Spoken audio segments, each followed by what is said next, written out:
Prepare yourselves for content. You better be ready. I'm not doing the tree tier list, or at least not today.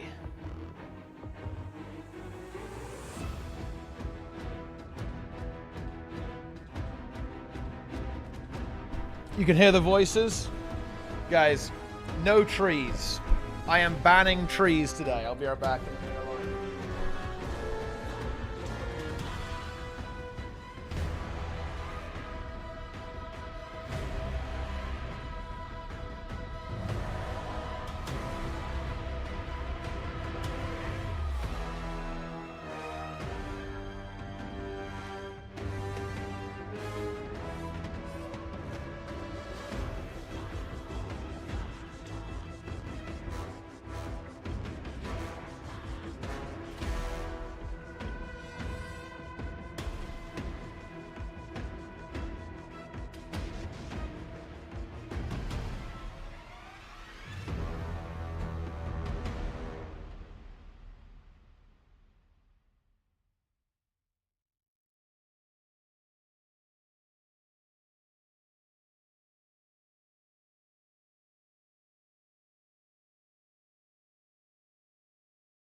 I'm back. Wait, what happened to the music? Yeah. I was arguing on Discord, guys. It was important. But anyway, 30 seconds and left again. Listen, sometimes you got to do what you got to do, guys.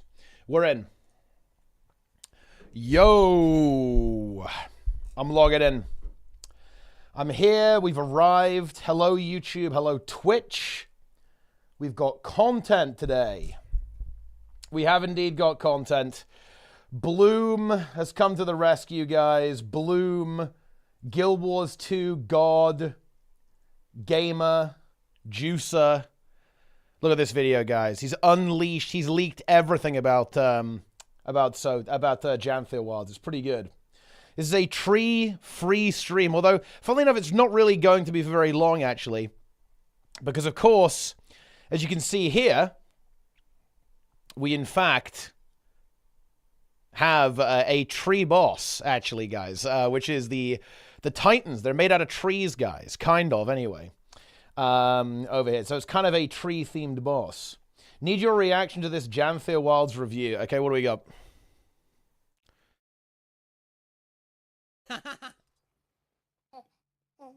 Okay. We'll try it. Say, Guild Wars 2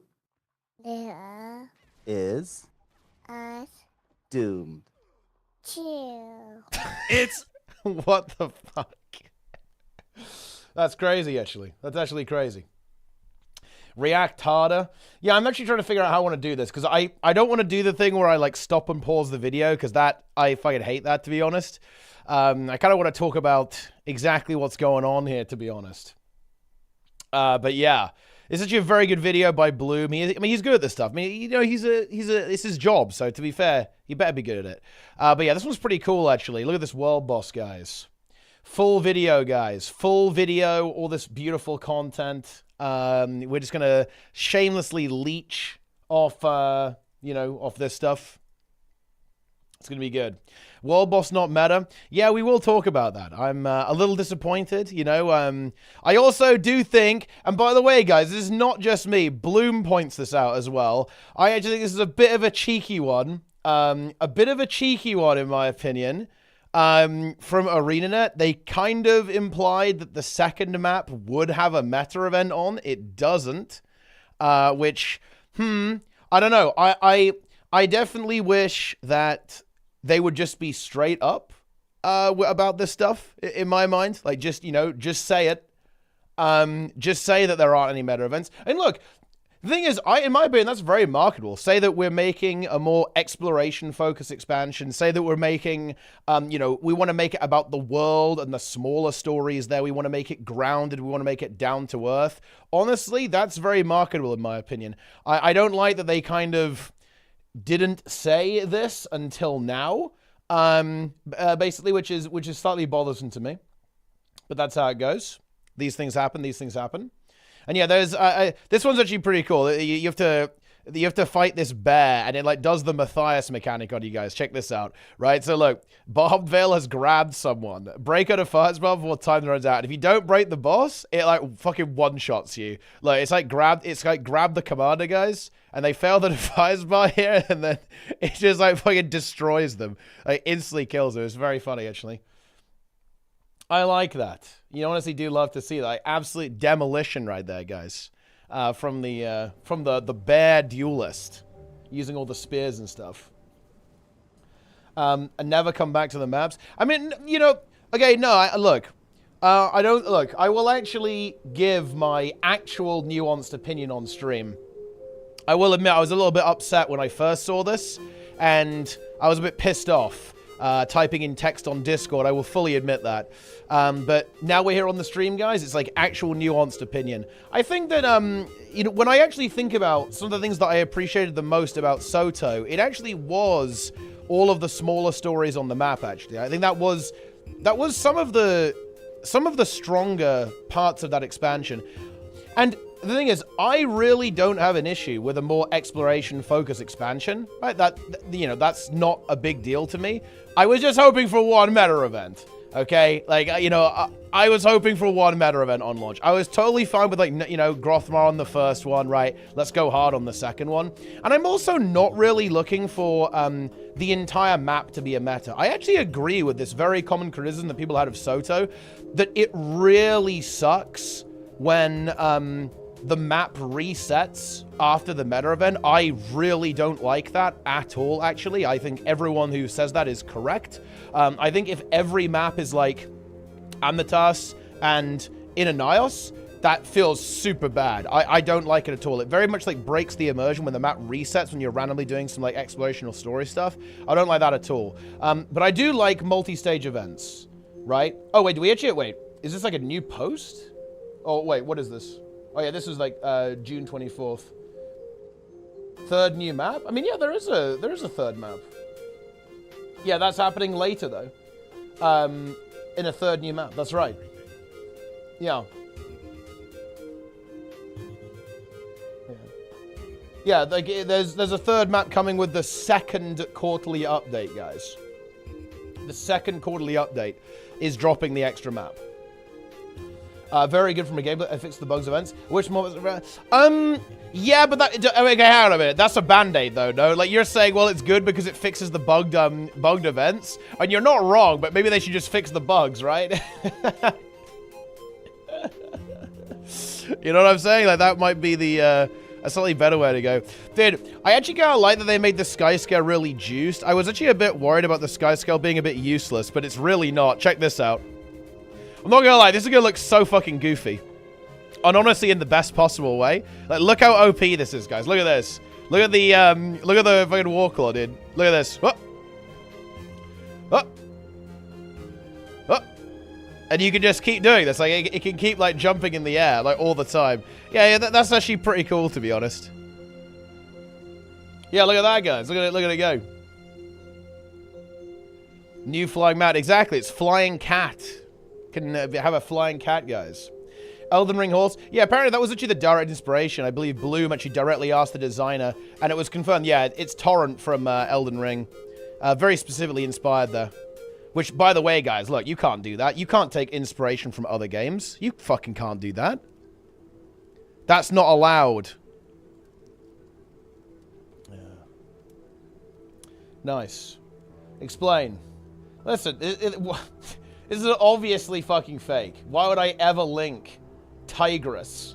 Okay, listen. I'm not fully corrupted by the WoW Guild yet. Yeah. It's big. I'm not caught, dude. I'm not caught. You guys seriously think I'm caught? Please. Holy shit. I'm not caught whatsoever, guys. You guys can't be putting caught in the chat right now. You're all caught for even believing this fake news. You guys are fucking caught.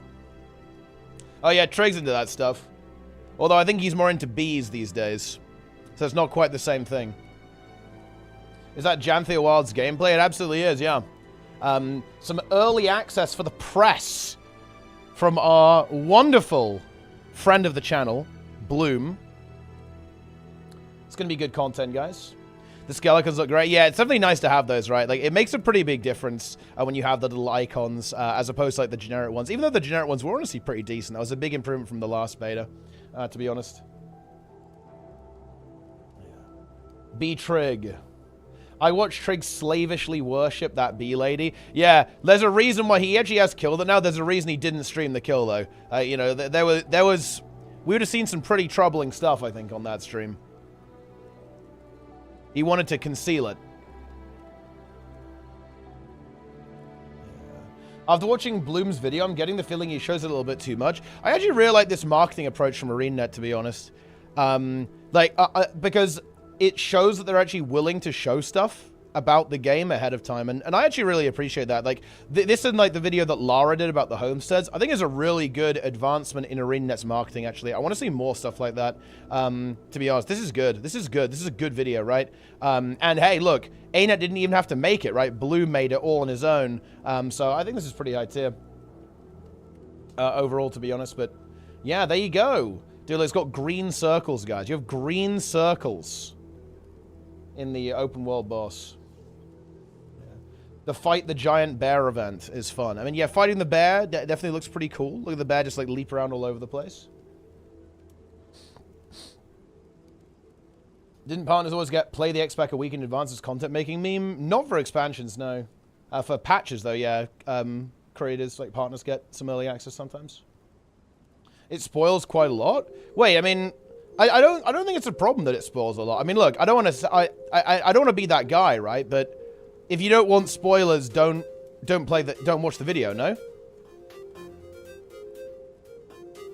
And there's something being concealed here as well. They want to keep this meta, well, this event, a little bit locked down, you know? Very exciting. What are your thoughts on the new armor skins? I mean, yeah, I mean, look, this is always, like, something that I just don't really care about. But, I mean, I guess they look pretty cool. I think, let's see, wait. I think that, wait, which one is the good one? Yeah, I think this one looks pretty cool. Like, this is pretty good. This one. There's actually, you know what this reminds me a lot of in the best possible way? And actually, this entire expansion does. It really reminds me of the, Drust in World of Warcraft. It reminds me of Drustvar in BFA, which is really good, by the way. And I like that. Because I think it looks really good. Yeah, I know this is this is like BFA, right? I think the armor skins, like the visuals in general, are really good. I actually really like the color palette they've picked for this second map as well. I know it is a bit dark, but I actually think it looks quite exciting. I like the green, yellow, and the purple of the Titans attacks. And I actually really like this volcanic landscape here as well, actually. Like, this looks really good. I think this, like, volcanic ash landscape looks really nice. I like the ground here, how it looks. Yeah. Very good, actually. Is the unlocked in World vs. World thing confirmed? I wonder if he could have misheard. Well, I mean, to be fair, it is the, you know, they are releasing a Warclaw themed expansion, right? So I guess it would make sense if there was some World vs. World stuff going on there. And yeah, like there's potential that they just hadn't implemented it into the game, how you get it in the actual game. That's definitely possible. 100%. Putting the best armor skin behind World vs. World meme. Again, I think it's pretty normal to release a new reward track with the expansion. It's entirely possible that in this build of the game, they just don't have that acquisition method actually sorted for PvE. I guess we'll see like how that actually goes. Turn into a bee, guys. Incredible. I think a different article mentioned it's World vs. World only. Well, I mean, yeah, I guess I don't have a problem with that. I think that's fine. I mean, it is kind of like a World vs. World adjacent, you know, World vs. World adjacent expansion, right, with the Warclaw, so that's fine by me. Yeah, this is the good set. This is the good set for sure.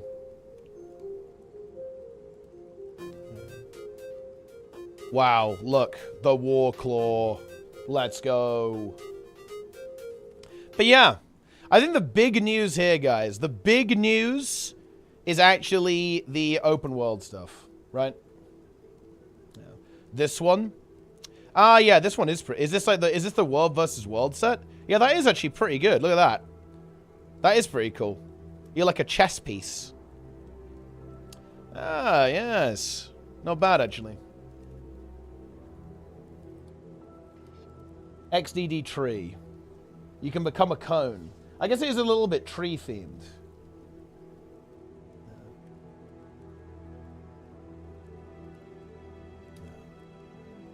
But yeah.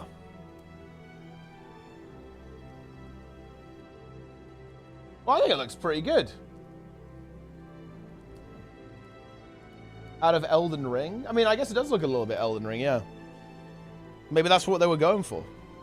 They all played the DLC.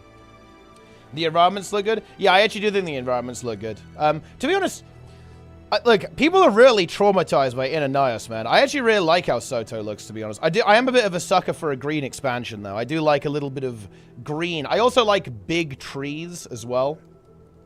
This is something that feels all too uncommon for me these days. Is that, you know, sometimes like the foliage isn't that dense. I do like that the foliage is pretty dense here.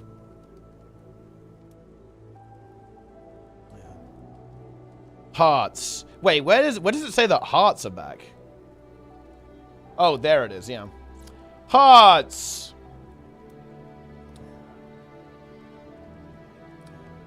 What does he say about hearts? Scale. So yeah, was really impressed by the Warclaw. In some ways, that's the Warclaw. Fuck the Warclaw. Wait, does Bloom talk about the hearts here?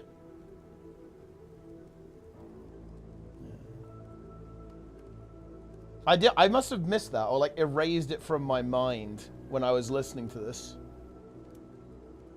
Yeah, where does it talk about? Wait, who's got the article about hearts, guys? The hearts scale up the rewards with each completion from an article. Link me the article. Give me the article, guys. I don't really mind hearts. I think no, hearts are not the worst thing ever, guys. They're really not. Okay, the issue with hearts has always been that some of them are not very well tuned. And when some of them aren't very well tuned, they become extremely unfun. So when you have to kill like 40 mobs to complete a heart, that really does not feel good. But when you have, when it's like normally tuned, then I think it's actually fine. Here we go. Right, boom, boom, boom, boom, boom, boom, boom, boom. Yeah. Okay. So let's see the information here. Here's a collection of what they said. Looks to be a continuation of Soto's Wizard arc, where we go looking for Waiting Sorrow in Janthir and discover Titans, White Mantle, and Bloodstones. Waiting Sorrow, she's crucial now as the search for us seems to be what leads us into the wilds of Janthir. We learn that only she'd leave with her wizard powers intact, she left sometime before the searing of Ascon. Well, that's ages ago then. If you're a fan of the Wizard Court established in Soto, fear not. We'll be bringing them back along with us into the broader world of Tyria. Is Gara decided to bring the shadowy organization out of hiding? Map has no meta, it seems to be mostly side events with repeatable hearts and buried loot to find with your Warclaw. Have a cute code and dance event awaited us. We're able to show off various moves with them. There we also learn the principle of repeatable hearts and new mechanics. The more often you do them, the more worthwhile they are. That's very interesting. I wonder how that's going to work. Spearmaster Thornvale, who helped us tame the Warclaw, invites you to a spectacular battle. All players are up for it. Face up against a bear. Apart from such code and events, we can of course explore the map again, loot treasure and master activities. Without a large map meta hanging over, similar to the Grotmar Valley, your Warclaws dig for hidden loot for you, among other things. Map also has no meta, instead apparently 3 world bosses, 2 of which you need to kill at the same time. Oh, that's interesting, actually. So, there's actually more on the... There's more on the second map than just... So there's actually 2 world boss events, then. That's interesting. Because... Wait, what does that actually mean? What does that even mean at this point? Because... we know that this is like a double, yeah? So this is a double? No, no. What the thing is, what does that mean? So, hang on. This could be better than initially thought, okay? Exactly, yeah, maybe 2, and then a third one spawns afterwards. Right, so you do these 2 guys, because basically this is a situation, guys, where you got to do them both at the same time, right? You have Greer the Blightbringer. Look. Exactly, so maybe it funnels into another one afterwards. Okay, that's a bit better, actually. That's, you know, copium tanks maybe refilling a little bit. But also, guys, I want to quickly point out, we actually have potential, by the way, for the Breaker in Guild Wars 2. Look, I've got my criticisms of Janthir Wilds, but listen, ArenaNet, if you want to shut me up, if you name any NPC something the Breaker, all is forgiven, okay? Like, as long as just one, come on, like, just one of them. Just name one the Breaker, and then we're absolutely fine. Dude, what if the other one is called the Breaker, actually? Holy shit. We don't know. It could be anything. Why is it monochrome? I actually kind of like it. It looks very visually striking to me. No, I like this a lot. This is not even me coping, guys, like simping ArenaNet. I think this is very striking visually. I like it. I really like the enemy design too. Again, it really puts me in mind of BFA and Bureau Marches. I really like this aesthetic. Like the Bone Skinner. I think this looks really good. I like it a lot, how it looks. You've kind of got the red tinted sky, like the volcanic ash about the place. Like kind of like the scorched earth and the black terrain. Like black, very, very like deep blue terrain. I like it a lot. I understand that it's definitely maybe not for everyone. I obviously respect that. That is fair. To be honest. That is fair. The color scheme irks me a bit after the gray during Nios. Yeah, Nios is definitely a little on the dull side. You are right there. Didn't think it really worked out, to be honest, within a Nios. I think that Nios is best in Zakharos and, like, Temple of Thebe, right? Where you have the kind of the red to contrast the gray, I think. But, yeah. Very odd looking. Yeah, I agree. I think this looks very good. It is otherworldly, right? And I think that's what the Titans should look like. And, yeah, it just reminds me of the Bone Skinner, right? Look at the Bone Skinner. You love to see it. Very cool. And you kind of have like the blackness in the background, right? With the trees. Pretty cool, actually. The rain is good. Yeah, I like the ability visuals too, actually. I also note that these are fresh animations, by the way, guys. This thing has fresh animations, yeah? So yeah, they've obviously used the Karka model, right? Or like, well, they've used some of the Karka rigging by the looks of this. But they've given it a really new spin, right? It has, like, different moves and stuff like that. This is exactly... Look, this is kind of like peak asset reuse, right? Because what they've done is they've, like, grafted the legs of a Karka onto something else. And honestly, I'm not even sure if you can really call this asset reuse, to be honest. Because it's so... it's very different. I'm not even sure if this is the Karka, actually. I think this is completely new. I think Magris is right. It looks a little bit like a Karka because it's got full 4 legs, but I think the animations are entirely custom, and I think the model is as well. But it's pretty good, to be honest. It actually looks like a Titan. Yeah, it's very reminiscent of like some of the Guild Wars 1 designs, right, with how the Titan looks. Pretty good, though. And you've got the other Titans in the background there, just going crazy. A gigantic shark. Well, I mean, it's possible. It could be. Burning Titan. Yeah, exactly. You know, it's got like the four-legged design from four-legged design, right, from Guild Wars 1.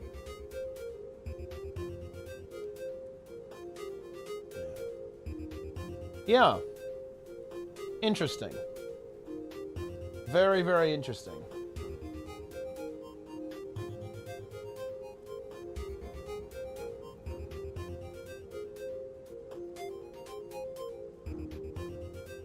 Immediately tell what it's doing. Yeah, I mean, it's not epoch, right? It's actually doing something. So that's good. That's definitely a good start. Wait, dude, look, I can't believe that Soto has traumatized you guys so much that that's the new bar. The new bar for Guild Wars 2 open world design is I can actually see its animations, or the fact that it actually has animations. Fucking hell. Dude, yeah, like, Inanna sure was rough, wasn't it?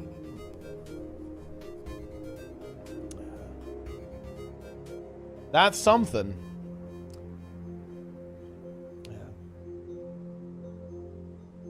Four-legged Dagda. We're not doing a four-legged Dagda. What does the boss say here? Actually, it says something. Let's see. Here we go. Away from me. Oh, is that it? Dude, like, the boss needs to yap way more.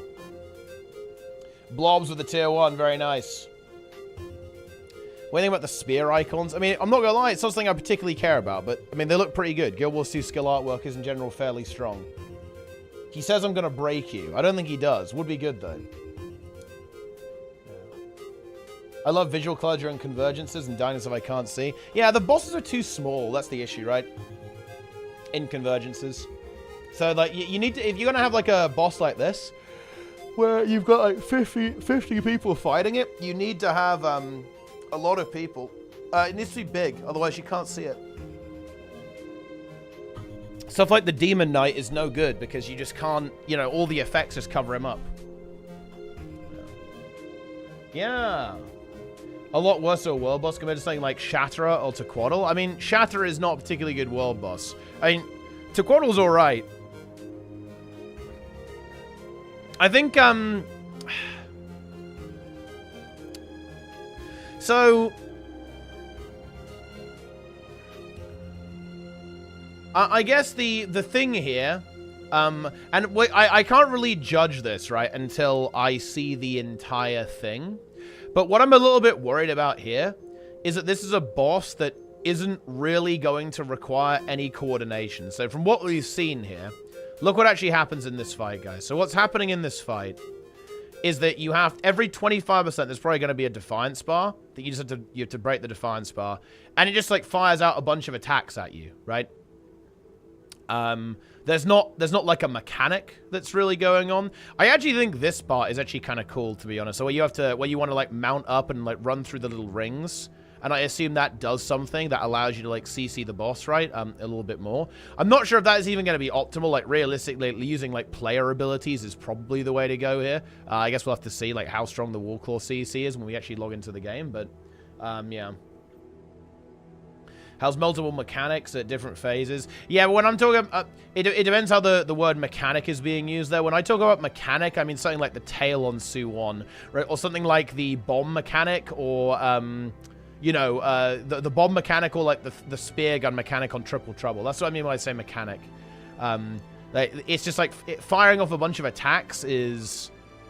That's not quite good enough, in my opinion. Need to be killed at the same time. Yeah, but again, look, guys, that's not quite good enough, in my opinion. Like, when I'm looking at for a really good open world Guild Wars 2 event, it's got something like the tail on it on Su-1. Well, it's like, okay, like, we're going to have to respond to this as a group, right? It's not just doing a bunch of attacks at you, though there's, like, something going on as well that, like, players need to actually respond. There are 3 health bars. Yeah, so are there 3 of these going on at the same time, then? Because, wait, this is very weird, actually. Like, I guess we don't really know what's happening. You don't have to do the tail on Sue 1, though, at least not anymore. Well, yeah, but, I mean, like, that's not the point, is it, there, really? I don't think that's ideal. The stuff we do on Octovi's mechanics, yeah, I kind of do. I kind of like the Octova, and I like pushing the bomb in particular. I think the South mechanic is particularly good, that you have to do there, for sure. How much do you think making Trouble Sue War and Mordor were to make? They were probably like really hard to make, I think, yeah. There's ads. Yeah, but guys, like, look, I'm not talking about, like, I'm aware there are ads, but that's not a mechanic, right? That's not like a coordination check. That's not like a squad check. I like some basic squad checks in my Guild Wars 2 open world event, right? Like, that's the kind of thing that I'm looking for. There are more mechanics for the real fight. I mean, they said that the ads don't exist there because they, like, killed them with dev commands or something like that. So, like, that's obviously going to be there. But again, that's not necessarily the... Okay, wait, the mechanics is uncensored here. Nice. They actually fucking leaked it. Based. Okay, let's go. Oh, there's only 2 here. It's also very low resolution. Where's my high... Do we not have a better image than this? Is that really the best we've got? Also, guys, I just want to point out this is extremely funny. Okay, this, man... Dude, this is a gaming journalism moment here, guys. Where's... Jesus. Could be a holdover from Guild Wars 2's aging combat system, but the fight did feel distinctly messy compared to other modern MMOs. Guild Wars 2 isn't really about combat, though, so if Janthir Wilds' other systems hold up, that's good enough for me. Man, that is a statement right there. What a brutal statement. Holy shit. JPEG compression, the breaker. Yeah, we can't really see what's going on here, but, like, yeah, you got, like, 2 of these bosses going on. Wait, what is the... Can anyone make out, like, the name of the other NPC? It's, like, completely JPEG, but maybe there's, like, a better image somewhere that you can find? Wait, let's see. Wait, is that the one we were already looking at?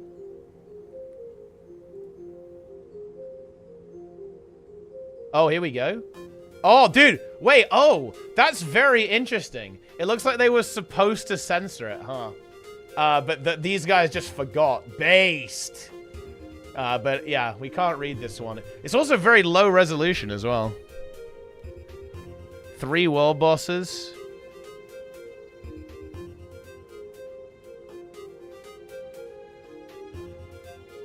Dude, look at this guy. Holy shit.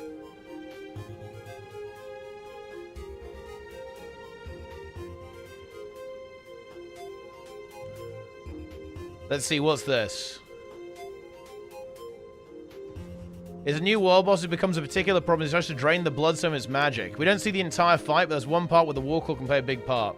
After he's been weakened, we mounted on our Warclaws and use our chain pull to wrap around him and knock him over. It was a superb use of the Warclaw in a fight, and waiting for something like that since the Warclaws... That honestly, that is pretty good, actually.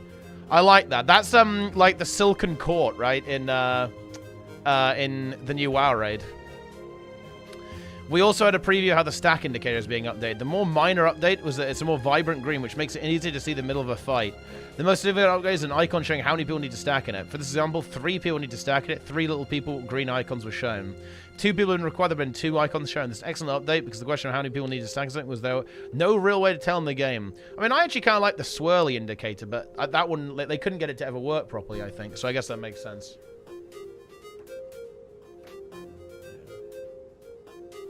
Yeah, I actually, I think this is a good combat. This is actually a good usage, to be honest, of the mount, though. Like, you know, you like use it to like run. You like use it to pull it over, right? Like use like the little chain you have, and you can pull it over. That's actually a pretty good usage of it.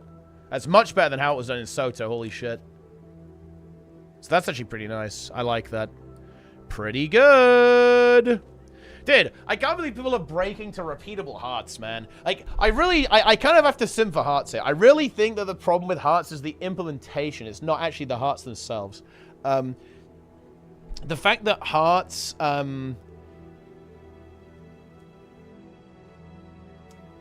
like, hearts are bad when they take too long. Hearts are bad when they get, like, really repetitive and really, really unfun, you know?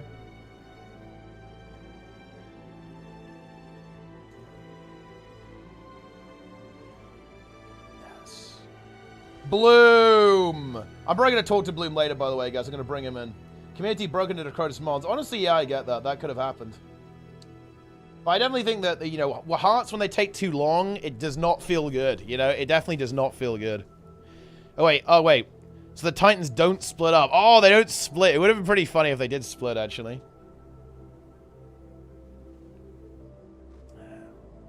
Jester loves hearts. He also breaks. Angry Nomad, though, with the Prime. Very nice. Jester the Breaker.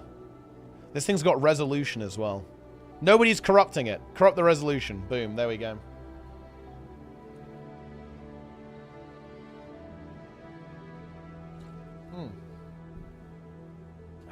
Energy or bloodstone? Yeah, it's like draining the bloodstone. That's what's going on. Who knows what that means, but the Titan is involved in some way. Greer the Blightbringer. Very nice. Good name. Honestly, it's a good name. I like it. I do like it.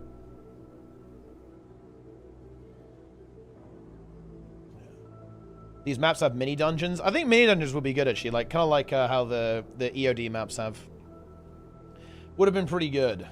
The Blight Breaker. Yeah, I did imagine if the other one actually is like the Blight Breaker or something. Or the Break Bringer. Yeah.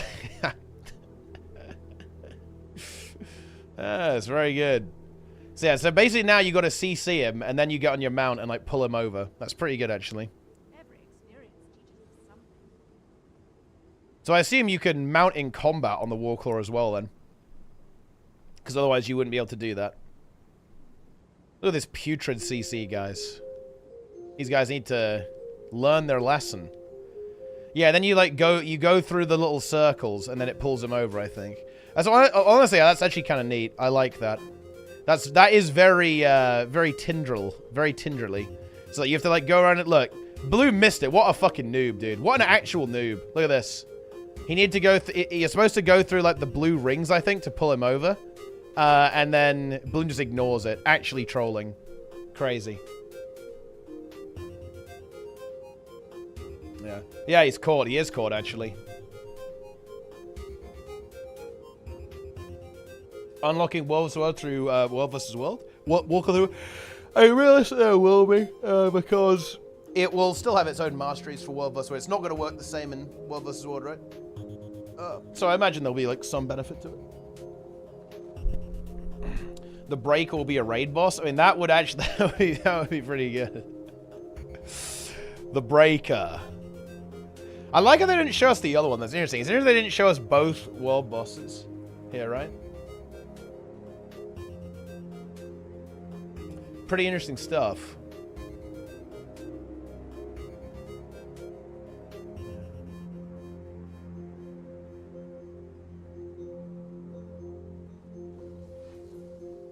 You know, the gaming journalism one is a really interesting question, guys. Because, like,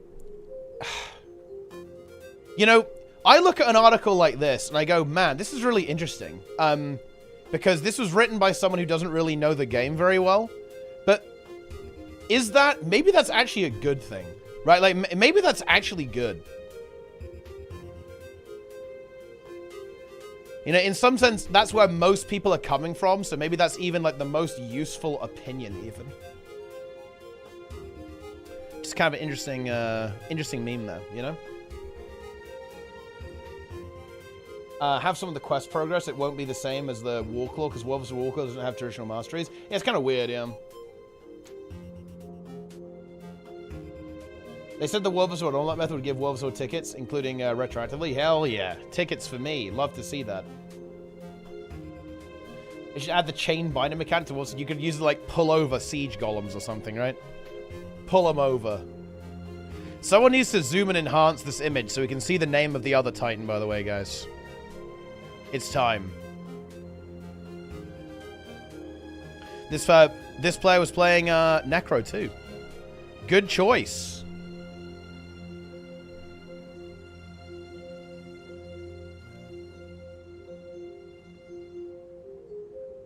The image is far too low resolution. Yeah, unfortunately it is. It is completely unreadable. If only Bloom would leak us the name. But he won't do that. He's a responsible gamer, guys. Some AI you can use to upscale it. I mean, I'm not sure if it can, like, magic in pixels that didn't exist, though. Or, like, well, it can bring the pixels back, but I'm not sure if it will make, like, actual words that will be readable. I mean, who knows? Maybe it's possible. Maybe it can be done.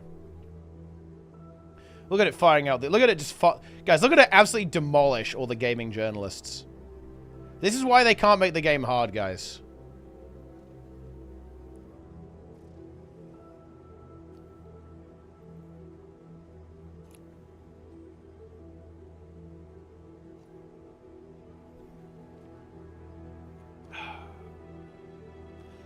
Anyone notice the Revenant Spear still had beta icons? Wait, really? Oh, dude, it actually does, yeah. Well, I mean, they're probably just doing those last, right? They probably have an order with how they make them. It's a good catch there by Magrist, also known as the Breaker.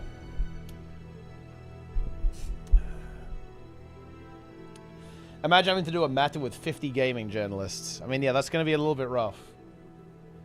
Yeah, exactly, yeah. There's probably a bunch of stuff that isn't in this build of the game, right, guys? So there's you know, they'll be playing like an older version with where it actually was in the development cycle. That's just like the way it goes. 1k DPS. I mean, look, guys, there's nothing wrong with doing 1k DPS. We all love 1k DPS.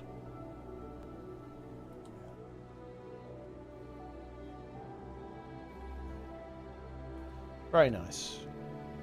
Chain pullable. Look, oh yeah, you can use like you can use your little Warclaw to grab and open the door and break these targets. See, okay, guys, this is my fucking problem. Look at that heart progress. Look, okay, hang on.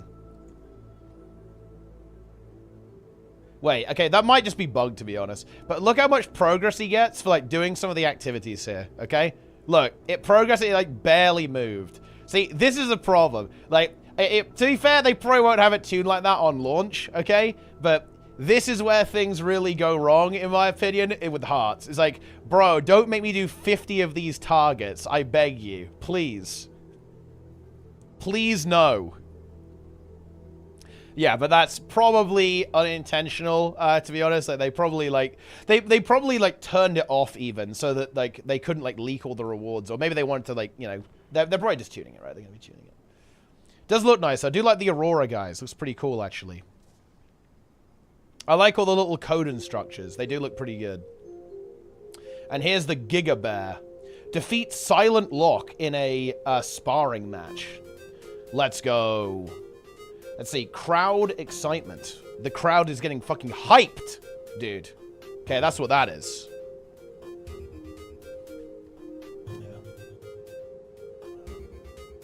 Very nice. Each heart giving 10 gold a pop after doing them 200 times. I actually think that's, look, making hearts rewarding, in my opinion, actually makes a lot of sense. Like, I think that I think they're really trying to make this like a very solo player expansion. Not solo as in like literally on your own, but like, you don't need to like ever join groups, basically. You can just like run around passively playing. What is this? Can you make friends in game playing Guild Wars 2? No, a decree made it illegal 2 years ago. Oh man, that's funny. And these things happen. Yeah. I'm kind of a newbie. You know, honestly, it's kind of a weird post to make, right? I'm not really sure what the goal of that post is. Is this a React stream? Is this it? I actually don't think I can do it.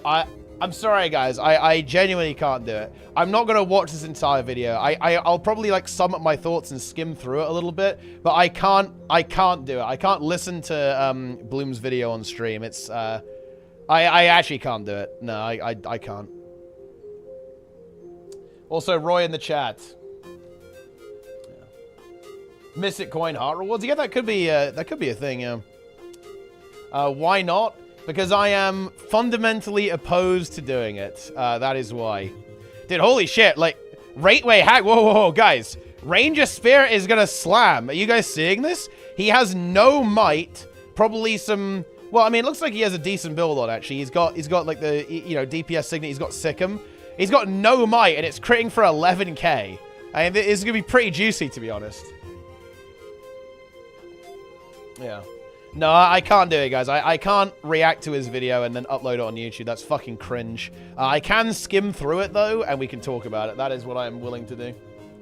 But yeah, he's not even merged. He's, like, not merged even, actually. Like, Ranger Spear is going to be absolutely slapping. Okay, that's what's going on there. We're going to be pumping with that Ranger Spear.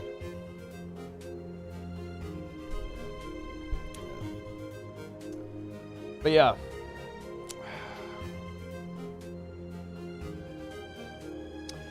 I just want to, look, before we do, like, the actual YouTube video segment, guys, I've got to kind of, you know, we gotta do the thing. I need to, wait, what the fuck is going on with my hair, dude?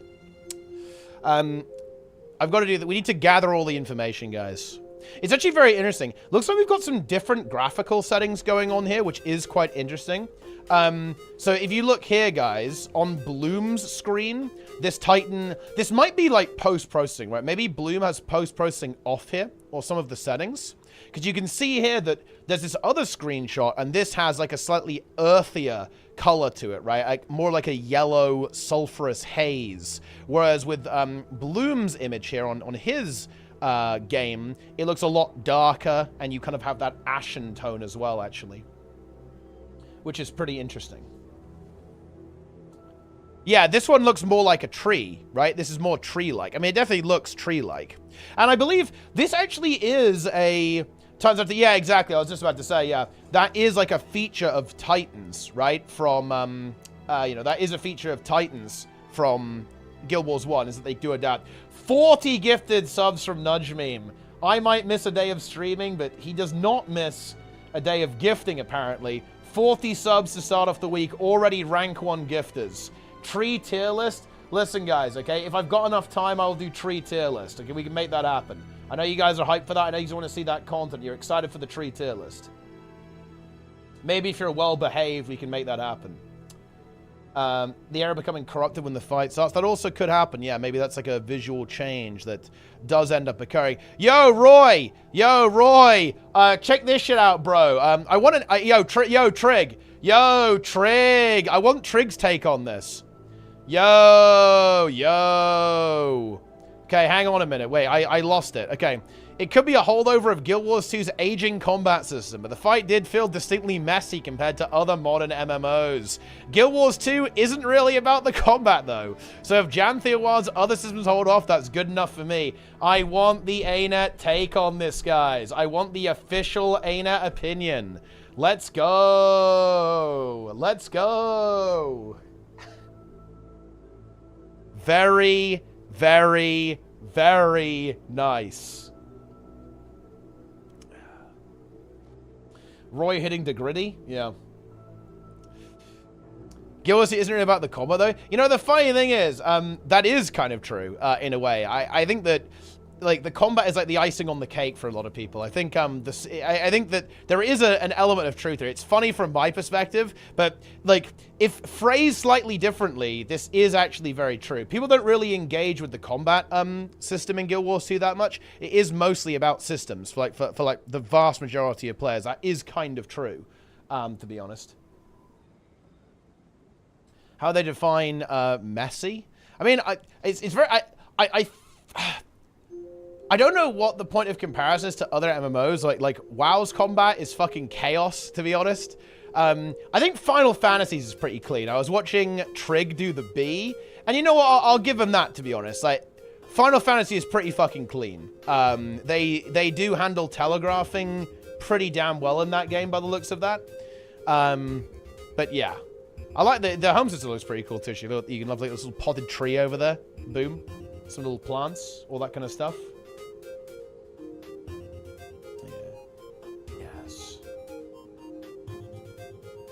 It's good. Yeah. We still what you're doing to do each video, just do the video. I fucking dude, React content is like actual cancer. I can't do it. You know, I thought I could. I was trying to build myself up to doing it, guys, like actually watching this video on stream, but I don't think I can actually mentally handle it. Like Jesus. Yeah.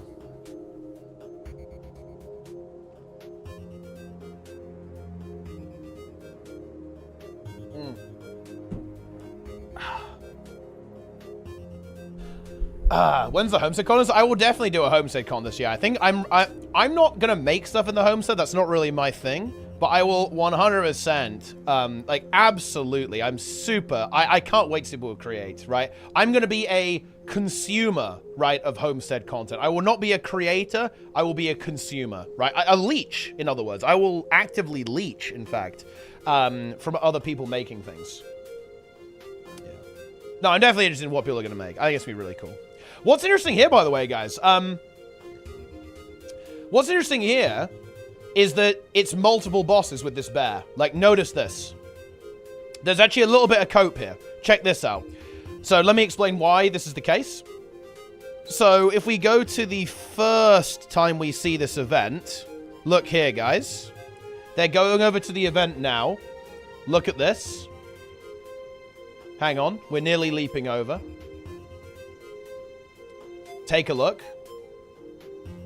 What? Get on with it, Bloom. Holy shit, mate. Okay, so look as we go in here, guys. Look at the boss. Silent lock, right? We actually have a different boss. This is not the same NPC. It cuts away there, so we don't see that one's combat abilities, but you will notice that when we go back, it is in fact a different bear. Whereas yeah, here we go. It's a different bear. This is Barbed Veil now, which is actually apparently quite. This is like an important story character, important bear in the story. So there you go. It's not quite the same thing. You know, I almost wish there was a bigger crowd here.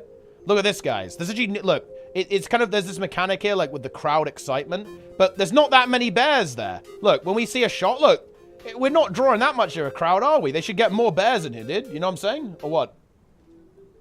We need to bring more bears in. Code and playable race. I think that's pretty unlikely, but what is interesting is they have used the Norn model. These are Norn characters, essentially, that have been rigged up. And that's almost like a nice little throwback to Guild Wars 1 as well, because of course, like, Norns in Guild Wars 1 would regularly turn into bears as part of, like, the kind of, like, the abilities that they had. But playable race, I think, pretty unlikely to be added to the game. Like, not completely impossible. I could certainly see them thinking about doing it, but I think fairly unlikely. But yeah, you'll probably be able to turn into a Coden with a combat tonic for sure. That is very likely, I think. Yeah. Very nice. Wait, Blue mentioned that? That's interesting, actually. Where does he mention that? So it wasn't possible in the expansion, but at least they did investigate doing it. That's actually very interesting, because that means that that's kind of on the table. Because they even tried, that means they want to. That's very interesting. That is a very interesting thing to say. A bit of information. It's interesting to me that Bloom didn't talk about the hearts. I think he's not a heart enjoyer, to be fair. I guess that kind of makes sense. Yeah. Are Norn-Tyrian natives? I understand humans are not. I think pretty sure they are, right? I'm pretty sure we're all Tyrian natives.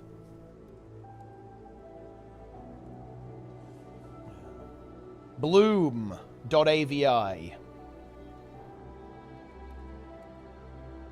Humans are not? Wait, wait, why are we aliens? When did that happen? I'm not paying attention to the lore, guys. I'm clearly not a lore master. Please put alien dance in the chat, guys, if you are an alien. Lore. Very nice. Look at this, guys. Greer, the Blightbringer.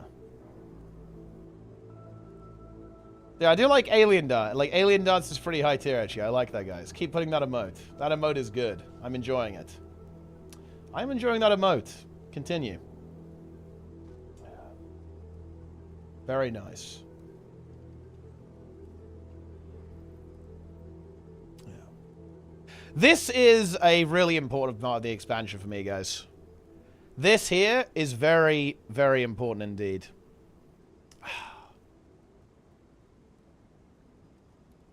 This had better be good. That's all I'm going to say. This boss had better be good, guys. Although it looks like there is another world boss, though. It's like these two, and then there might be like another one somewhere else on the map. They didn't show that, though. Look. This is my goal, guys. If If it fails first try, I'm happy. That's honestly all I want. And I'm actually serious. If we fail this first try, I'll be pretty happy about that. That's kind of the bar. That is the bar that I've set.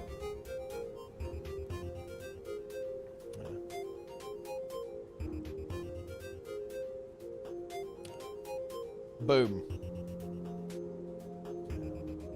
The buh. Indeed. Also, Sprudel, enjoy beetle.cs. Man, I have to... I've got a lot of work to do before Motor 3 and the Beetle tournament. Holy shit. I actually need to do a huge refactor, actually, of Tournament Controller. Some unhinged shit in there. That's definitely the case. Tuh.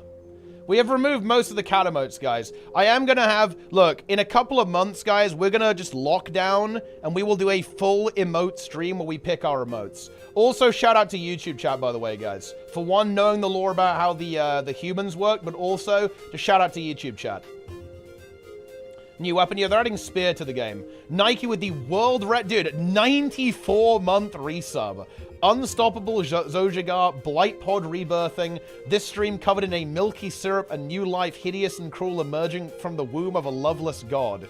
What the fuck? Okay. Yeah.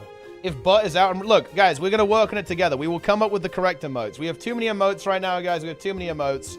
And we are going to pick the best emotes, the ones we actually want, so we don't, like, spam the chat. Look. Here's my issue. You guys are putting too many emotes. Yes? You're not even saying anything anymore. You guys are like, oh, buh. That's all you do, right? We are going to shut that down. I want to see the return of copy pastas, intelligent, sensible messages, tasteful usage of emotes. Okay? I am going to make you guys use your brain. You're going to use your words, okay, to talk in the chat. That is what's going on here. That's it. Seriously, Roy, it's out of control, man. Like, these people are crazy. That's a pretty cool little bear statue there, actually. I do like the aesthetic a lot for the new expansion, actually. This, I will admit this, guys. This kind of thing is right up my alley, actually. I do like the kind of alpine territories that we see here. Like, I think choosing Iceland as the inspiration was a really, really cool design. I really like the NPC design and the world design here. It looks really good, actually. I'm definitely a bit of a sucker for this type of landscape. Very, very green, very, you know, foresty. Lovely. Love to see that. Yeah, this is pretty nice, to be honest. I do like this. I like how it looks a lot. I like the little Coden houses. Yeah. This is cool. I like the armor skins as well, actually. Again, like this stuff really reminds me of Battle for Azeroth, and that expansion looked fucking sick.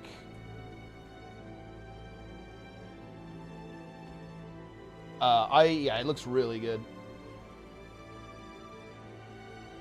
It's like this stuff, you know? From BFA. This looks so... It's... Oh my god. It's very cool. I hope we actually get different Titan variants as well, you know?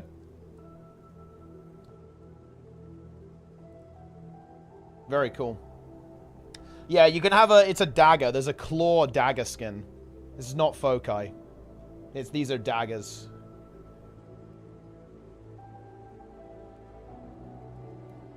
Drustvar. Exactly, yeah. It does... It reminds me of Drustvar in the best way possible. I like how it looks. I do like this Titan area as well. I'm just hoping that they actually do a lot with these, and there's, like, multiple of these models, because I really like the animation. Like, this attack he does here. This is really good. When he does, like, this little swipe attack like that. That's very good. I think a lot of the animations on this guy are really good. They're definitely taking the feedback they got with Soto, right? Yeah, like, stuff like that looks really good. When he, like, jumps up and leaps around. Look at him go. Boom. He's like slamming into the ground and just like flailing around. That's pretty good. This is interesting though. Does it not move? I don't think he moves. Let's see if we can actually see it moving.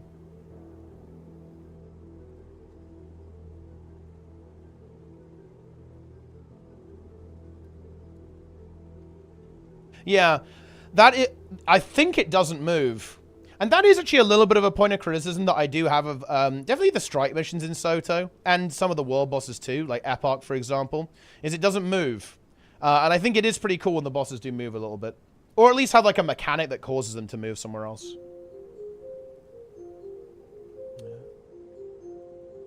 Range strat. Do you see that it doesn't have legs? Wait, what do you mean? It clearly has legs.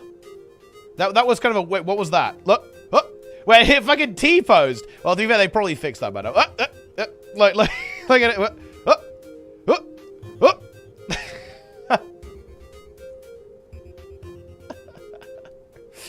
It's tethered. Well, it's not tethered. It's like draining the bloodstone or something. Yeah, it's tree posing, guys. You know, this is really bad news, though. Because there's actual tree bosses... You guys actually have a legitimate reason to actually post the tree emotes. Like, I actually can't flame you guys for just spamming the trees and nothing else. I have no ground for that. I can't prevent you from doing it. It's in fact justified that you guys will spam this stuff. Yeah. Because the bosses are trees. XD tree must return. Wait, why specifically that one? Why do you guys want exactly XD tree? Let me have a look. Wait, which one even is this? XD tree.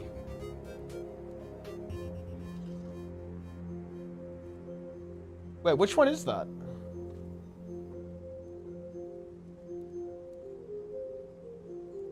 Wait, this one is fucking cursed. We're not bringing this one back. Wait, this one? No, this one's stupid, okay? We're not bringing this one back. How is this the best one?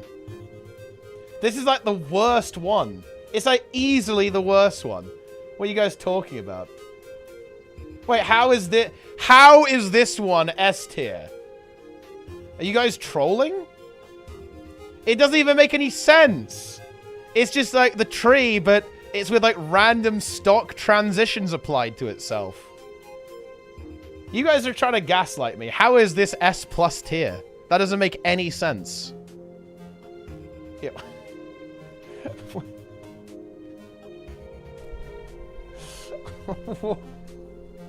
How is it? I mean, it obviously moves, yeah. It moves. But how does that make it good? Just because something moves doesn't mean it's inherently good or like a good emote. I'm not adding it. We're not adding tree E as well. It's fucking dog shit. Okay, like, we don't need to like steal Forson's emotes. Remove tree E or tree. Cleanse it. I think, look, you guys are lucky I'm even allowing you to have even a single tree emote. I should probably remove some of them. In fact, I will be removing some of them. Some of the trees will be cleansed. The trees are unacceptable.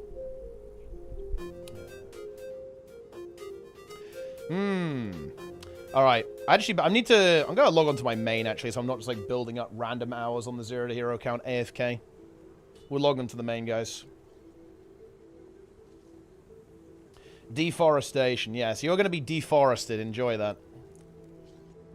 And we're not really about hate watchers. Like, the entire concept of hate watching is fucking cringe. We shouldn't even be acknowledging that. Here we go. Don't remove? No, we're not we will remove some emotes have got to go. Some emotes have to be, you know, we got to get new emotes and remove some of the old ones. All right, here we go.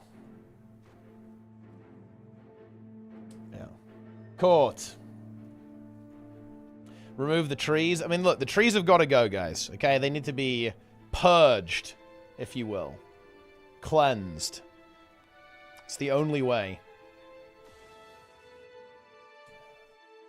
All right, so let's see what do we actually want to talk about.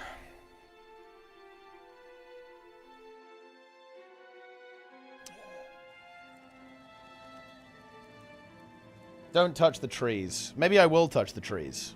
And remove them. I'll rip them up by the roots. That's what we're going to do, guys. Let's see. What's the actual good info? What's the actual relevant information, guys?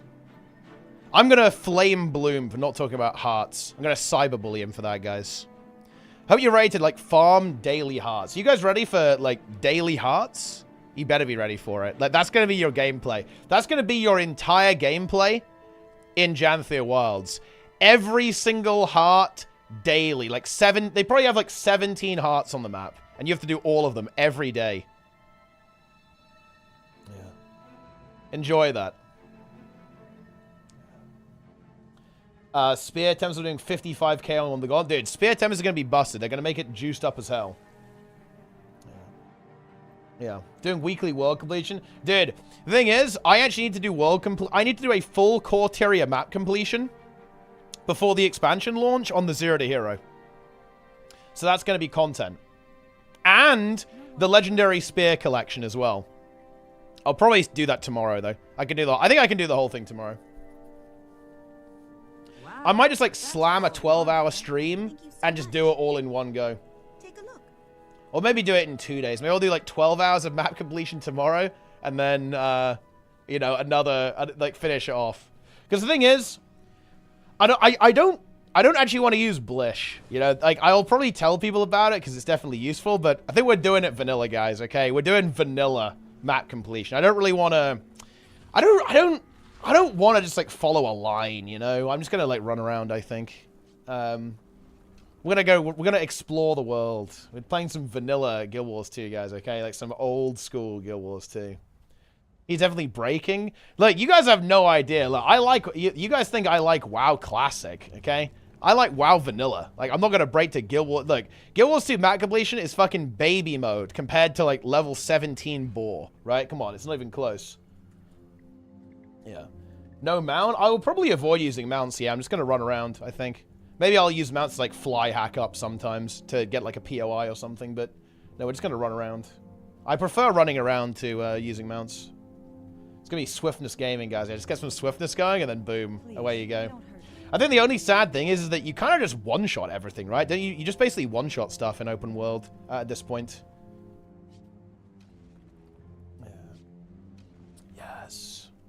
Trying to craft Gen 1 hammer, and right after that, the first quality Soto patch dropped, and it destroyed me. I never finished the hammer. Is that a challenge? I mean, maybe it is. Yeah.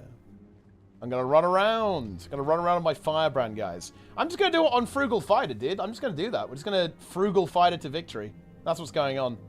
It's frugal gaming, dude. Frugal gameplay. Embrace it.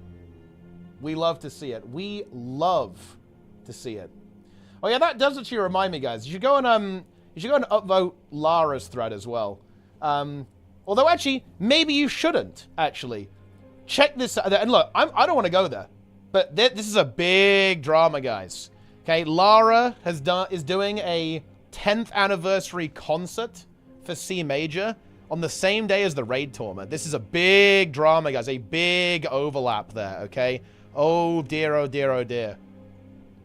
And as a result of that, we've got a massive beef, okay? A massive beef, guys. Is going to be forming that. But obviously, no, you should go and upvote it. Okay, it's musical concert, guys. You can watch it. Look, you can watch it at the same time as the raid. You can mute the raid to and have that playing in the background. You're going to be fully immersed. It's going to be good. Yeah, oh, that would be cool. I mean... If we have some downtime, we could go and watch it, actually. I wonder if we could somehow incorporate that. Maybe if there is, like, a lengthy period of downtime, like a close round, we could go and actually listen. We could actually maybe do that. That'd be kind of good. First the pale tree. Halftime intermission, where they play. That could be pretty interesting, yeah. Although, I think the tournament's... I'm not sure if we're going to have the luxury to do that, to be honest, Seb, because I think the tournament's going to be long enough as it is. So, like, realistically, maybe we can get, like, a couple of minutes in there, but I think we just got to fucking go for it, right? We just got to go. Otherwise, I think it's going to take forever. Yeah. Oh, yes. That does remind me, guys. I will show this now. Because Sneb actually reminded me about this. I forgot to make it. I forgot to make a leaderboard. But good news.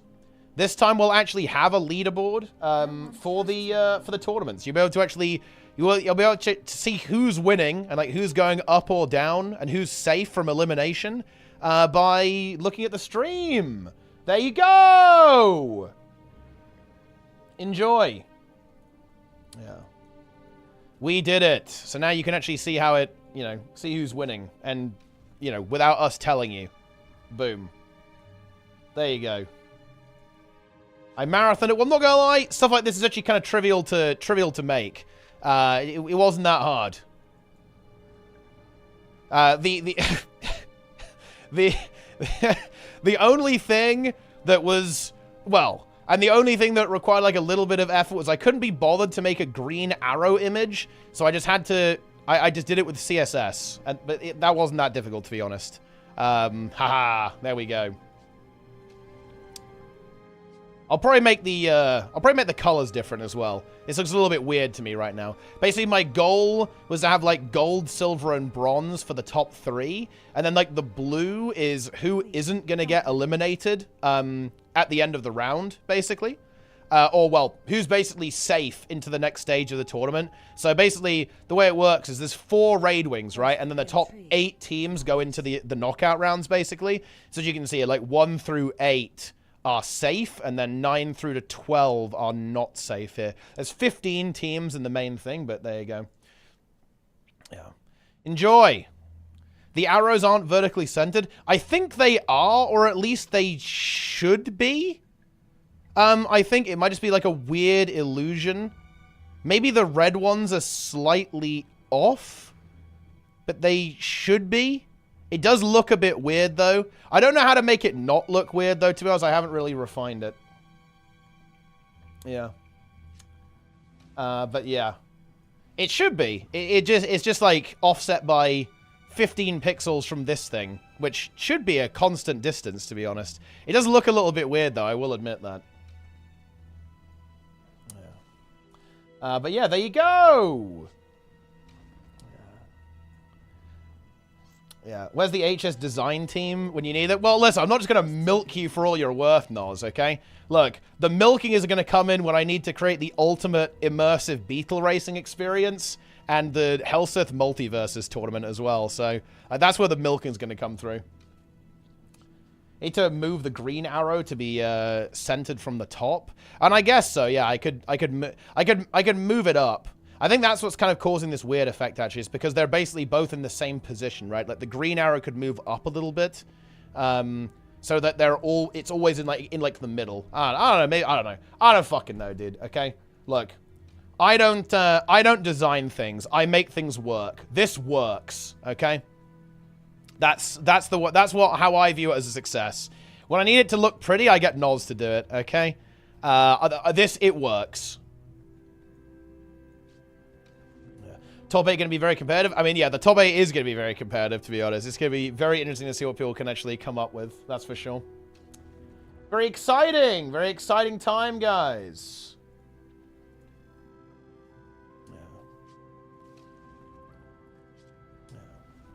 But yeah, there you go. Leaderboard. Enjoy. And the green... Basically, we're going to show the leaderboard between each round. And... You're gonna, essentially, the green arrow will indicate that they've moved up a position or more, and the red arrow indicates they've gone down a position. Down a position or more. And then there'll be a little dash if they haven't gone anywhere. Enjoy! That is how it works. But yeah. And no, this is not even with the this is not with the current teams, although, guys. This is like a dummy data set, right? So it's like whatever. It is a wait. What do you mean? What did you make it with? I mean, it's just HTML. It's a web page. It's HTML and JavaScript, guys. That's what it is. Yeah. Sneb reminded me about it, and thus it was made. PvP when? Probably not today, because I have to do some news stuff. But I can definitely play. I can play a little bit this week. I have to do map completion. To be honest, I have to do map completion. But yeah, Q with Nico. Q with Nico. Q with Brick. Dude, Brick needs to practice, man. That guy was fucking permanent on Vindicator, man. He, like, run in and feed instantly. It was crazy. It was a sight to see, guys. Like, this guy. He's like, oh, look at my Virtuoso rotation, bro. Fucking perma-dead. Like, he fucking died to the beast, probably. Yeah. No one trusts me. Hello, kid. How you doing? Go to the Itzel so we can hear the song. Dude, I'm going to go to the Itzel village, actually. The More Itzel... motor hype less than Wait. 3. Oh my god, he's back. Motor hype. Motor hype. Another 500 from Nudge Meme. That is a total of 1,500 that has been thrown into the mix. I guess 500 was for the birthday. 1K for Motor has now been dropped, guys. You know, we're getting it fully priced in. Okay, what can I say? We're making it happen. Bought, exactly. Yeah, the text-to-speech has been bought by Nudge Meme. I mean, at this point, I'm running out of stuff to say. I feel like Nudge Meme is just trying to challenge me to come up with different thank you messages at this point. And honestly, I am failing. I'll admit that. It's definitely not easy, especially when we're dealing with pretty large sums of cash. That's for sure. You know, honestly, at this point, we can probably actually do a prize pool for Motor as well, actually. I'll probably do I might do like a Maturino campaign at this point, because also, and I'll definitely be saying this, like Falco is also looking to help cover production costs as well for Motor, which is very kind actually of as well. So Nudge Meme and Falco are basically carrying this entire operation. So we can probably try and get something together. You know, I will admit this, guys. I'm actually feeling pretty good about the PvP balance and how PvP is going to play out in the expansion. I kind of want Motor 3 to be the... I kind of want it to be the best tournament ever made for Guild Wars 2. I will admit that. Yeah, we'll see. Interesting strangers from the skies. And that, you know, we're going to need a prize pool for that. But we'll see if we can make it the greatest tournament the game has ever seen. But yeah, I'm out of the cardboard box, guys. Look, the cardboard box threshold, like, we're over 1.5k subs, guys. I'm out of the cardboard box. Can move into a, I don't know, a galvanized steel box at 2k subs. That's how it works.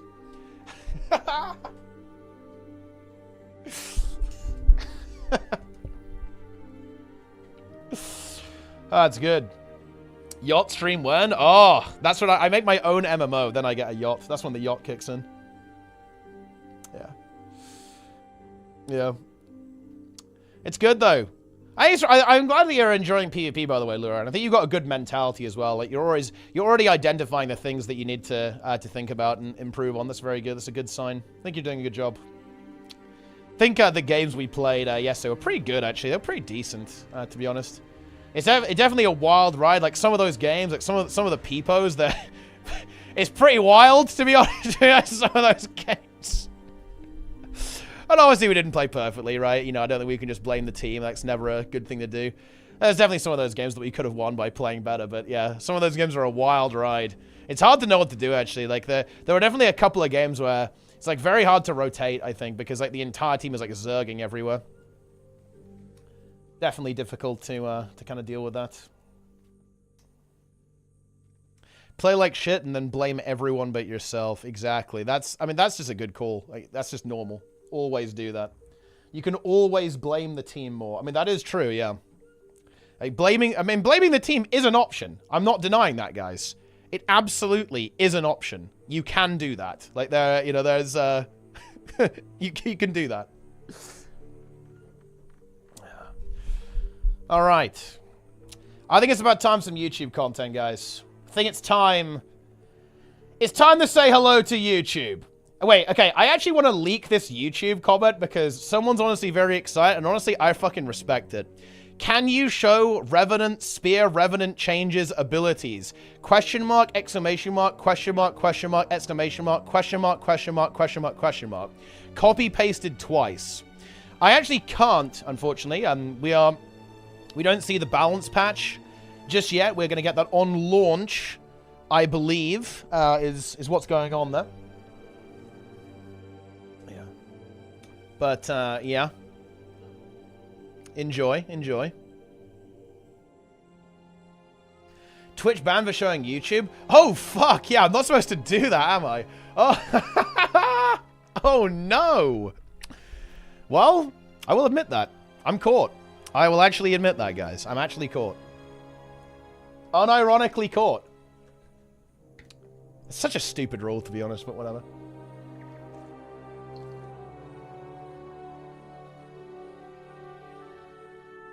It was good while it lasted.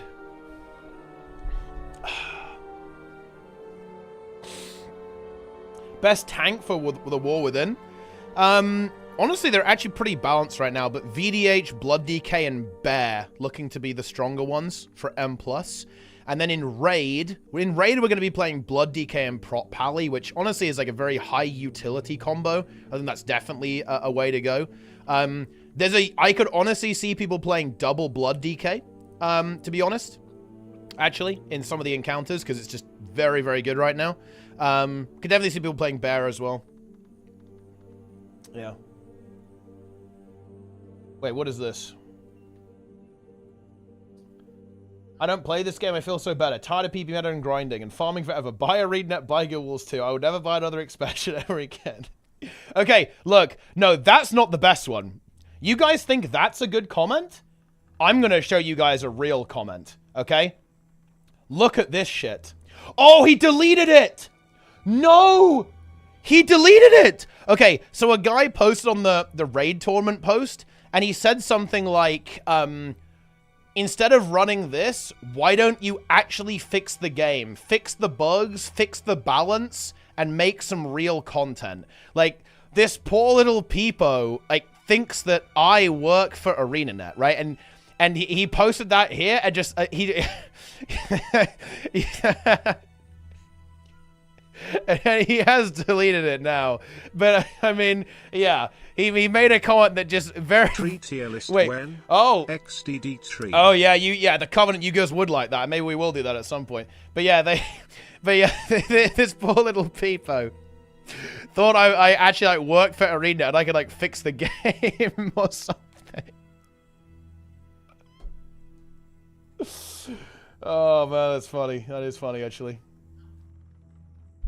Fix the game! Do you see this already? Okay, I'm gonna start getting derailed, guys, and talk about this stuff. Yeah, I did see this. Yeah, I did see the juvenile Warclaw as well. Yeah, I did. What would even fix? I mean, I don't fucking know. How am I supposed to know? Let me actually just quickly get a quick gauge of where everything is in the kind of in the world. Part of that is looking for a certain wizard who has run away to Janthir. But you probably know everything that you need to for the story from a previous blog post, so... I don't think I'll talk about the story, actually. I think I'll skip over the story stuff. I think people can read about that if they want to. They can watch that if they want to. I don't think I'll talk about the story in the YouTube video, guys. I think that is, that's something I don't need to talk about. Yeah. Tempest DPS is literally, is top DPS, the game is literally perfect. And look, I'm not gonna lie, when Fresh Air Ellie is top DPS, I think there's something good about that, right? You're like, am I crazy on that? It feels good. Yeah.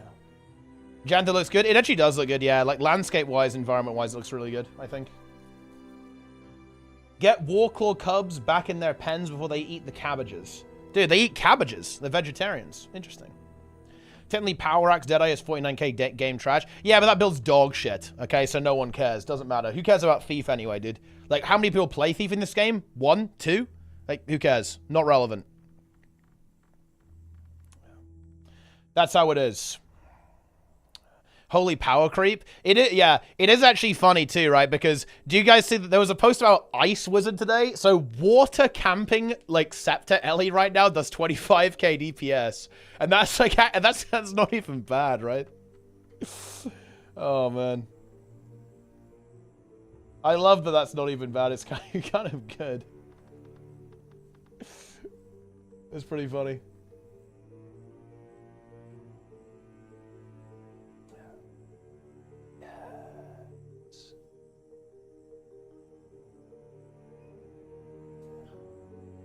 Good for the one con the Reaper that doesn't exist in your group. Exactly, guys. Exactly.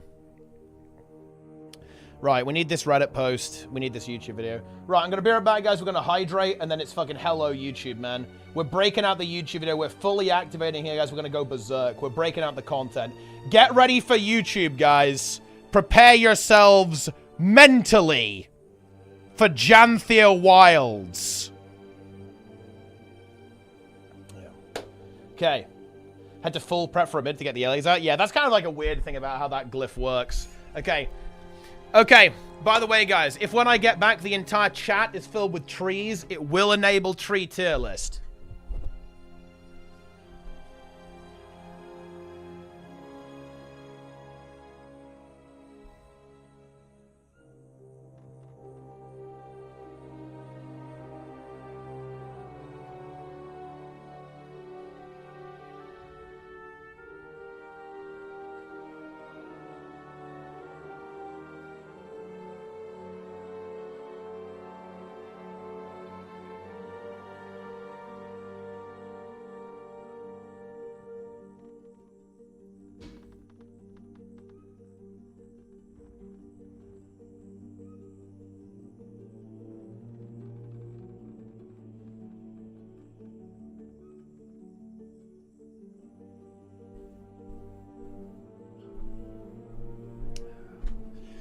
Very nice. I see there's a good chunk of trees.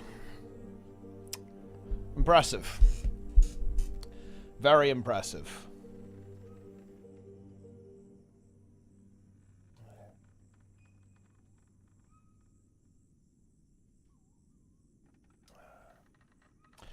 Okay. All right then. I think we're about ready to go. Do you have holes in your shirt? Is it just dirty? I have holes in my shirt, yeah. Feels bad. I need to get, I do need to buy some new shirts, to be honest. That's a topic for another time, but look, I've got to be comfortable, guys. You know, I don't like that many clothes. I also don't buy that many clothes. So it's kind of a problem. Got to go and experiment a bit, guys. Got to find some other clothing, you know? That's just how it goes. Buy all the HS merch? Yeah. I should buy some more HS merch. Exclamation mark merch in the chat. Alright then. I think it's about time. I was hoping it... Wait. Guys, is there anywhere where the frog music plays? Like the Itzel? I wanted to go listen to that. Tell me where I can stand for this. Let me tell you. This one, guys. This shit. Ooh. You know? Where does this play? This is good shit. Does it play over here?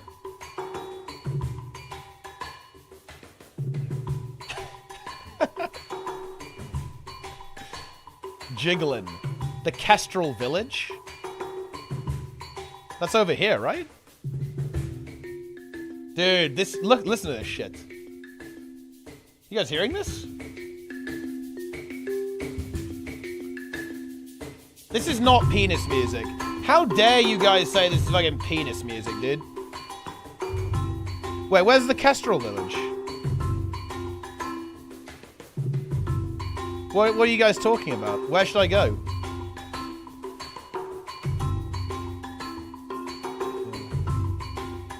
Is that like on Saitung or what? Over here? They give you the wrong information? You're in it? Okay, they just lied then. They said this is not it, but actually it is.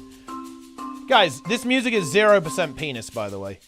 Like, the fact that any of you guys even dare call this penis music is obscene.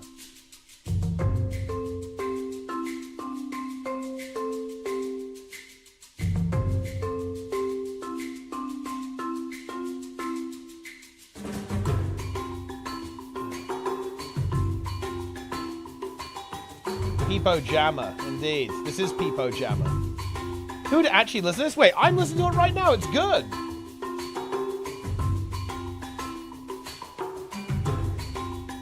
Yes. That I slipped over. It's over. I just got fucking saboteured. How dare you?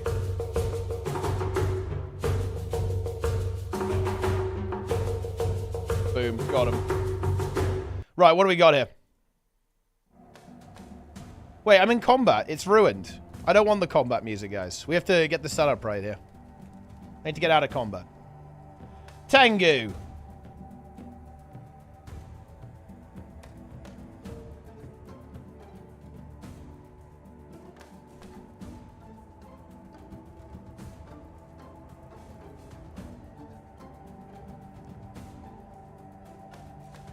This is a nice area, to be honest.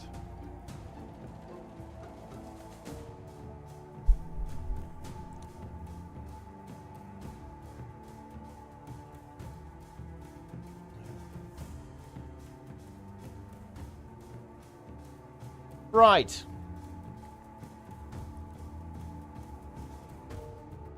I think I ruined it by going in combat, guys. Maybe I have to relog or something. The Rock? I mean, The Rock is pretty good, yeah. The Rock.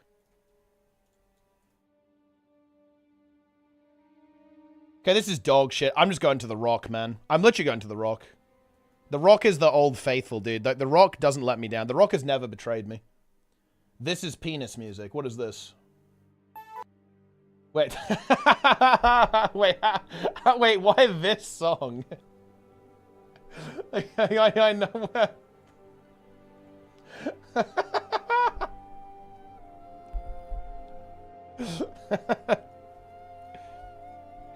Right, I'm going to The Rock, guys.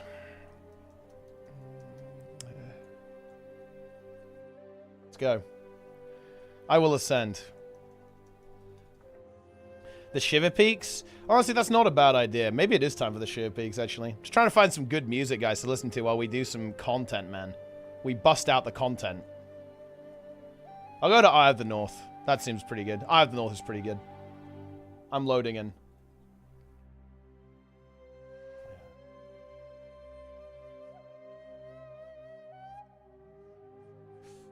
Nice meme.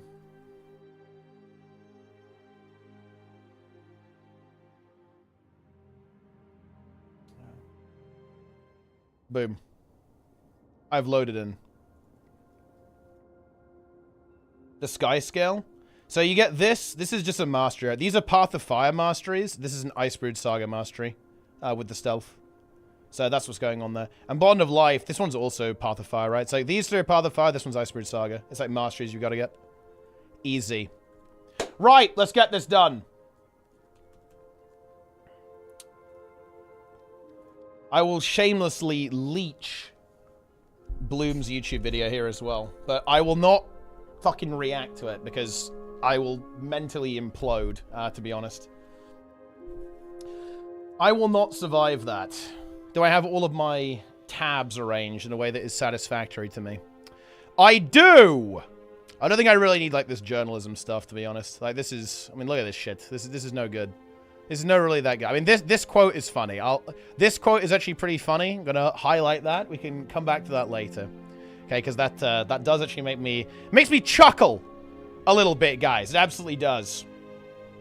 Right.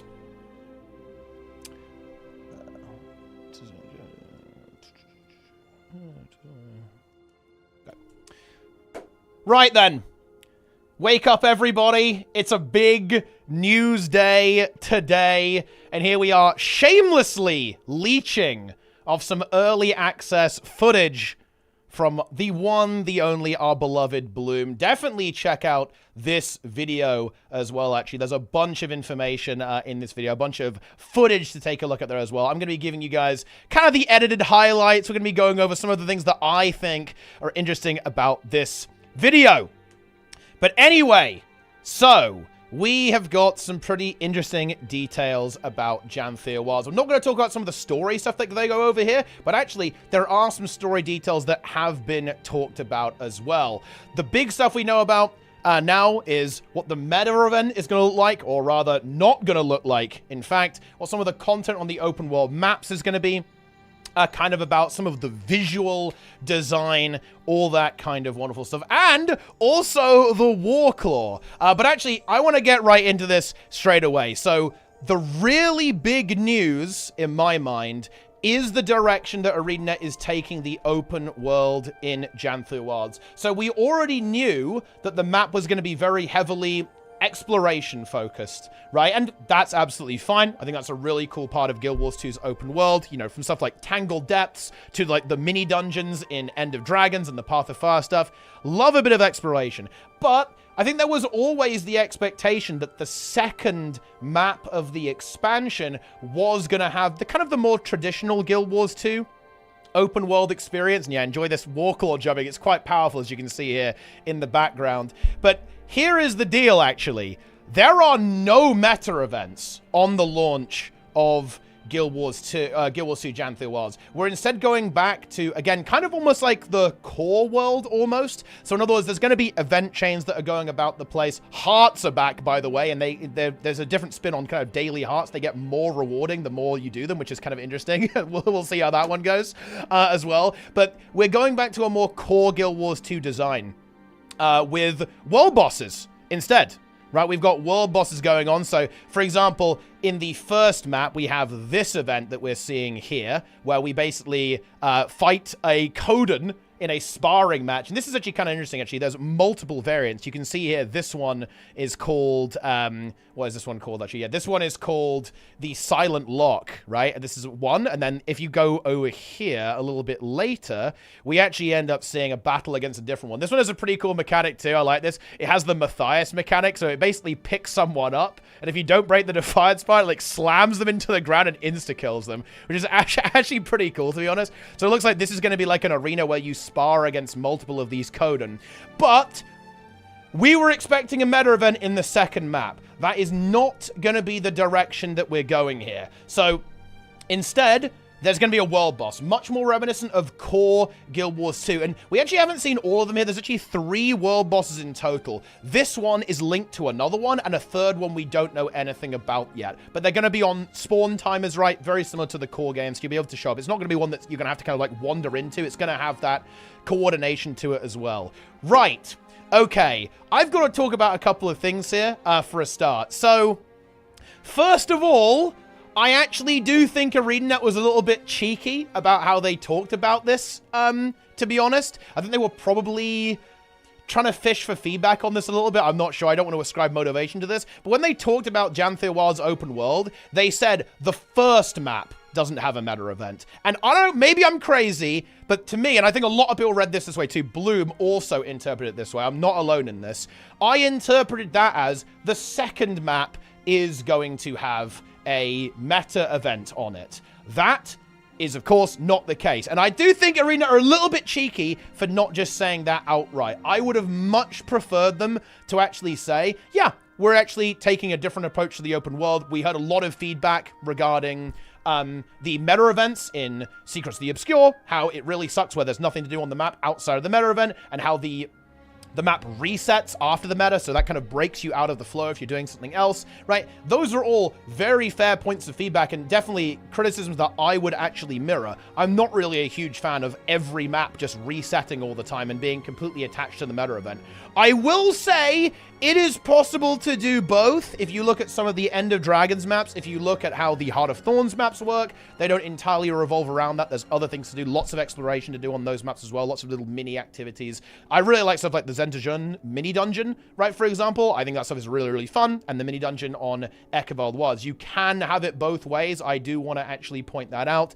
But I understand a different direction. And if they'd actually been like very forthcoming about that, honestly, I would have been totally cool. However, I will admit, I definitely had a pretty... It was a bit of a shock to hear this. I was certainly really looking forward to the meta event there. Some of my favorite content in Guild Wars 2 is, you know, leaping in there and exploring it with my community, right? Like, let's go, let's slam this new meta event. Let's figure out how it works. Let's explore it. Let's figure out what's going on. Let's beat it down, right? That was what I was really hyped for. That's a really key part of the experience for me in Guild Wars 2 open world. And not having this, I will admit,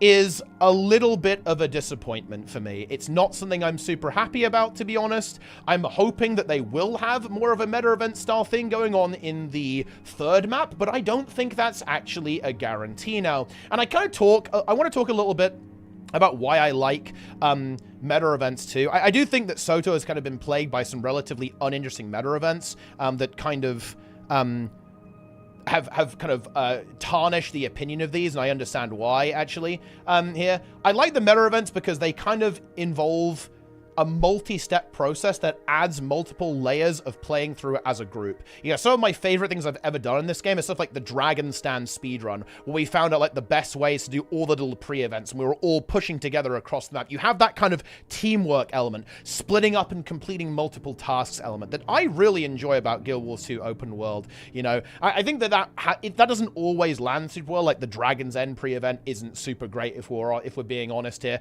But you know, I really like stuff like the Saitong pre-event, for example, actually, where you have to split up and like do all these different tasks and like, you know, in different areas of the map at the same time. Like stuff like that is really fun to me. I really enjoy that. To be honest there as well. I do think that kind of pushing single bosses, this is something that I am interested in, right? To be clear, I'm not saying that, oh yeah, this is terrible because it's not a meta event. I'm definitely going into this like, you know, hopeful. And again, I think they are going to go a little bit harder in terms of like the boss design here, because essentially a lot of their resources that would otherwise go into creating this complex chain of events that lead into a meta, now that's the boss, right? Okay, and that's pretty cool, right? So basically all of their development resources are going into making this boss cool. And you know what? I do really like the visual, and I kind of want to try and stay on topic here a little bit. I want to talk about a lot of stuff. There's a lot to go over here, to be honest, in this video. Lots to talk about. This can definitely be good, and I'm looking forward to trying it out a little bit as well. You do have to fight two of them at the same time. It's kind of one of those classic, you've got to kill them both at the same time situations going on with this encounter, which is good. I haven't seen any mechanics to this, and I want to be very clear what I mean when I say that. When I say mechanic, what I really love about Guild Wars 2 open world is like soft coordination checks. So in other words, something that requires the players to work together to accomplish kind of like a meta task, right? So not just dodging AoEs, stuff like, oh, we need to go and kill the tail, for example, on Su-1. Or, oh, you know, on Triple Trouble, we need to fire the spear gun or all drop the bombs at the same time. You know, that's the kind of thing that I really enjoy about the kind of like the Guild Wars 2 open world that I think is actually really fun as well. I haven't seen that here. It does seem to be mostly like a dodge bosses, and that's kind of why I like the really big meta events, because they typically have that coordination complexity attached to them that I really, really enjoy in the open world. Not difficult. I want to really be very clear. I want to be really clear here. I'm not saying difficult. I'm saying I like soft coordination checks. Not like, oh, pump, pump, pump. You've got to do DPS, right? You've got to do some damage. I don't think open world is the right place for that. I think that convergences are a better place for that. You know, the raid, that's a better place for that, right? Just to be clear. But I do want to see some actual mechanics here. I don't just want to be like dodging AoEs and pumping the boss, right? That's not what I'm looking for in a Guild Wars 2 open world encounter. I want it to be dynamic. I want to be moving. I want to be coordinated with another team. So I want them to do this here. I really hope they do, as opposed to the kind of the multi-stage stuff they did. I will actually give some praise here, by the way. I was very critical of the implementation of mounted combat in Secrets of the Obscure. And you know what? They've actually done something pretty cool here. So every 25%, you kind of have to break the defiance bar of the boss. And it looks like, this isn't confirmed, we haven't played it. We don't see the whole fight here. It looks like after you break the defiance bar to make the boss vulnerable again in some way, or to, you know, do something to do something here, you do actually have the kind of thing that I'm looking for, or at least in a sense. You have a little mini game where you have to mount up on your Warclaw, which I presume you'll be able to do in combat, latch onto the boss, and then run around going through these blue rings, or just like running around in a circle, like past the legs and so on, and you kind of trip them up. This is actually really cool. I like that a lot. This is a great implementation of kind of mounted combat. I don't want to be, because it focuses on the movement, right? This is a focus on the movement. I'm not pressing 2, right, and firing a fireball. I'm not pressing 1 on my turtle, like, oh, slam, slam. It's actually cool. right? You know, we're running around, we're using the movement capacity of this mount, and then we're doing something to the boss that then allows us to resume combat against this thing, right? Like, I'm actually a big fan of that. And another thing that they are doing, they kind of started doing this in Soto, and they're kind of ramping it up here. Notice these green markers. They're actually doing something that I think is really important. Other games, they do this pretty well, actually. They're introducing mechanics that you might encounter in, say, the Convergence. You might encounter in, say, the Strike missions, or rather Raid in this case. Here in the open world. So here we have a green circle, and the telegraph here, by the way, that's not just for fun. That 3-person thing indicates that you need 3 people in it. I do like the swirly thing that shows you when it's solved. I hope we see an implementation of that, because I don't think we do here. I think this is a static marker. I really like it, because one of the actual problems, funny enough, with some of the Soto strikes, by the way, is that there's actually a couple of really serious bugs with that swirly marker. That might be where they've moved away from it, by the way. So if you're on Ceres and you're doing greens, right, Ceres CM this is, when the 3 greens spawn, if the greens, like, spawn in the wrong positions, it won't count, and it will overcount some people. So the green will look not solved, even though it is. Basically, I'm explaining it very badly. The current tech they have for this is actually really unreliable, and you can't entirely trust it, even though it is a good indicator. I think it's because if you, like, spawn in more than one, it doesn't work properly. I don't know exactly. Like, come on. I don't know where I'm going. I don't know what's going on, guys, but I'd actually really appreciate it if these things actually showed when they were solved too. But I think it is pretty cool to kind of introduce this into open world. They're also doing their best to really clearly telegraph stuff. That was a big complaint they got in some of the Soto metas, I think. That they're looking at making these AoEs like a lot more visual, so you can kind of see what's going on, which I think is pretty cool overall. And you know what? The animations do look great as well. I really like how this boss looks a lot. And I actually want to point this out, by the way. They are going with kind of like the naming conventions from Guild Wars 1. So like the name and then the something. I just want to point this out. We have a glorious opportunity here for ArenaNet. Okay, in my opinion, it will be the best expansion ever if even one of these is called something the Breaker. Okay, that's all I'm saying. There needs to be like a raid boss, okay, or one of these open world bosses. It needs to be Greer the Breaker. Needs to be added to the game. To be honest. But yeah, I will say, I wanted a meta event, guys, okay? I like the big stuff. Yes, I did not like the Soto metas, but that's because the Soto metas were not good. I want to see stuff, you know, like Dragon's End. I want to see some Octovines, right? I want to see the Saitung meta as well in the mix. Like, that's the kind of stuff that I want to see in the game. Right, and it is certainly true that, you know, a lot of meta events do mostly boil down to the bosses, and I think that's kind of informing this decision here as well. But I actually do want to point out that you have to be really careful with interpreting that, because I do agree that some metas end up being very boss-oriented, but I would argue that is actually largely in part due to poor implementation.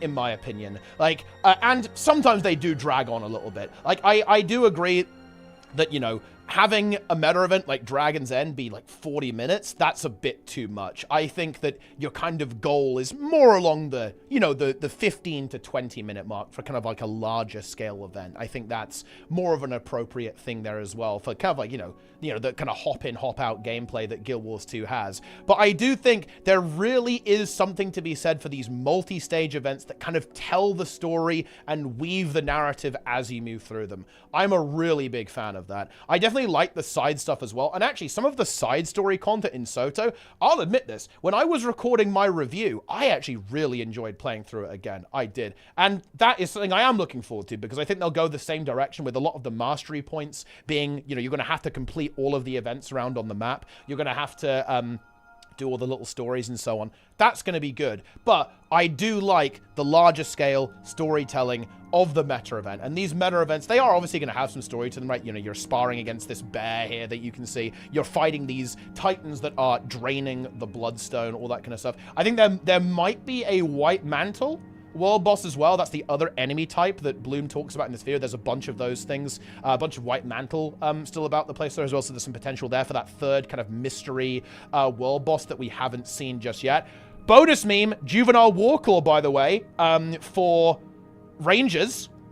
But there you go. I think I've kind of talked enough, actually, about the meta event. You know, I could go on for longer, but look, we've got other things to cover, so I've probably got the point across. If you don't know my opinion by now, then I don't know what to tell you, right?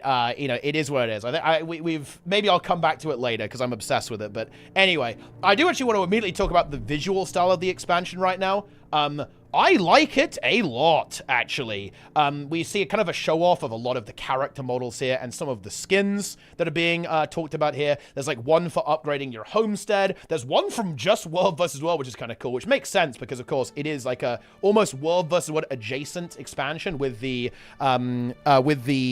Warclaw being like a big focus. This is really cool. Look, there's like a dagger skin that's like a fist weapon almost, right? Like you've got claws, you can swipe at people. I really like the armor design here, actually, and some of the enemy design. The Titan looks really good in my opinion with those animations. I love these character designs. It really reminds me of Battle for Azeroth, actually, in World of Warcraft. And Bureau Marches in Guild Wars 2, right? Kind of like that Bone Skinner aesthetic. I actually really think that the ArenaNet team knocked out of the park here with how it looks. Because we have this... I'm a sucker for this kind of green Nordic style thing. I think it just looks beautiful. It really does. I love the big towering trees, you know, the grasslands, like these big rocky mountainous zones here as well. I really like this. I think they picked a fantastic inspiration. They used Iceland as the inspiration for that. And I think that really works out well for in this second map as well, where we have this volcanic, sulfurous landscape here as well, like with, you know, with the Titans being kind of made out of trees almost there as well. And we have like this blackened ground there. There's like smoke in the air, like these burned trees.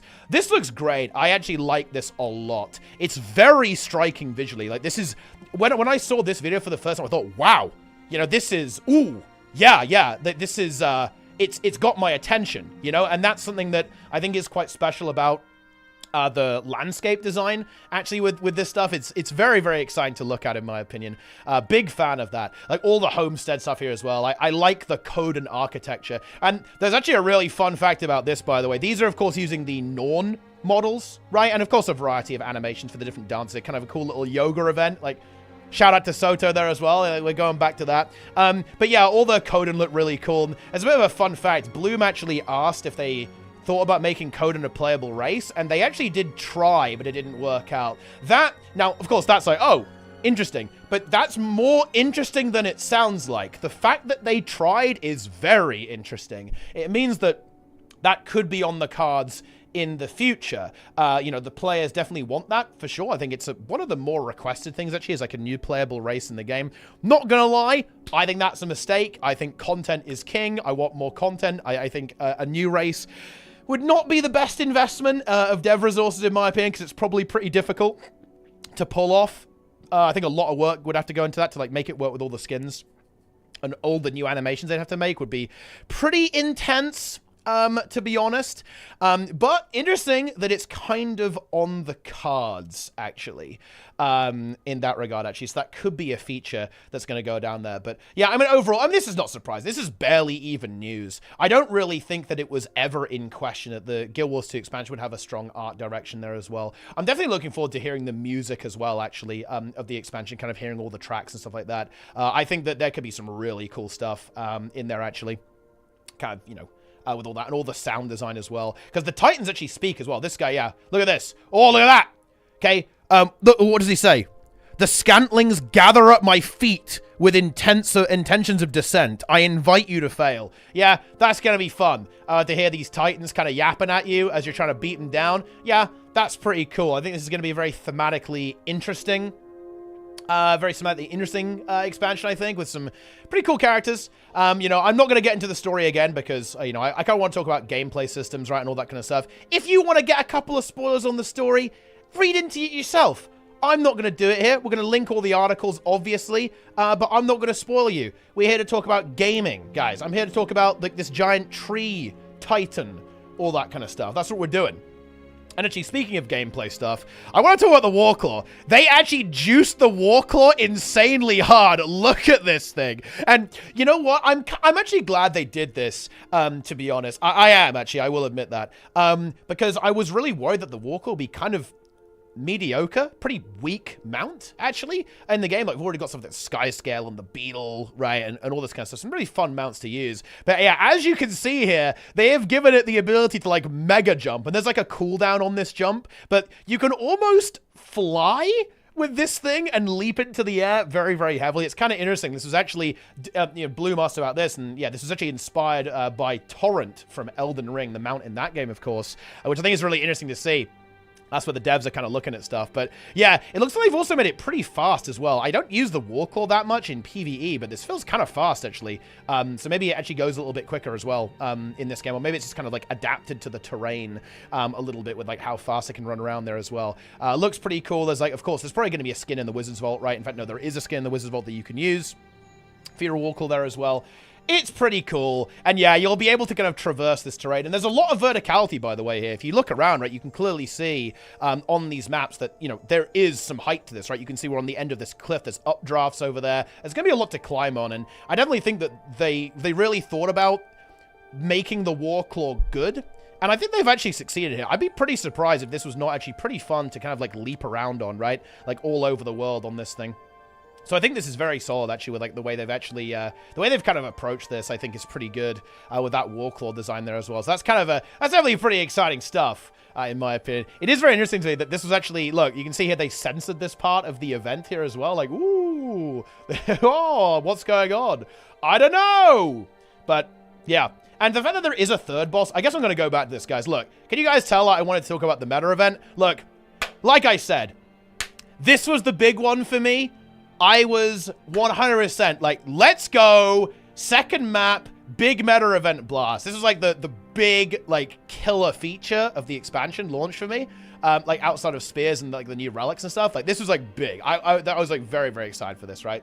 In this regard. But, I am curious about that third world boss. I'm wondering if it's going to funnel into it. So like you kill these two, then another one spawns. Or maybe it's an entirely separate thing again, like with the White Mantle.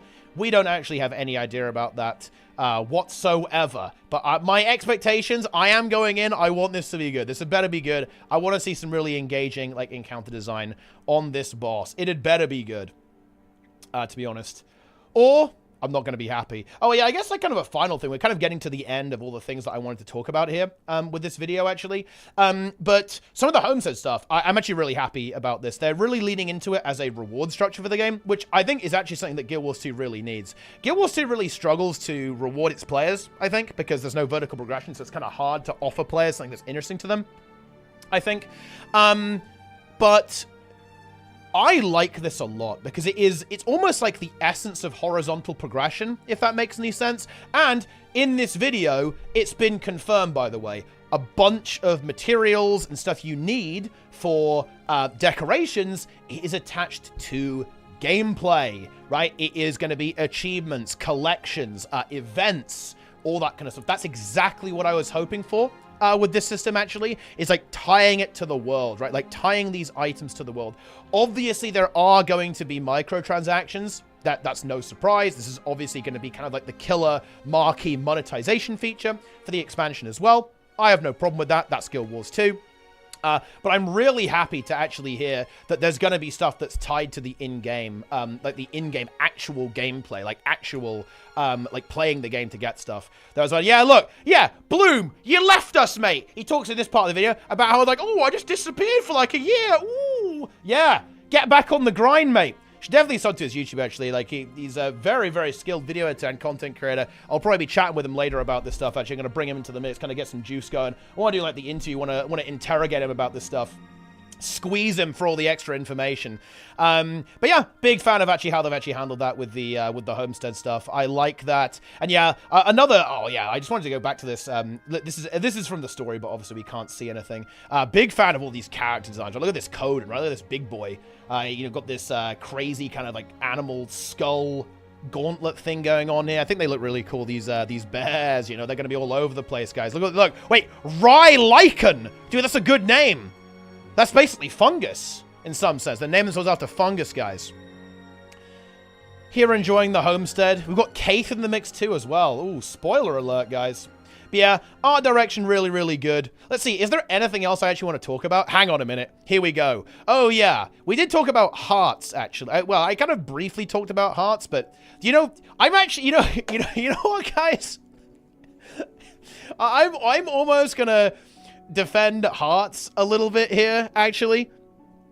Just a little smidge of defense. So I think one of the interesting things that's coming back here are these hearts. We can kind of see it on the video here. So this is a different spin on hearts. So they're going to be repeatable, but instead of just being like the same reward every time, you mostly use it to like funnel into achievements and stuff, like for, you know, making Aurora and stuff. They're making them more rewarding each time you do them. So I assume if you can like build them up over time and you'll get like, you know, more loot when you go back to repeat them.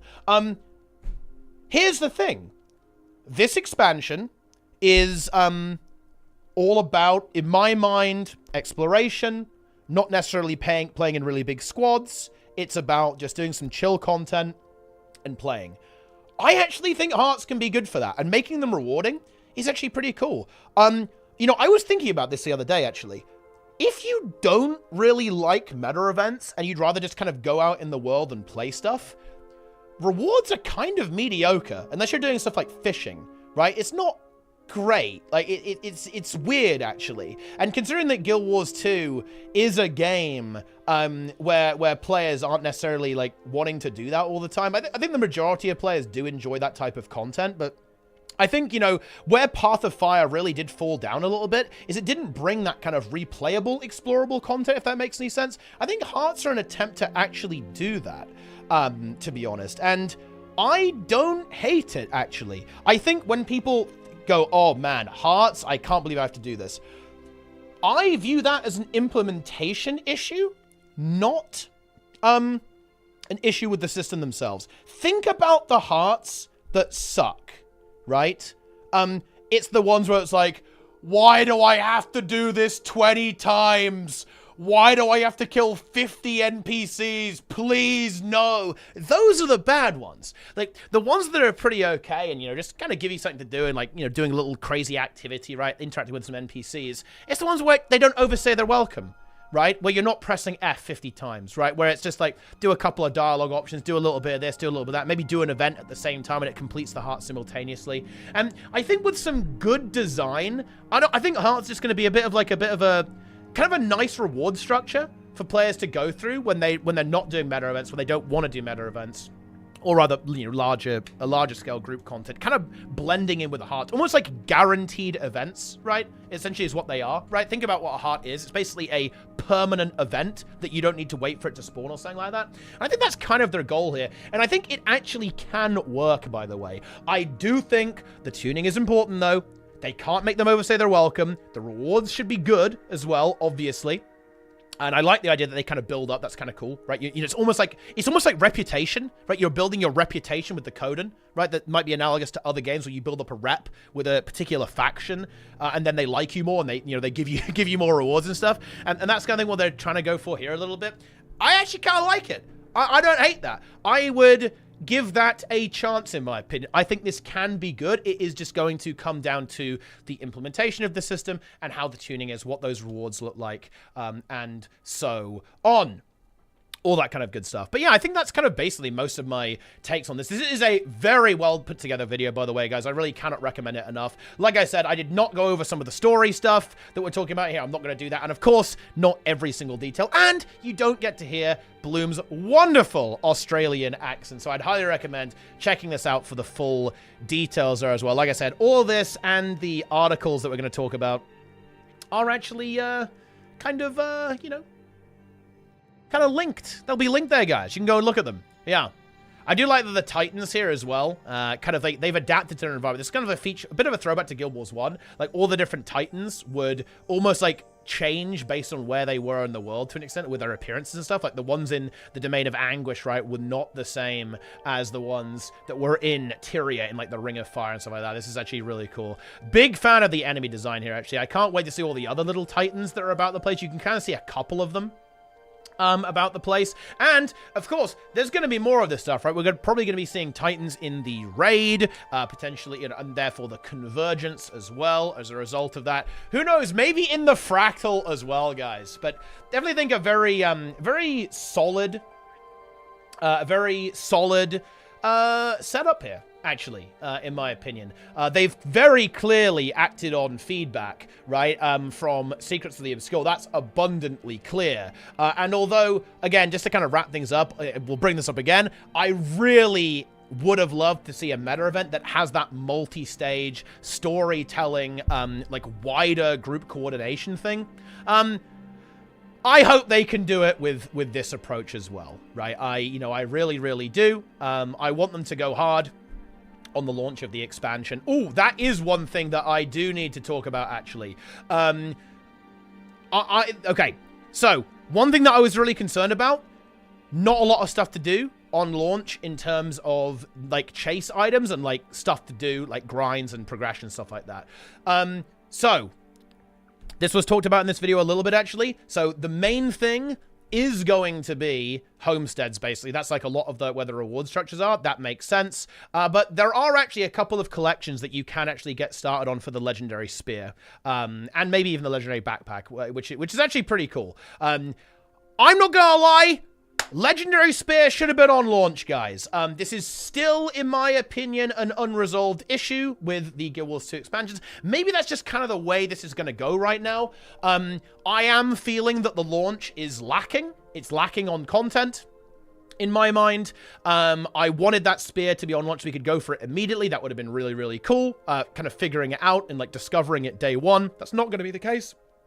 But there will be a couple of collections that you can kind of get started on. A little bit like how Soto was. I hope it's a bit more in-depth, though. I actually found the collections in Soto to be relatively mediocre. It was a little bit less focused on kind of like the exploration and like telling you a story. It was more of like a checklist in Soto. But again, I am expecting some polish and improvement to that, if I'm being honest here, because again, from what we see here, they have very much iterated on Soto, and it's looking to be a significantly improved version of the model that we saw them start to develop. So I would actually be relatively optimistic about some of that kind of quality being better here, actually. I think we're probably in for a similar quantity of content, if that makes any sense, but I'm actually expecting the quality to be significantly higher, which was where Soto really crumbled. Is that there was content in that expansion, but it was not up to the usual standard that we've come to expect from the designers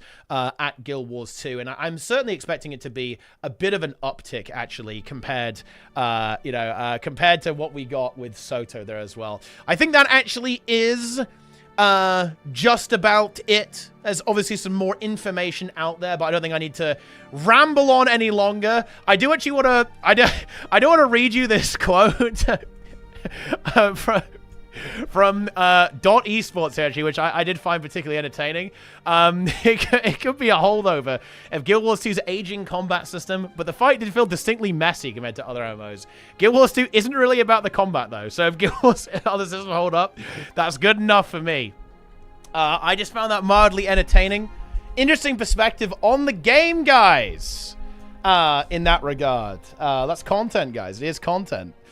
But, I mean, I guess that's just the way it goes, guys. It is what it is, my friends. It is what it is. But yeah, I think that'll actually just about sum it up. That's going to be the news, I think. We've gone through just about everything. Nice T-pose there from the Titan. Definitely let me know what you guys think. Do you want to see a meta event? Did you not want to see a meta event? Did you want to see like a hybrid, a little mixture in between? I don't know. Okay, let me know what you think, gamers. As always, hope you've enjoyed. And I definitely want to say, I've been shamelessly leeching from Bloomer. You got to check that video out. You got to give it a like. You got to give it a thumbs up. You got to leave him a comment as well. Okay, for absolutely sure. I'm sure we'll be hearing from him a little bit later anyway. But yeah, that's going to about do it. More content to come. And also, get ready. I'll probably talk about my plans for the expansion launch a little bit in like a little mini video, actually, because it's going to be degenerate. We're doing it day one with the Zero to Hero. We're maxing it out. We're beating everything. We're finding everything about the expansion. I guess I kind of told you now, but, well, look, I'll tell you again later on. We've got to get that reinforcement so everyone gets it. Nobody misses it. But anyway, that's going to do it for now, my friends. Thanks for watching. Hope you enjoyed. And, of course, follow, subscribe, hand over your money, and I'll see you next time. Yeah. Alright, okay, there we go. Got it. We love to see it, guys. Incredible stuff.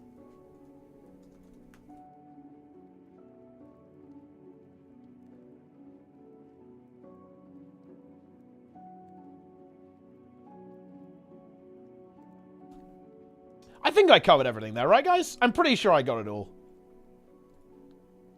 I'll call up Bloom later as well, guys, if he's around. I'm not sure he's around today, but he said he might be around like this week, and we can have a chat. We can get something going. Get a little mini tea time going. You guys know what I'm saying? And talk about that. But I'm pretty sure I talked about everything there. I was talking for a while. That was like half an hour. Holy shit. That was a lot going on. Yeah, I think I covered basically everything I wanted to talk about.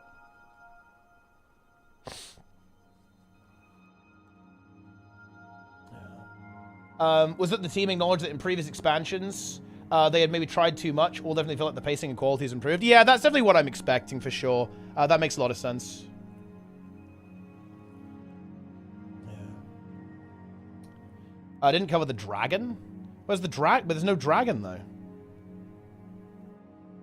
New login screen for WoW? Wait, did they make a new one? Yeah, to be fair, the War Within one was not... It wasn't that good, to be honest. It was one of the more mediocre ones.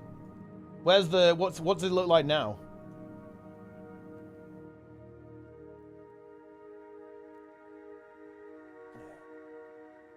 Yes.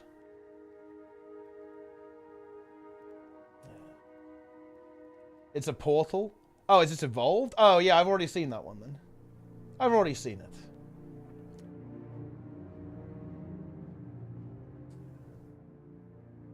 They might find a solid one for the third map. I hope so, yeah. I definitely hope so. Will there be Zojagar? I'm not sure about Zojagar, but I mean, I'm not even sure if Zoja's in the mix. I mean, actually, it is wizard themed, so it is entirely possible that we will be getting that content, guys. It will be fully enabled. Yeah. I love React content, guys. I love reacting. Guys, I'm reacting! Ah!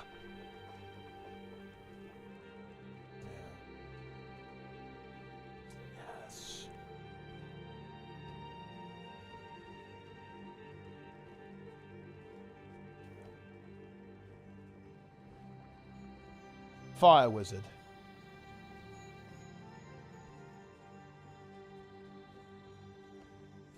Buh.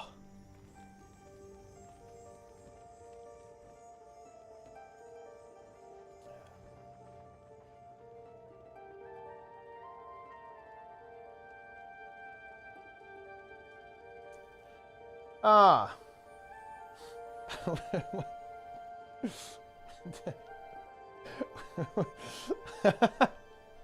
This is a good message, Sprudel. I like this.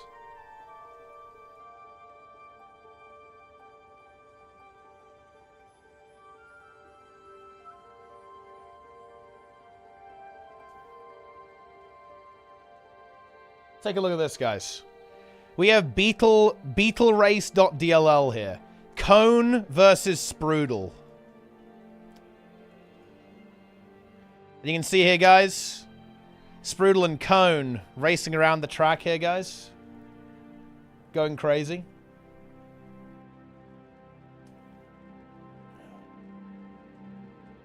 Oh, yeah, I actually should have explained it a little bit more clearly here. The problem that I was trying to talk about is that we need a solution to make it very obvious who each racer is in the 3D world. So maybe like some Blish shit, I don't know. Or yeah, some kind of Blish add-on that we might need. In other words, I need stuff on the screen here that like labels the players somehow or something. I'm not sure how we could do that, to be honest. We need to be able to connect like the racer in the game to the name of the racer. Part of racing meter? Okay. Well, yeah, we probably have to, like... We have to, like, modify it in some way, then. So it doesn't, you know, so it looks all pretty. Nice. But yeah, enjoy, guys. That is React content. I have reacted. What more do you want from me?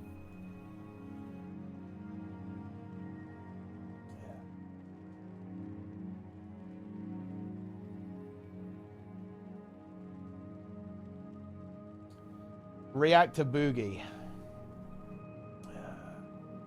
Nice. You can see I'm happy so far. Honestly, I mean, I'm not gonna lie, I don't really want to complain. I don't really want to complain that much, to be honest. I am very disappointed in there's no meta event. And actually, I did say this in the video, but I will say it again. I am a little unhappy with how they communicated this. I do not like it. The fact that they kind of implied that the second map would have a meta by saying, oh yeah, the first map doesn't have a meta. Then they omitted talking about the second. I'm not a big fan of that communication. They should have explicitly stated there are no meta events with this expansion. Or, again, you can 100% talk about it in a way that's way more... You don't have to say there is not this. You can 100%, you can say it's more exploration focused instead of meta events. We've got world bosses, all right. We've got world bosses in these areas that you can go and encounter, right? All that kind of good stuff. Like, I do not like that they did not explicitly state that. I think that is actually a bit cheeky. I think that's not right.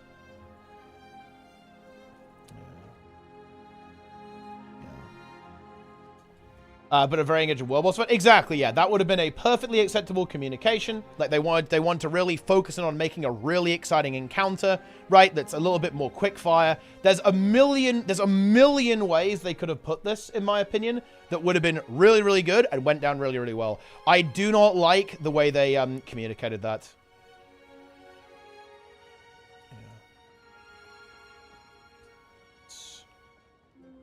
Triple Trouble is better than a Gaiala Delves. You're not wrong. You know, you're definitely not wrong. But I think there are some really good meta events they've been implemented into the game. Like stuff like Dragon Stand is really good, I think. Stuff like the Saitung meta is pretty good as well. Like, there are some events that like have actual good pre-events, right? World Boss and a meta. The World Boss doesn't really have a pre-event. And I kind of like the build-up, you know. I do like stuff with Dragons and that has like a build-up and you can kind of speed run it and make it go faster, right? Like Dragon Sand is kind of the same thing as well. Like I'm kind of into that.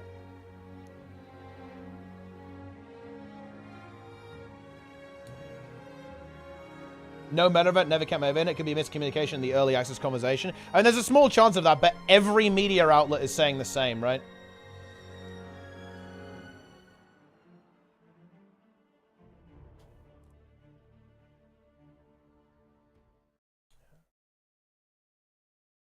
With a meta, I prefer a world boss. Yeah, but I would prefer a meta event, right?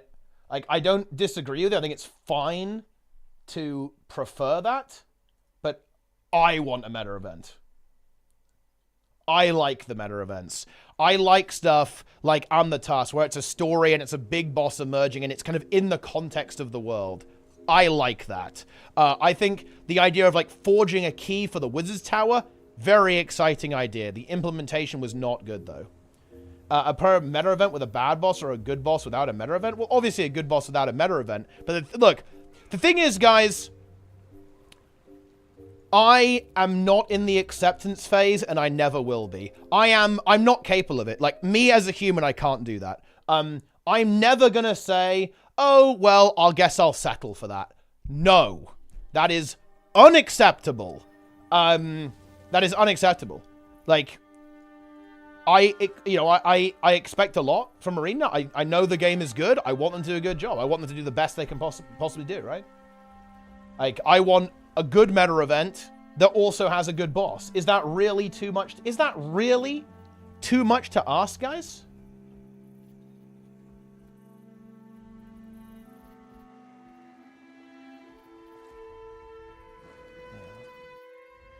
I don't think it is. I don't think that's too much to ask.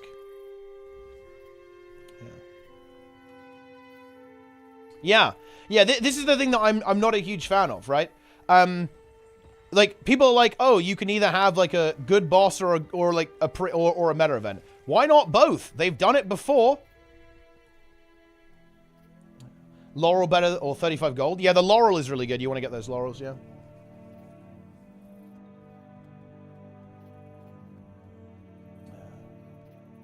What's the last example of a good meta and boss? You know, Dragon's End is maybe not the best example because the pre-event is fairly mediocre, but it's still probably Dragon's End. Like, Dragon's End is really good. I like it as a map overall. I would say something like Saitung is pretty good, honestly. Like, Renyak is not the best boss ever, but I quite like the event overall, actually. I think Echovolt Forest is pretty mediocre. It's not the best pre-event.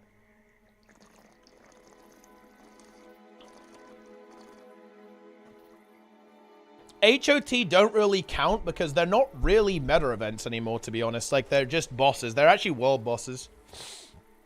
Because you don't really do, like, Octovine pre-event, right? You don't do the outpost anymore. People just show up and do the boss. Maybe from their data, there was a lot of people just join for the last part of a meta. Yes, but the thing is, okay, that's almost certainly true. But the thing is, you have to be very careful with that information because you've got to ask why. Do people inherently dislike the idea of events having, like, lead up into them? Or is the lead up just not really that good? I can understand, look, if you look at Soto, I can understand people leeching Soto meta events because they are not good. Like, Soto meta events are not good content. Especially Skywatch. Like, Skywatch is, like, pain to do. And you get full rewards if you just, like, show up at the end as well. But, you know what? You know what actually is a good meta? Palawadon, dude. Palawadon is actually a based meta. You go through, you're farming all the... oh my god. Dude, Palawadon is actually so good. You go through, you're farming all the champions, like pushing through the city, sinking the ships, and then you have a boss at the end, right? And you know what? Do you know why that meta event is good? Because it massively rewards participation. You're missing out on mega loot if you actually don't do the pre-event, basically, before spawning the boss. That is how it should be done. Drakara is great. Drakara is pretty good, honestly, and it doesn't have the biggest lead up there as well, but it's, you know, it's got a little escort event at the start. But yeah, Palawadon is actually very good. It's a very good meta event, I think. Saitung is a good meta event. I think that making, like, the loot from all of the pre-events better would be pretty good for the game. All the pre-events and show up for the main event is cooperative but still simple. And Octovine is a bit of a classic. It's just it's a decent boss fight, right? I mean, it's kind of power crept at this point, but, you know, design-wise, it's pretty solid. I like it when you get, yeah, I like the champions giving you loot. I think it's very cool, actually, in Palawadon. I think I'd like to see that design more often pop up in these meta events. So if you actively, that would be a good way to actually address participation, I think, is by, like, throwing a bunch of champions in, so that the player is, like, very heavily incentivized, right, to actually engage with the content.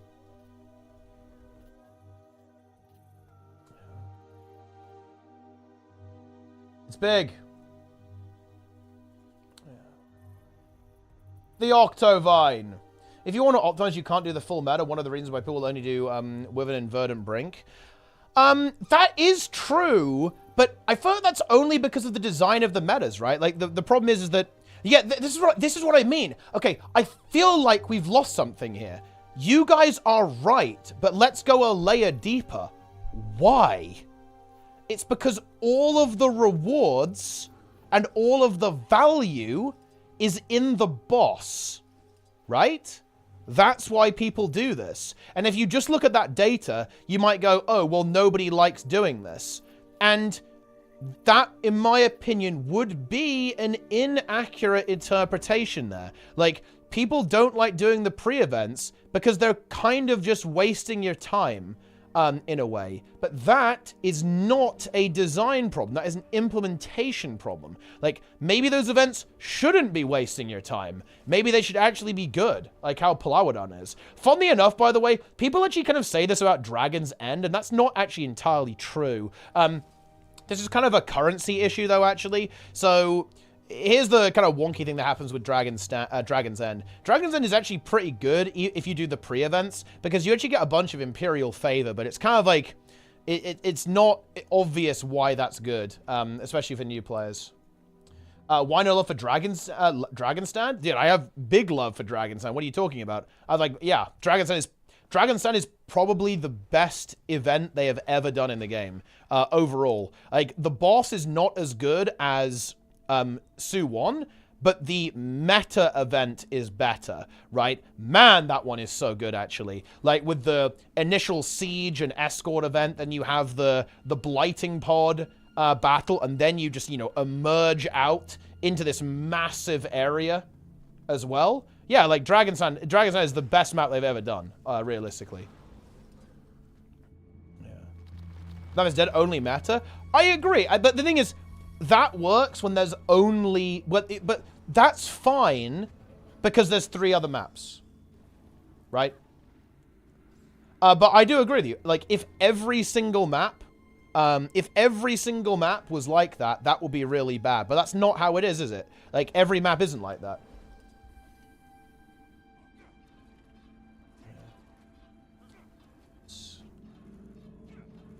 People mostly farm Dragons in South eventually. Yeah, because it's like a very efficient way to get those stacks up, right? Is buying tier 10 Jade Core good? I would say so, yes.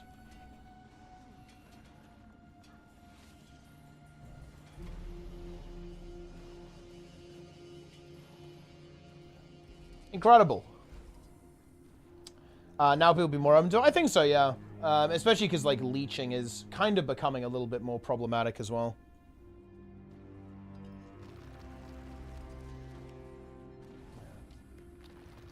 Yeah, it's just like, it's just free vitality, right? It's like free, free stats.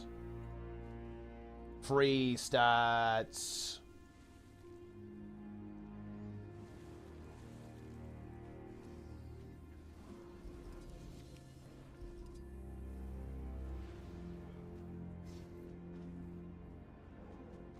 Yes.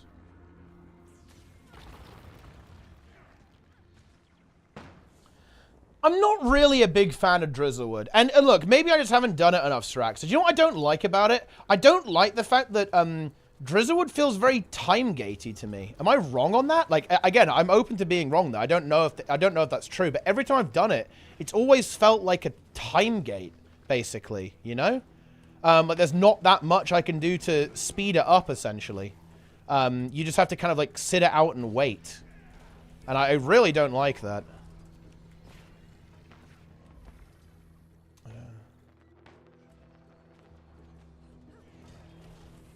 This guy probably has renewed focus. I'm going to put a reflect on this group so I tag them. And then get some Aegis in there so I continue to tag them. Dude, look at all the Aegis I'm getting here. This is huge. I'm going to put boons on them. Have some boons. Have some more Aegis.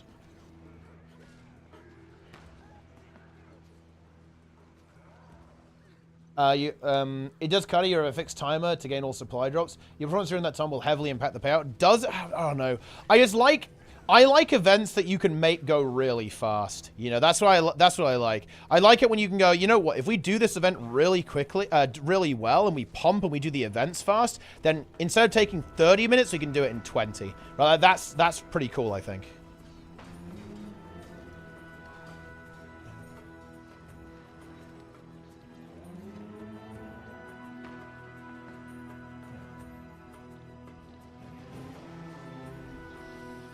I will try and save this guy. Is it going to work? It is. This guy's dead. MDI meta event? Yeah, kind of, yeah. Exactly. It doesn't work. Yeah, it works everywhere, not just EOD maps. What do you think about Silver Wastes? It's alright. I'm not the biggest fan of it. I think it's more of like a proto-HOT meta event, really, if that makes any sense. That's how I kind of see it.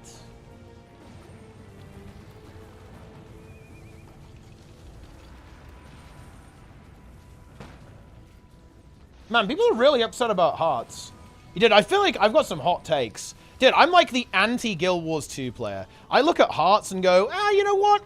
That could actually be kind of good. But then I go, no meta event, and I'm crying. Whereas I feel like most people are the exact opposite. They're like, well, I don't really give a shit about no meta event, or maybe even preferable, actually, but the hearts are gonna mentally break me. Hearts are fucking shit. But I felt that, okay, maybe I'm wrong on this, but it just feels like that's because of the current implementation. That the current implementation is not good, to be honest. But I think there can be a good implementation. I can't think of a good heart. The training area in Saitung. Boom. Easy. There is a good heart.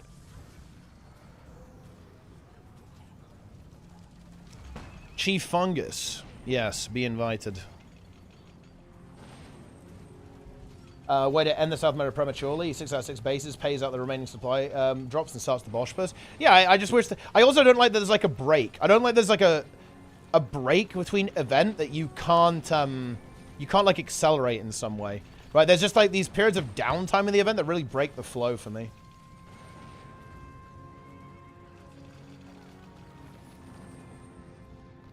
I just think that they need to make the hearts well-tuned. Well-tuned and actually fun. Boom. Easy. That's the worst heart. How is that the worst heart? That's the most based heart. You can go on the little jumping puzzle and complete it. It's huge.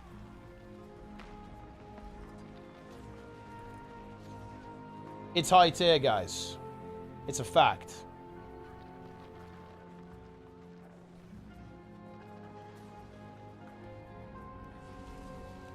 Yes.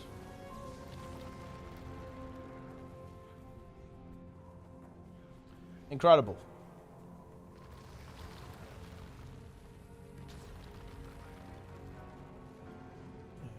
You can do the jumping puzzle? Yeah. It like gives you a massive amount of progress if you do the little jumping puzzle thing there. It's huge.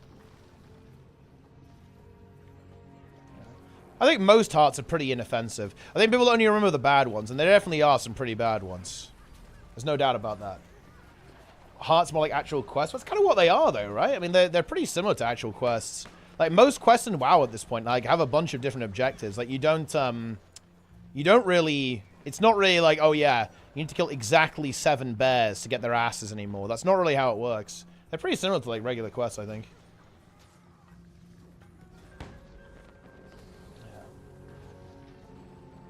Break. So, guys, what do you think? Do you think ArenaNet is going to add, you know, something, the Breaker? Is that happening in the next expansion? What do we think? Surely, right? Surely the Breaker is on the way. What do you mean, no? Why would they not add that? Wait, why not? Why do you guys think they won't do it? They have no reason not to do it. I need to leech some healing from this group. I've done it successfully.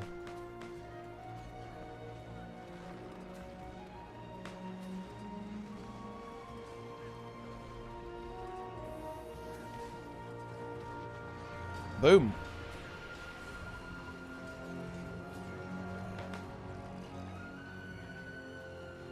What if they call it the Broken? I mean, I guess that could work too. After doing Corteria map completion. Oh, you guys are actually fucking clueless. You guys have no idea about what kind of gamer I am. Let I remind you, I have done 1 to 60 HC in vanilla WoW, guys. That is your reality. Luaran farming, very nice. 75% win rate. Plus 19, holy shit. Oh yeah, you're queuing with Avatar, right? I think he's got some... He's a bit juiced up on ratings, so you're going to get some fat gains if you win those games.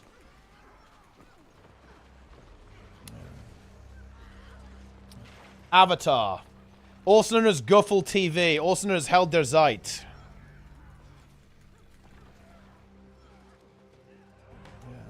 One of the most legendary Guild Wars 2 players of all time. Dangerous gamer. The Soto completion stream. No shot you'd break to map. I'm not breaking, dude. Like, I'm not going to break to map completion. Holy shit. It's not possible. Jester has 12 gifts of exploration. Yeah, I've done map completion a lot, honestly. The appropriate isn't it the chromosome pit? Look, you just got, look, when it comes to playing ranked PvP, and this is kind of true of any team game, if I'm being honest, guys, you just have to not care about, you have to understand, like, what's going on, okay? Ranked is not competitive, inherently. Or I have a pretty hardline opinion on this. Ranked PvP in a team game is inherently, you're not there to compete. That's not what you're there for. You're there to have fun, play the game, and, optionally, improve. That is what ranked is for. If you want to compete, you play ATs. There is no such thing as random team competitive gaming. That's simply not a thing. That doesn't exist, right? Because you can't play Guild Wars. You can't play any team game with randoms. That doesn't make any sense, right? It obviously doesn't make any sense. You just have to understand the state of play. If you go into ranked thinking like, I'm going to win every single game, I'm here to compete, I'm going to grind the leaderboard, you're never going to have a good time, right? Like, you're just not. You're never going to have a good time, in my opinion, doing that. You have to understand the state of play. You're there to get better. You're there to have fun. You're there to practice, right? Like, you're there to, like, you know, get your rank points up, right?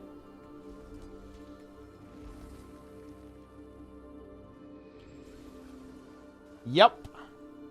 I'm fighting Boyce and Abindo in every 2 a.m. queue. The thing is, that's one of the best things that could possibly happen to you if like, you're looking to get better at the game. Like, if you play against those guys, well, honestly, that's the skill gap there is probably a little bit too extreme. But, I mean, yeah. Yeah, I mean, when you have, like, that much of a skill gap, it's not that useful, but, I don't know. With Ecto prices, bleb boying, I mean, they're probably pretty high, right? 50 silver? Dude. That's pretty big.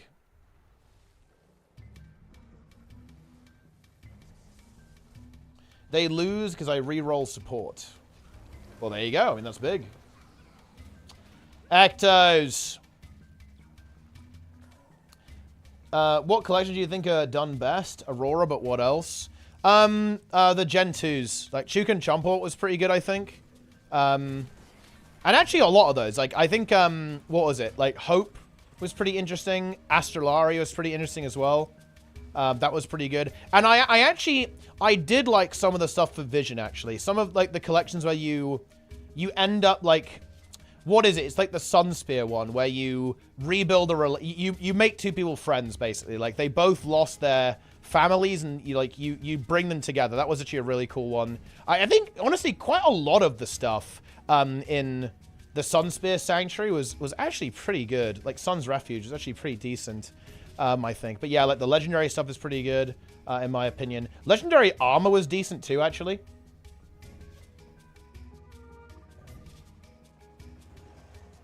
I think. Didn't hate the Fractal Backpack either, actually. That one was decent. And, you know, Vision was alright. Aurora was absolute peak, though. Aurora is, like, this is, like, holy shit, S tier. S tier collection. Very high tier. The LEP build? Oh, yeah, I'll see if I can find it for you. What is the type of player Guild Wars 2 designs content for? It's certainly not the veteran, not the new player, not the active type player. And it creates content for second monitor while you watch Netflix. Casually using WC in maybe 1 to 2 minutes, not within 8 p.m. I mean, that's obviously a very cynical way of doing it, but like, you're not entirely wrong. I think a lot of what they do actually is not aimed like directly at that. Well, kind of, but I wouldn't put it as derisively as that.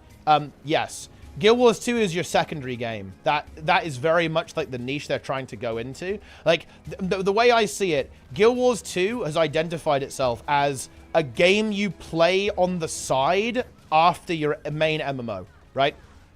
And that's where a lot of people are right now. They main WoW, play Guild Wars 2 on the side, main Final Fantasy, play Guild Wars 2 on the side. And also, I think they really look for new players. Yeah, like new players is big. I think this Janthir Wilds again is like another big like new player expansion. I think a lot of really cool stuff there. Like, you know, like I think the exploration focus, the heart focus for like stuff that you can kind of do anytime you want, like on demand. It's kind of like Rifts, right? It's like on demand content that you can go play randomly. For example, like, yeah, it's new players and people who play Guild Wars 2 on the side. Like, I think that is very, very much the target demographic for Guild Wars 2 right now. They're not really... I think this definitely really shifted with Soto. They are not going after people who main the game, right?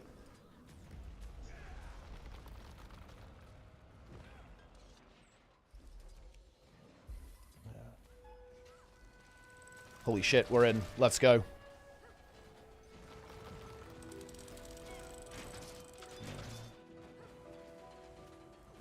Don't forget, we don't all play full-time. Neither do I.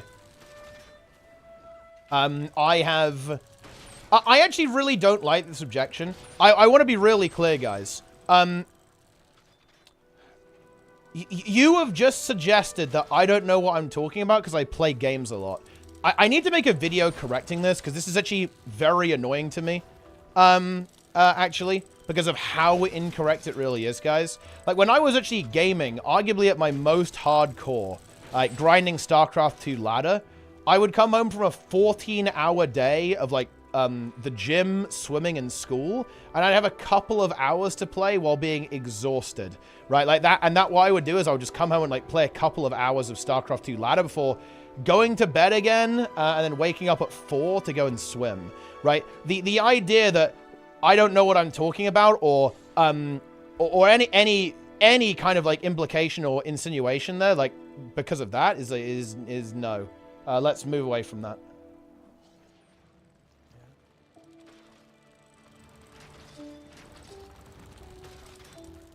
Yeah. Yes. Even if I didn't play a lot, it would change nothing. Right, about this stuff. It changes nothing. Infinite Nexo there with a tier 1. Appreciate it.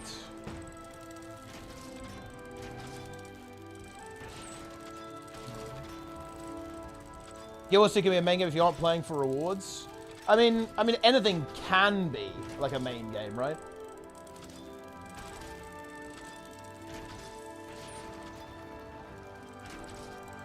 So Fox there with the Prime. Adults with jobs and families. No, can we actually shut this down, please, actually, Taronja Zest? I really don't like this. Like, no. Every game works for people who have families. All of them. This isn't exceptional, right? Guild Wars 2 is for people who don't play much, but this idea that, oh, you know, I've got, like, a real life, so I can't play games all day like these other ones. This is wrong. You do not need that many hours to play any of these other games. It's not true. Yeah. I don't like this. I don't like it because it implies that this is, like, unique. It's really not.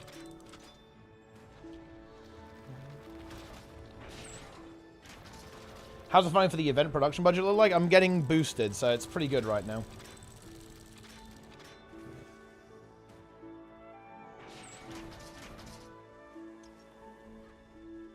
More casual market. Do you think they'll tone down the Giga burnout for legendaries? Like, they've does not feel like something a casual player will ever get. And I think they probably went a little bit too hard with the grind there, I guess, but it's pretty achievable with convergences, no? Like, convergences are... Like, they're pretty chill. Like, you can definitely get it. Like, I think Obsidian Armor is, like, kind of, like, a little... It's, like, a long-term goal, for sure. But I think it's, like, pretty... It's pretty, like, manageable, right? Like, even if you don't play that much. Especially with convergences, right? Like, if you're just doing rifts, yeah, then, yeah, holy fuck. It's going to take you a while, I think. But if you're playing convergences, I think it's pretty okay. Let's go.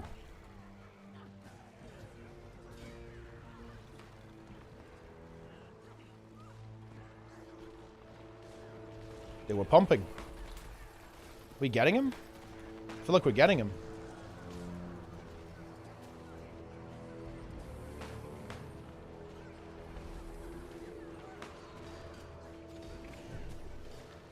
I'm breathing. Ooh. Yeah, we're kind of getting whittled down here. Oh, no. I was too far away there. I believe we have been crushed. We have been defeated. We are defeated. You're on your ult. I am indeed on my ult. But that will be fixed soon.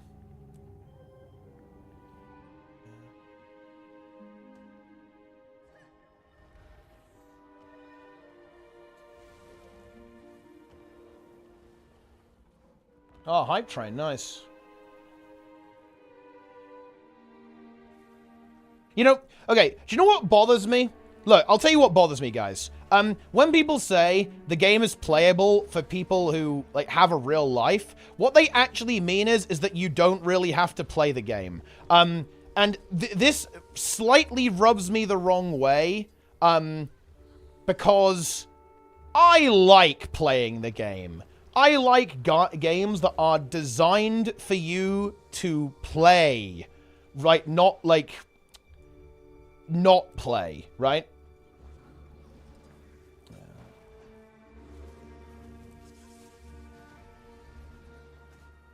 Titans had to grow a fourth leg to keep it with players that can now jump. Ha! That's a fun one from ArenaNet Frosty. I like that. Yo, players gifts 5 subs, actually. It still says he's gifted a total of 0 subs, though, but he kickstarts the hype train. Very nice. Yeah. Experience. Yeah, exactly. People want, like, a very passive gaming experience. Like, at that point. I think people view Guild Wars 2 as very passive. You don't have to be very active. And that is true, actually. But, I don't know. Again, I actually don't like talking about this because it just... It is what it is. But I will say this, guys. Games that are very passive are hostile to me, right? I do not like passive experiences. So it really bothers me when people kind of advocate and view it as a good thing when games are passive. I'm obviously aware it's an opinion. There's nothing wrong with wanting a passive game, but it does make me a little bit sad. It makes me a little bit sad that, like, people don't want active gameplay. Like, there's this desire that I want to be able to get stuff in the game, but with incredibly low level of engagement, right? I actually had a YouTube comment.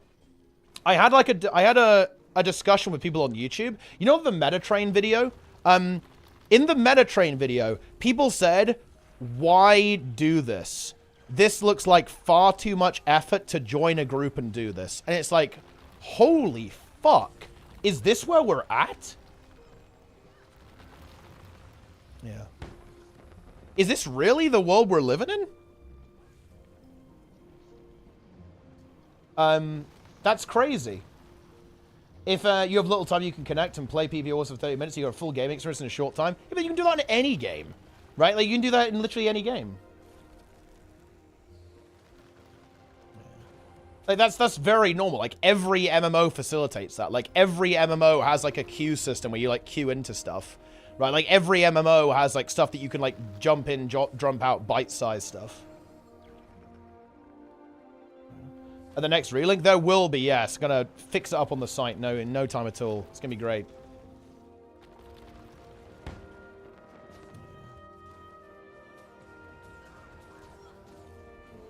Any invited time person, be it small or large. But I think that's like every MMO, though. Like, this is the weird thing. That's what game isn't like that. Like, what MMO can you not do that in? Like, maybe like the pay-to-win ones, I guess, like some pay-to-win stuff. But like, what non-pay-to-win MMO is like that?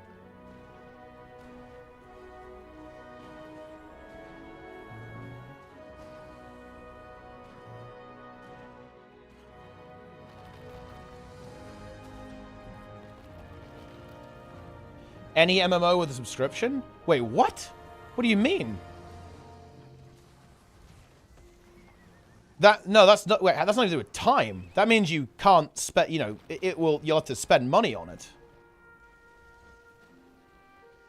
I'll have been power crept out. Everyone will have jumped to another server. Well, I mean, New World is fucking dead, so that's like a different thing, and the game just isn't very good.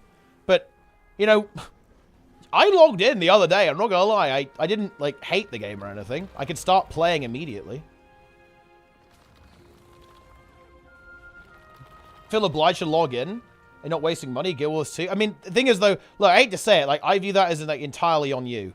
Like, I don't feel that way whatsoever. Like, I don't feel obliged to use all of my mobile data every month on my phone contract, right? Like, I guess I just don't really engage with, I don't really engage with anything that way. So I guess it is what it is.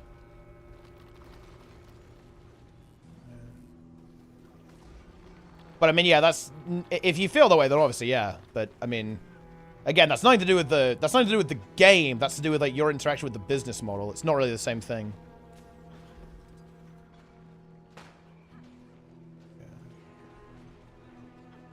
The MMOs want you to do that too?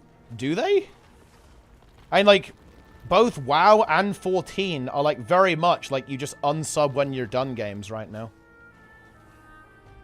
Even vanilla is like that, to be honest.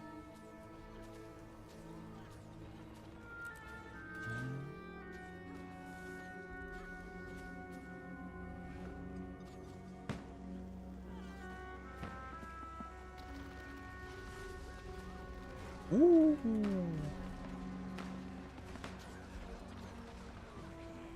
Holy shit.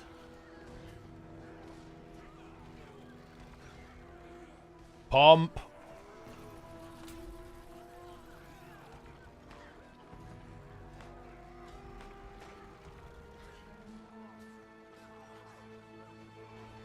Oh shit, we're pushing, dude. We're pushing. I think we got him. We're kind of getting him.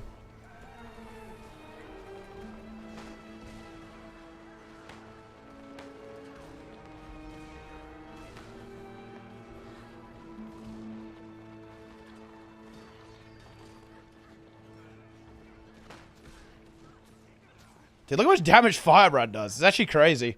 Like, all the Firebrands are actually pumping. Look, we're actually slamming right now. I don't even have good gear on this guy. I don't have the Balthazar rune. So I'm missing a whole bunch of damage on this. Open the TP? Wait, what's wrong with it? Broken? Enko's buying too many Ectos. Oh, yeah. Service unavailable. It's over.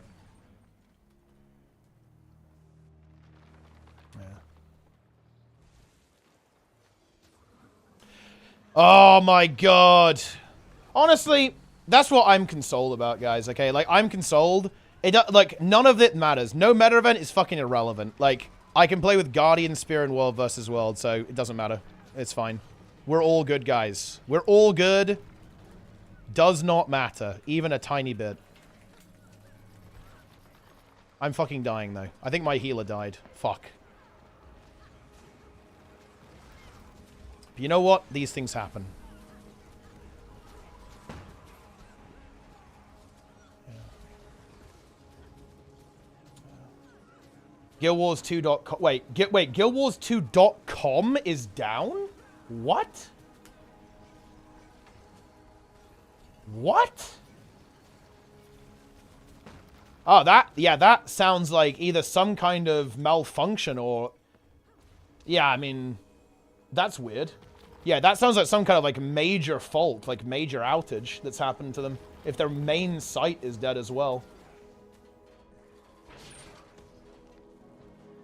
Yeah, well, I don't... well, has Guild Wars 2 ever been subject to a DDoS attack? I don't think so, actually, but it could be, for sure. But yeah, some kind of outage or fault has happened.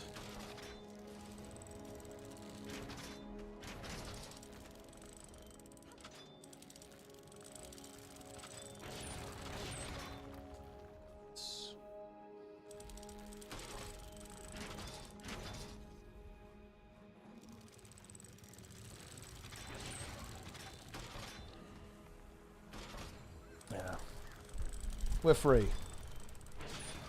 Website, yeah, maybe they are like updating it or something to have like Janthir branding. But I mean, that probably shouldn't make it.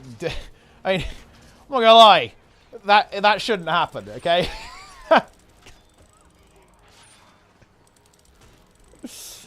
Yeah, I mean that probably shouldn't like crash the entire Entire website.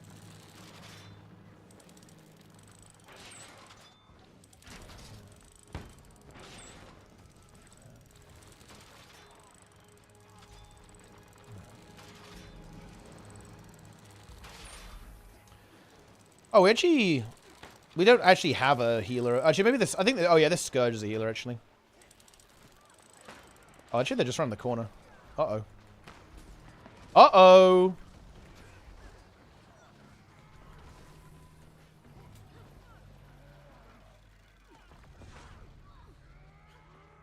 They killed our catapults. Does not feel good. We going in? Ooh, there's the Veil. Let's go.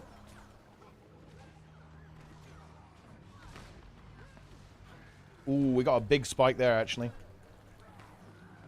Ah, some people got caught at the back, though. That's unfortunate. That is very unfortunate. I think we're kind of dead here.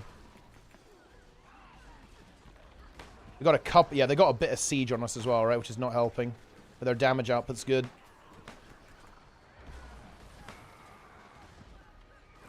Yeah, it's unfortunate. We're giga dead here. ArenaNet has cancelled all Guild Wars 2 development. Which was... Should I play with us? I mean, you have to join Fungus. Yeah, everyone's going for that free bonfire, right? Yeah. Who doesn't love a free bonfire?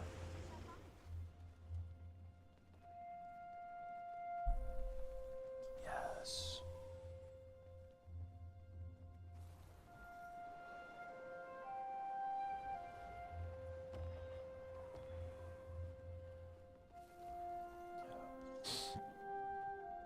Teapot, I'm having trouble using your referral link to buy 100 copies of Janthir Wilds. I'm getting service unavailable. Gonna give up if I can't do it within the next 10 minutes, sorry. Well, I guess I'm missing out on that big payday, huh?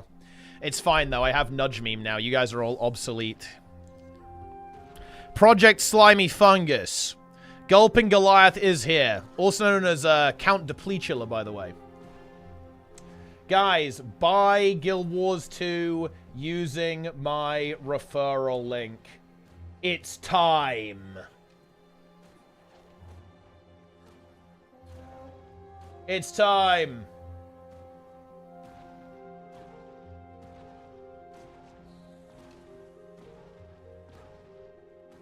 Enjoy.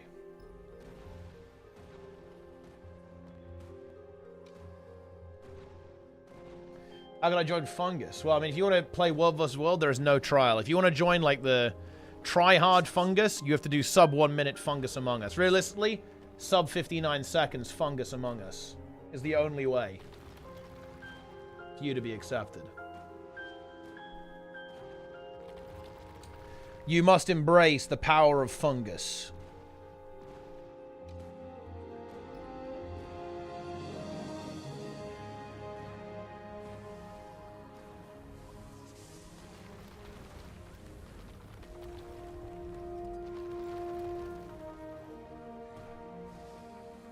Remember when Wooden Matez used to finish an expansion before the next one came out? Well, I mean, he has finished it, though, no?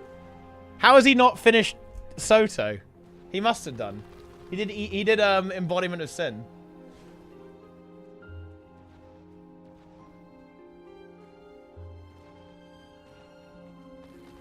How do I gift sub to myself? Well, I mean, you can't. You have to subscribe yourself. Like, I don't know that you can gift it to yourself.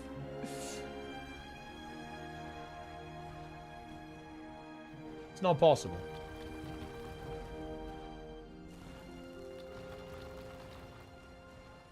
I'm pretty hyped for the raid tournament, actually, guys. The raid tournament is going to be... It's a bit of a sleeper right now.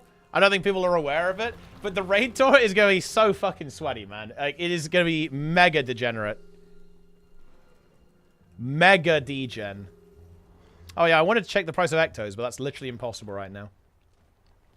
Oh, don't sweat it, Jester, by the way. Like, if you've got stuff going on, then don't cancel that, right?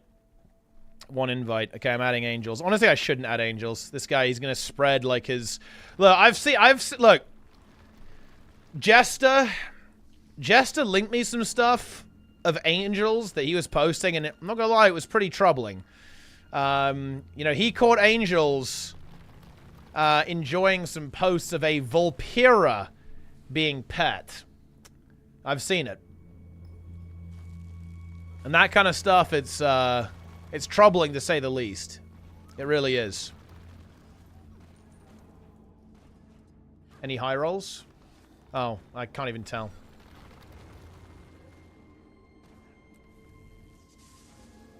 We've all been there. Have we, though? Have we all been there? I don't think I've been there.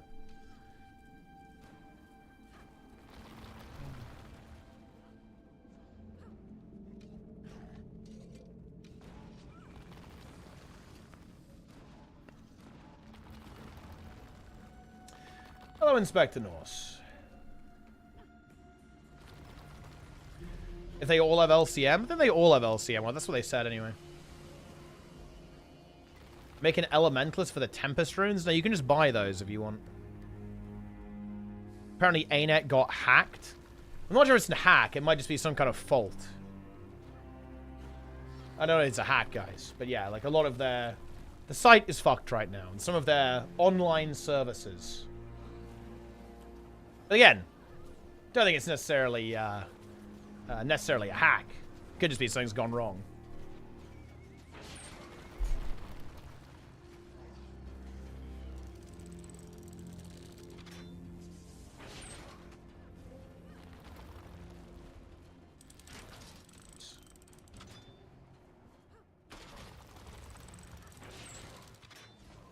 Hacked. Bogged.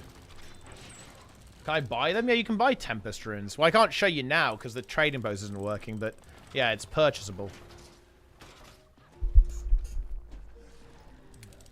Watch out for that.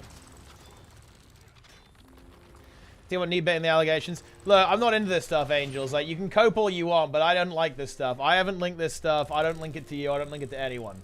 Okay? You guys link all this weird shit, or like the Zalatath feet pics. You guys are into that stuff. Don't project this onto me.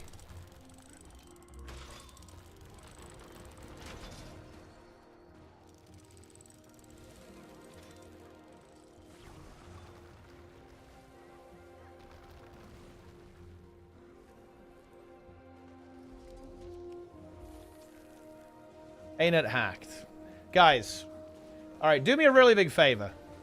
Don't go around saying that ArenaNet got hacked. We have no idea what's happened yet, okay? We're not doing the misinformation thing or the breaking news thing, okay? We have no idea what has gone wrong.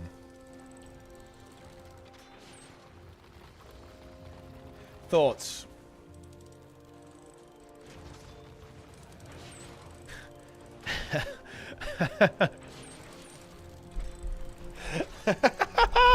Yeah, I did. Wait, hang on a minute. Wait, where is this? This is in the this is in the web server, right? I think this is in the web server. Yeah, yeah, this is definitely pretty questionable. I will admit that. Yeah, yeah, it's in the HTTP. Yeah, it's in the HTTP thing. Yeah, yeah. That is pretty questionable. But listen, I did what had to be done. I'm willing to make the tough decisions. Okay, and that was what needed to happen.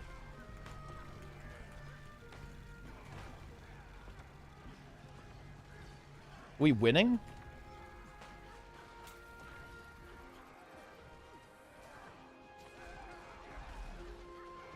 I have absolutely no fucking clue if we're winning or not. Oh, no, I went too far forwards. Died literally instantly. I think we are, unfortunately, losing, though. It's over. Wait, Reddit is down? Is it? It's up for me. Wait, what? Wait. Oh! Wait, Reddit's down for you guys. I think there must be an outage, then. Yeah, yeah, this is like an AWS thing, then, maybe. It's fine for me. Yeah, look, Reddit's fine. So, yeah, it's like AWS is taking a shit or something then. Yeah.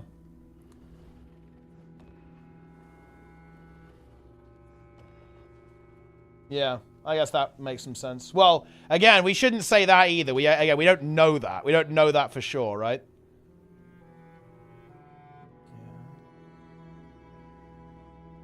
How's the stream story? They don't run AOS. Well, it's going to be like a particular cluster, right? Of well, we don't know it, guys. We don't know what's going on now.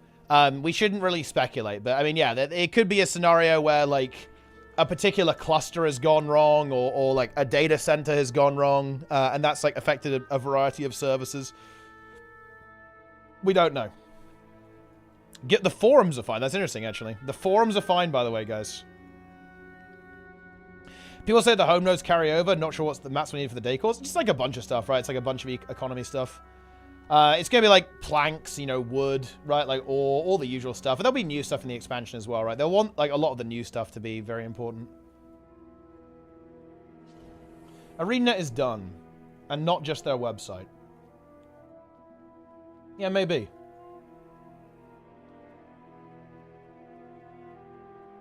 Rare recording of me trying to get them to stop cooming.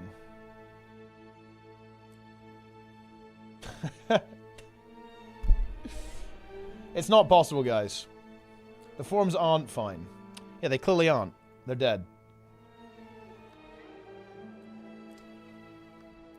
Well, I mean, World vs. Wood is over.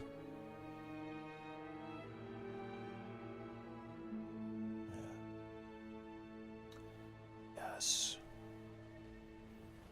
I've nearly finished this reward track. I've done so many reward tracks, guys. We've been blasting World vs. World. Actually blasting.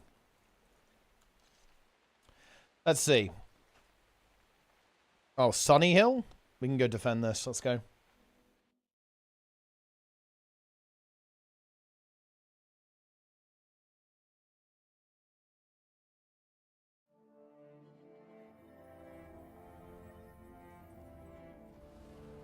Let's see.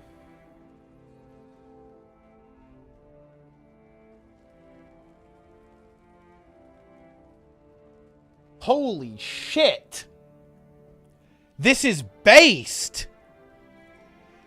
You can actually prevent DPS from pinging in the war within. Tanks and healers only. Oh my god.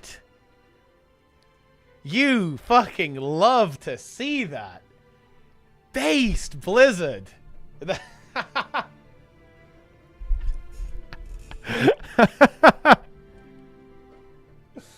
Very nice. Very nice. Rancid change. You know what this is fucking, dude, you know what? This is actually so funny. Because you know what that means, right, Jester? It means your pugs are gonna, your pug experience is gonna be worse.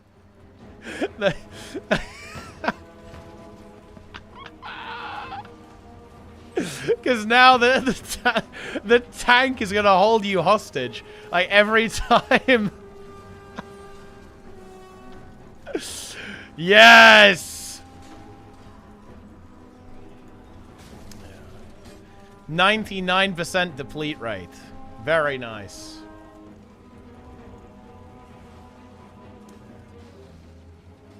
Very nice.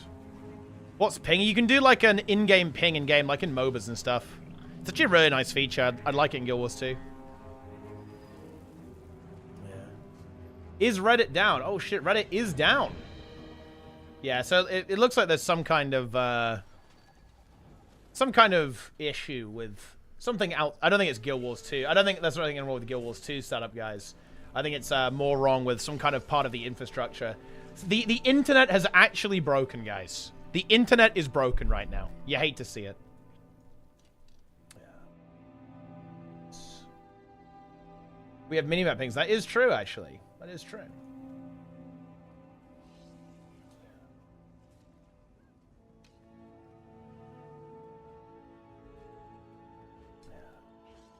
It feels good to have Beetle.cs in the mix, guys. Feels very good.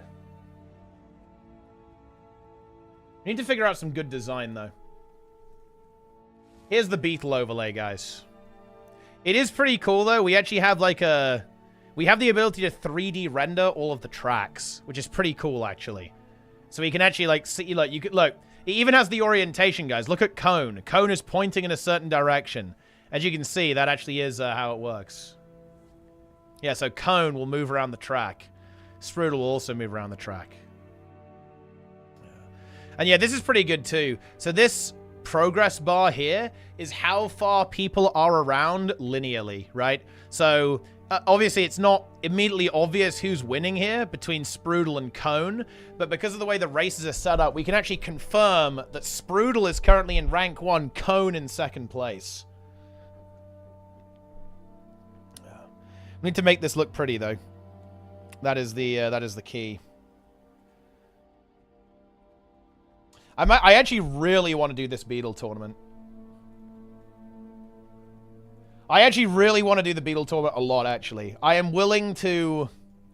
I have a lot of gold right now. I think in the guild bank we have something like... I want to say we have around 100k, actually. We need to spend some of those tens of thousands. And actually make something really good. Someone bought the domain. I mean, that would be very funny, but I think probably impossible as well. But yeah, no, yeah, we need to really go hard. Like the Beetle tournament, I want it to be incredibly good, actually. It has to be good.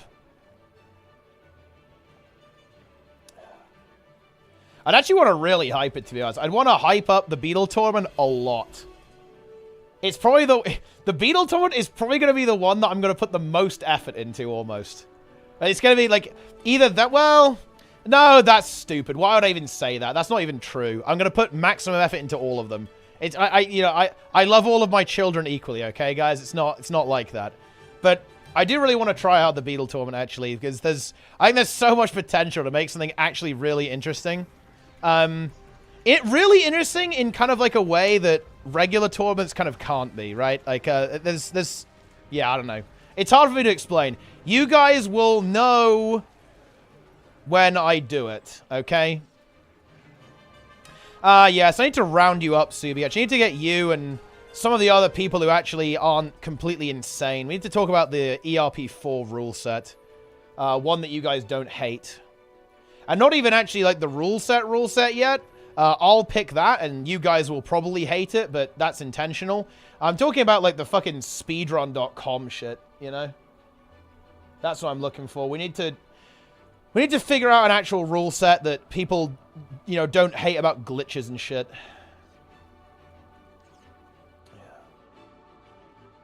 What a World vs. tournament could look like? I know what it would look like. I know what it would look like, but it would involve hacking. Right? That's the thing. That is the situation. So, yeah. I would want to basically get, like, permission from, I'd want to get permission from ArenaNet to hack the game, essentially, right? Is what I'd want.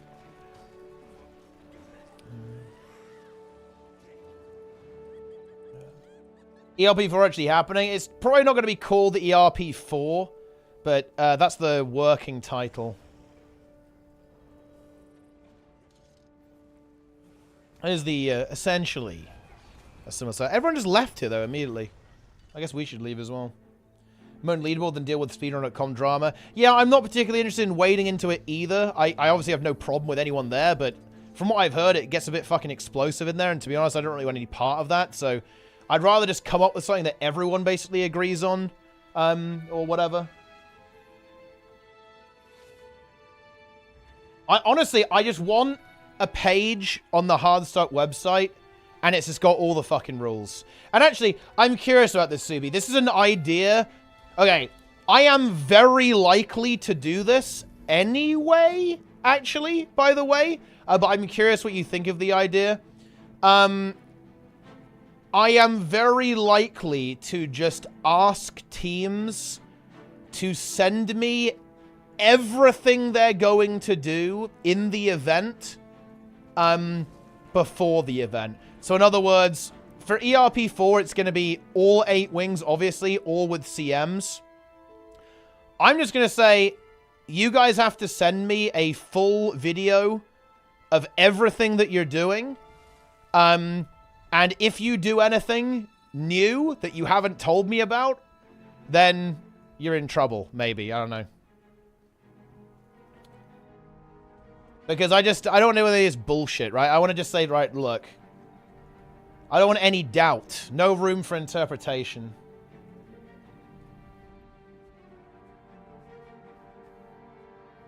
So yeah, I just want to see like a full run from everyone so I can just review it. Well, I'm not going to leak. I'd like to think people trust me. I'm not fucking leaking it to anyone. Like, if it makes me feel better, I would personally review it myself and not share it with anyone, even the other admins.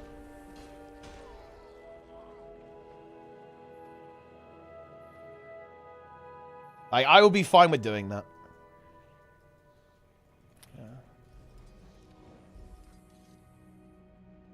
Yeah. But yeah.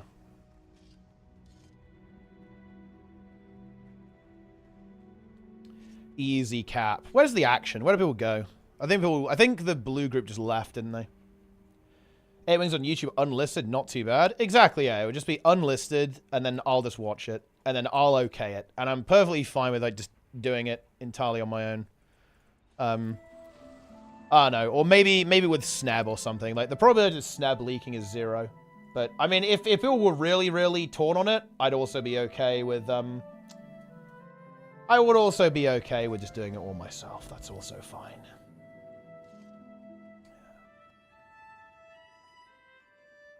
These things can happen. 17 on 0, that raiding league meme. Wait, is that with the side strat? Is that like edge strat, Subi, that we're talking about there? Essentially? Yes, you're invited. Boom, get in here. Rank, World versus World. 1,100 main guard. Love to see it. Yeah, and that's why I was pretty cursed. That's why I want people just to tell me what they want. Show me the whole run, right? So I can actually just judge it. It was legit and it fucked up the whole month. Yeah, I mean, I do think you need basically an arbiter. You do need a bit of an arbiter of like someone who just says like, yeah, you know, you don't do that pretty much. And maybe that can be me. Didn't even consider it was questionable. I mean, it's pretty... I don't know if people are serious when they say that. Because, look, when people do something like that and go like, oh yeah, this is definitely not exploiting. Is that cope? I don't even know. Like, what even is that? Like, I mean, come on, man. It's like pretty obvious. That's one of the more clear-cut, very obvious exploits, I would say, but... Oh, no. It is what it is.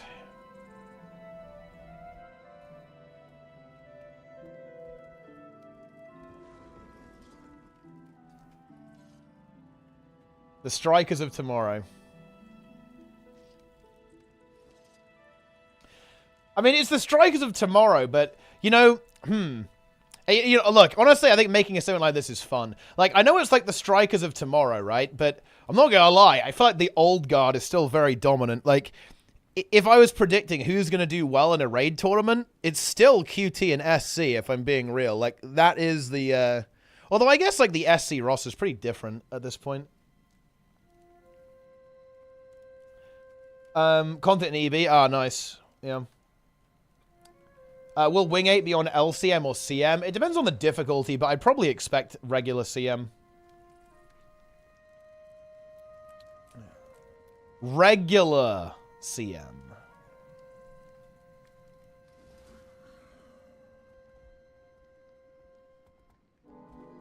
PT is where it's at now. What is PT? What does the P stand for?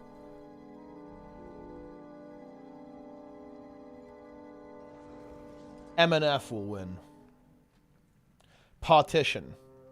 TP is back. I mean, I guess whatever server died somewhere out there in the world, it's back. Wait, what is the T for then in PT? Partitionify. Boiled frogs will win. One team has to withdraw. That's actually quite sad. Tadpole to Toad cannot take part. It's over.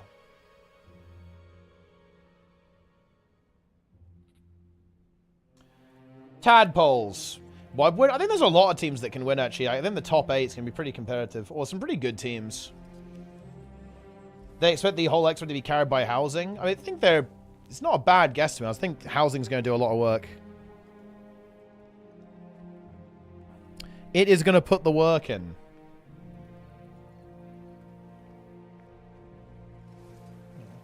Digging a hole has a real shot this time. Dude, shout out to Digging a Hole, man. Digging a Hole showed up, dude. I'm just going to say it. They showed up. We needed an extra team for the raid tournament, and Digging a Hole, like, logged into the game after basically not playing whatsoever. And they made it happen, okay? They made some magic happen.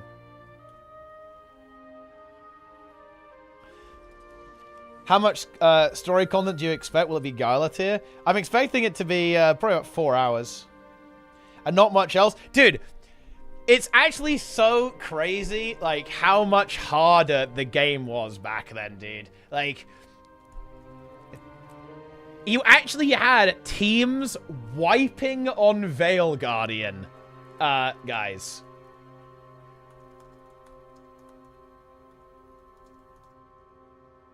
Seriously, it was fucking wild. Dude, We see a variety. I think it's actually very appropriate. Look at this, guys. One of the most popular videos from ERP1 was actually Harmonize versus Digging a Hole.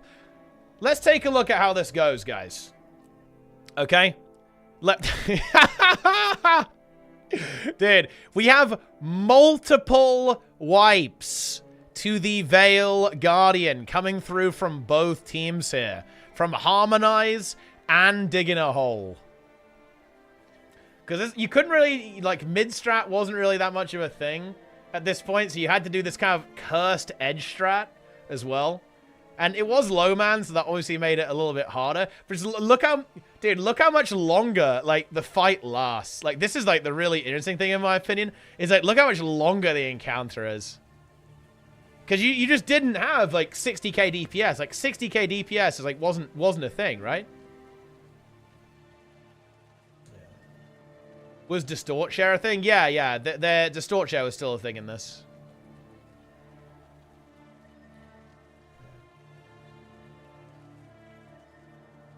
Super interesting.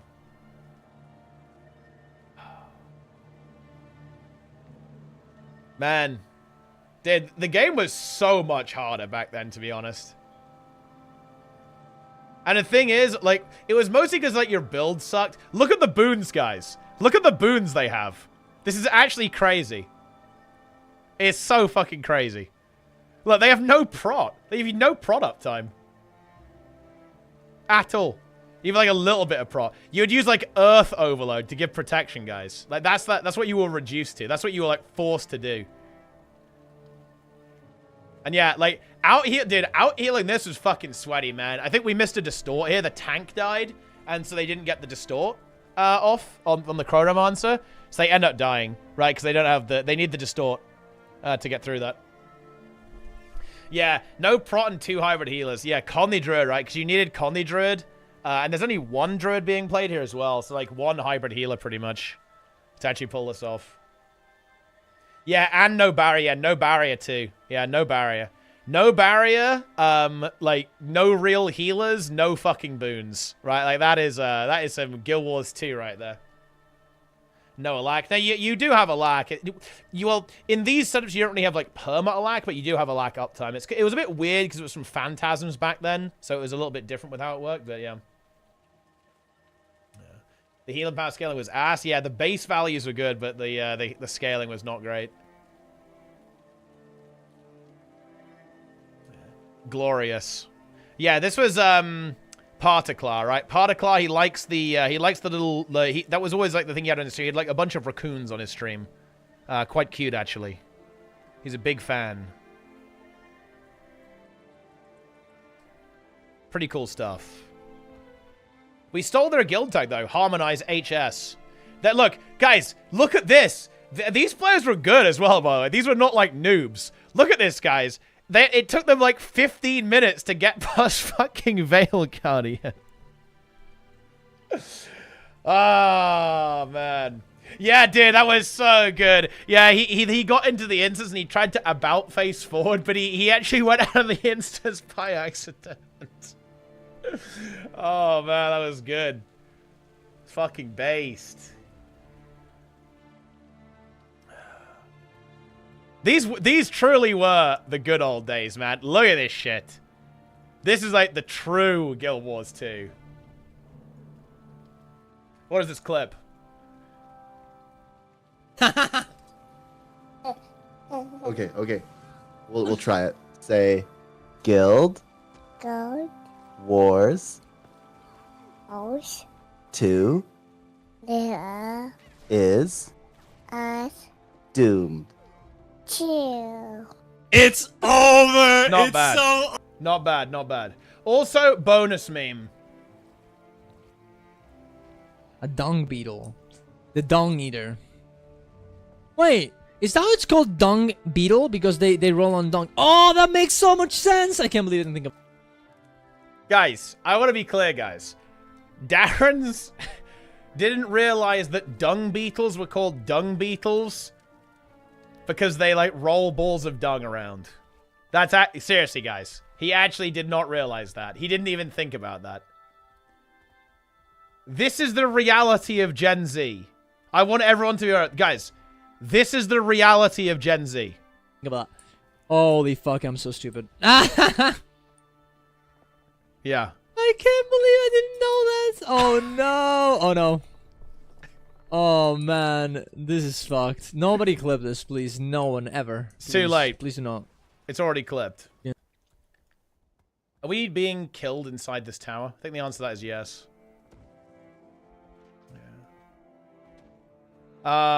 Zoomers. Oh, nice. Right in time to leech. Oh, I think the tag is actually just kind of farming people, actually. That's what it's doing.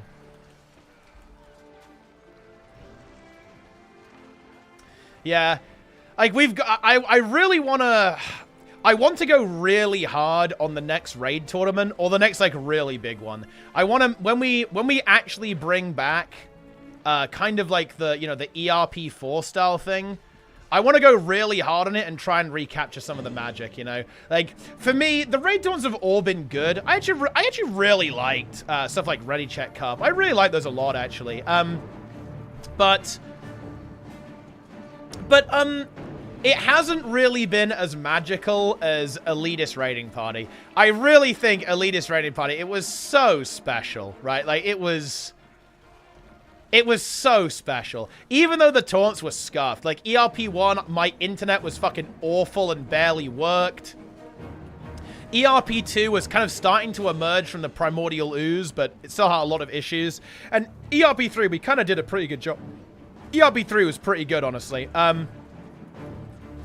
But we've got to recapture that magic, you know. It wasn't even about the tournaments, really. It was like about, like, the scene.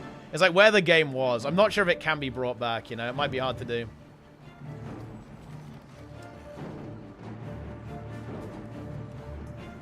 ERP3 ending was peak Guild Wars 2 story content. Yeah, it definitely was. It's like unbeatable. You know, it could not have been scripted better, right? It really, really couldn't have been. It was pretty much perfect. How many teams were in ERP3? I believe it was it 6? I believe it was 6. You know, weirdly enough, I feel like I could probably... I mean, like, who's around these days? I feel like Wipe would play. MCA would play. Maybe Subi's Guild, now PT, would play. SC would probably play as well. Who else would play, actually, right now?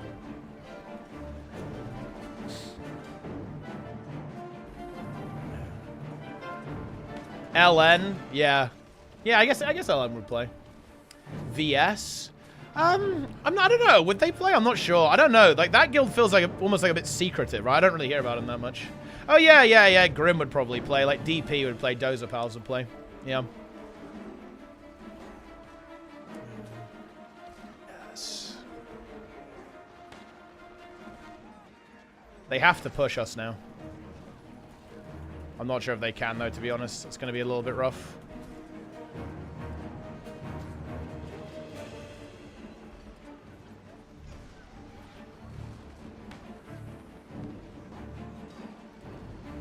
Yeah, maybe well, honestly, we could get 8. I wouldn't want more than 8. I don't know how I'd have to come up with a... I'd have to come up with a way to actually invite you guys in a fair way.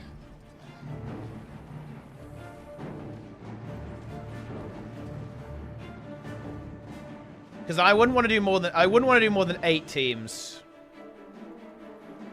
Yeah.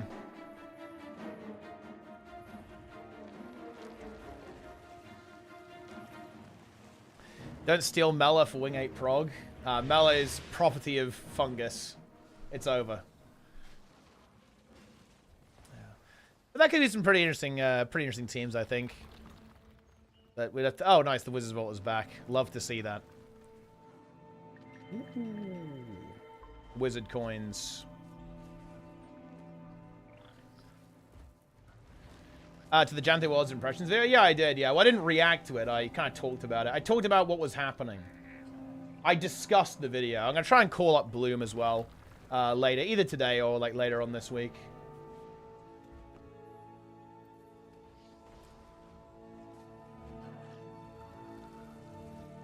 Also, wait, Plenix, why? Wait, Plenix said he was watching from the sidelines for World vs. World, but he's an ArenaNet partner. He can just fucking, like, get in here immediately. Thoughts on LCM coming out the same time as Season 2 starting? I don't think it will, actually. I'm pretty confident it won't actually overlap. I'm feeling pretty good about it. I think it should be okay. That would be very inconvenient if that happens. That would be very unfortunate. There's a very high chance. That it does. Yeah, I mean, that's very awkward for me. But we'll see. We'll see how it goes. Free bonfire? Yeah, I do have a free bonfire, actually. That's true. Yeah, Aga. Okay. Fungus be on Ettin's back after the World vs. World reset? No, it will only move, or, well, will only be joined together in 14 days and 19 hours. On Guild Wars 3, we have absolutely we know nothing. We know less than nothing. Late February is the middle of quarter 1. Yeah, I guess it depends like where WoW season is going to be.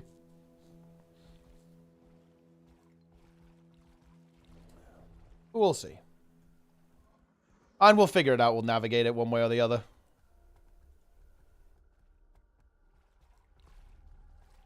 WoW season is likely late February. Well, I mean, look, you know, theoretically, it shouldn't be too disruptive because we should be able to beat it.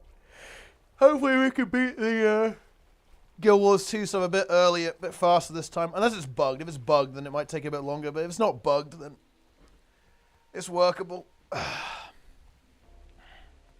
Won't be as disruptive.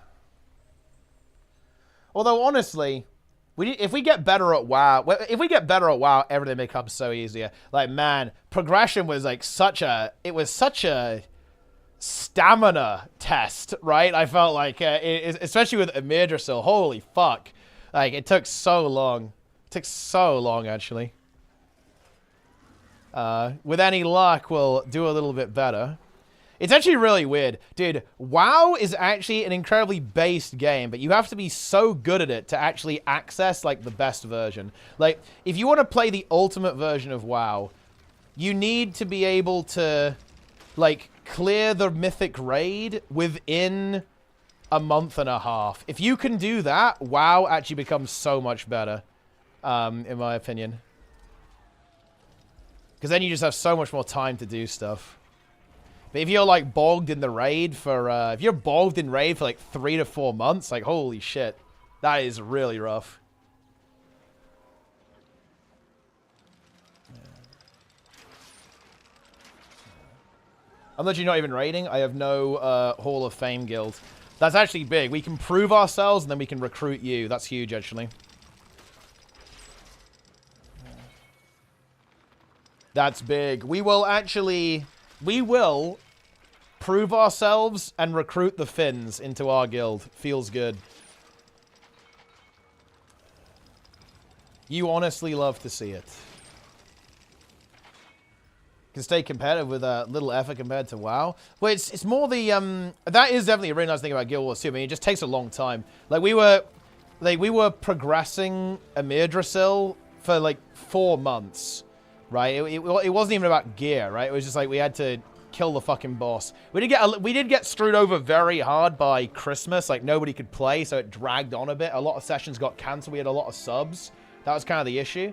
But it wasn't like a gear thing. It was very much like we could not beat the bosses thing. But yeah, being good at WoW, it's definitely difficult.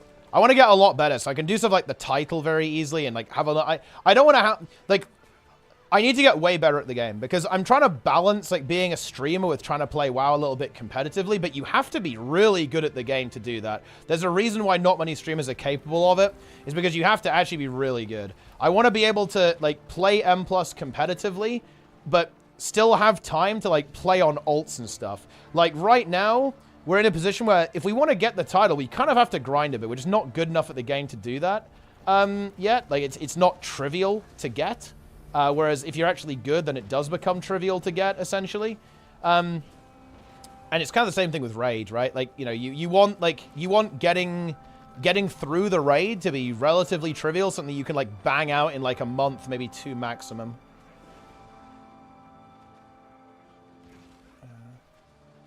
But it's non-trivial though, because the raids are pretty fucking hard. What makes it difficult? It's just there's a lot of the time there's a lot going on. At the same time, and mistakes are punishing, and there are like output checks. So people start dying, you're going to fail the DPS check. You can't just like add on extra healers. And mistakes are very punishing. If you don't do it right, you're fucked.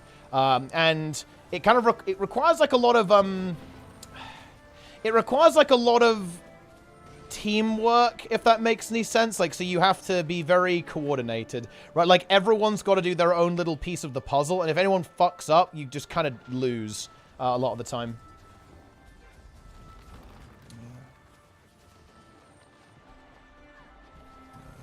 So that's kind of it.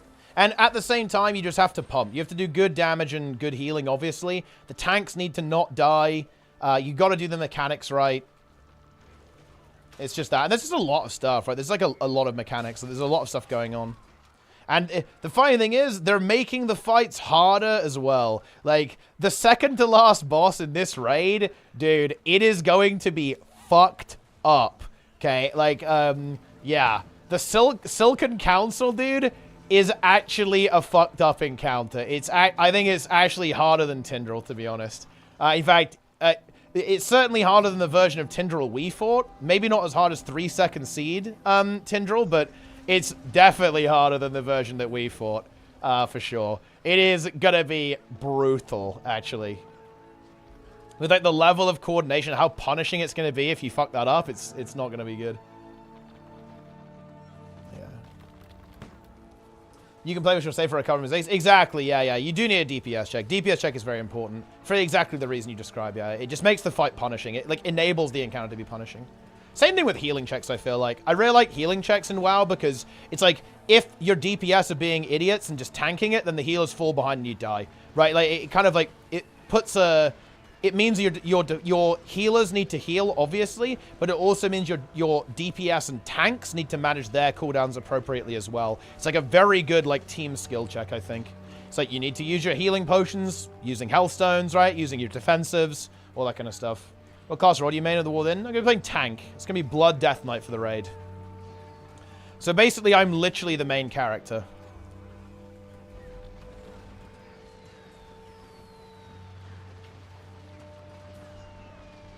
Force into high DPS meters. You definitely have to have people in the right progression mindset, right? You definitely need progression mindset, for sure. Embrace progression mindset.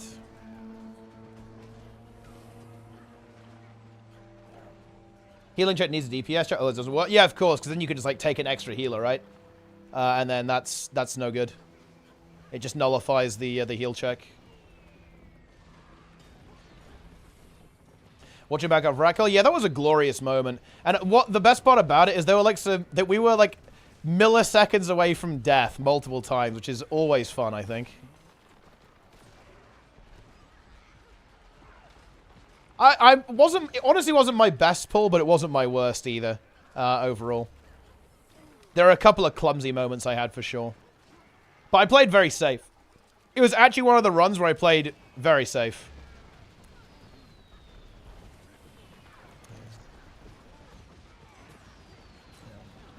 Yes.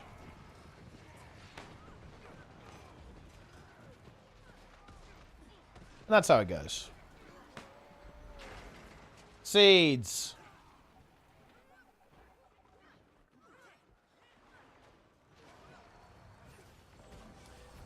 Nice. Weekly Stone Mist Capturer. Well, I got a lot of world XP for that, actually. Look at that. This guy's kind of decent rank, guys. Like, my ult is now 652 world rank. It's crazy.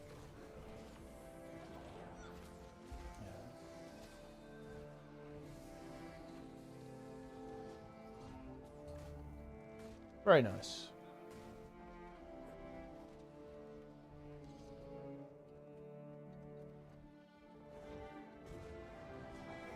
Roster issues are such a massive force multiplier. Yeah, we got fucked so hard in Imidrisil, to be honest.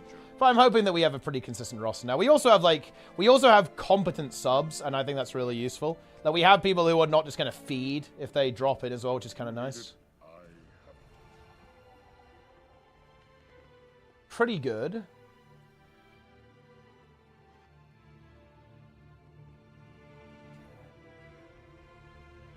Race for Worlds, I'll be asking what a kilometer is. Nice, nice, nice. Yeah, that's very funny. It's going to be interesting, actually. I think, man, there's really not much in it now. There's not much in it between Echo and Liquid. They are so close. They are actually so close. They really are. It's crazy. The race is going to be incredibly hype.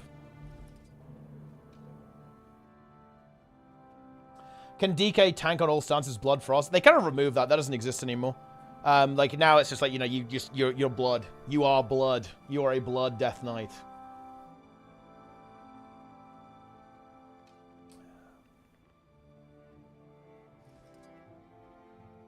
Higher proportion of unemployed people. I mean, yeah, that'll do it.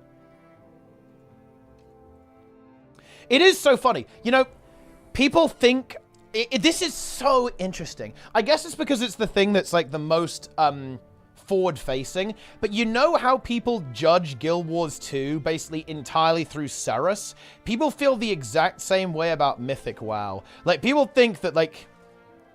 Because there is only one thing in WoW that is genuinely very time-consuming. And that is... absolutely Mythic raiding. Like, Mythic raiding is extremely time intensive. Like, holy shit. Like, yeah, you need to have some actual free time in order to do that. Or at least in order to get cutting edge, you need like a good chunk of time. And Hall of Fame, you need a lot of time to actually be able to do that. Who judges Guild Wars and Ceres? A lot of people do. Like, in terms of the balance, I mean, Mike Kokens. People go like, oh yeah, Condivert is busted, right? Like, oh yeah, Condi Virtuoso is like absolutely overpowered. And a lot of that is because it's really good on Ceres. They look at it through like the hardest fight in the game. What's the God comp going to be? I think Blizzard will really try and prevent it. Right now on beta, God comp is basically...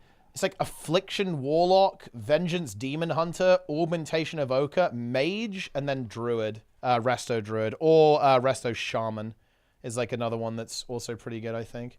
But there's no way that Blizzard is going to let it... there's no way that Blizzard will let it continue like this, to be honest.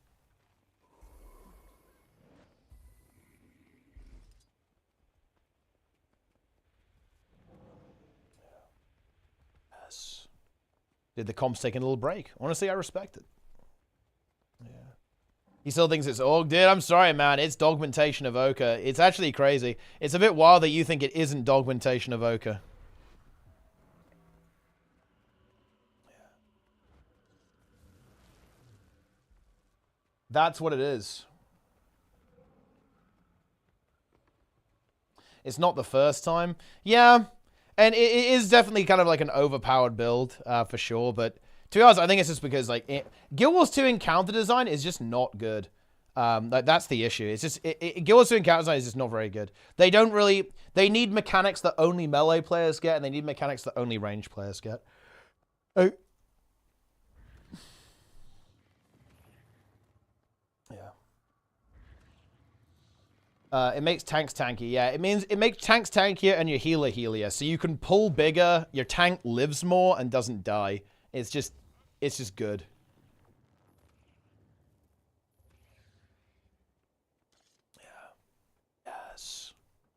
Enjoy.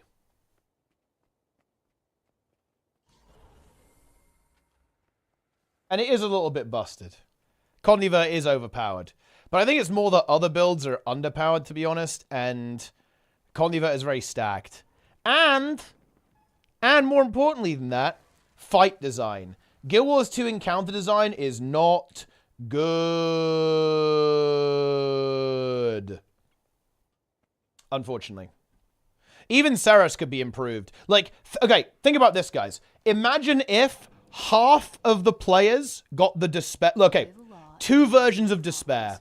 One version of Despair is the AoE that drops on you. Another version of Despair is almost like a little dance, like an orb that follows you around that you have to kite around or something like that. I don't know. And like the 5 closest people get one version and the 5 furthest people get the other one. Like stuff like that is how you want to go about doing it, I think.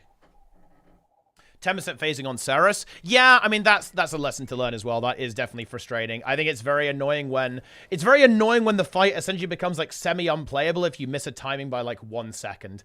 They should definitely just clean that up, right? But yeah. If you just deplete to the times before you reach a key level, the survival doesn't matter. I know. To be clear, I agree with you, Edge/. I actually think that I agree that Org is terrible for the game. Like Org is very unhealthy design for WoW. It's fucking bad. I think I would just change Org so it doesn't make the healer heal more. It just gives like flat damage amps to everyone, but not verse and no verse, no main stat. Giving main stat is unacceptable. It should just be like pure damage amp, not even heal amp. Healers shouldn't heal more. Tanks shouldn't be tank. It's just do damage. And what are we wrong with that, right? It's like a damage spec. It's DPS spec. It's still got Zephyr, so it's still a really good skill, and it can like give mana to the healer and stuff.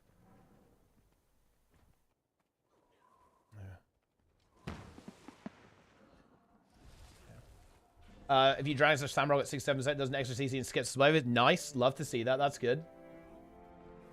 Buff uses up X damage, so like the player actually has to make. So it still like actually makes some kind of usage out of it. You have to actually kind of engage with it, I guess. I don't think blistering scales are super impactful for tank survivability. The main stat is. It's pretty impactful on like it's impactful on DH, to be honest.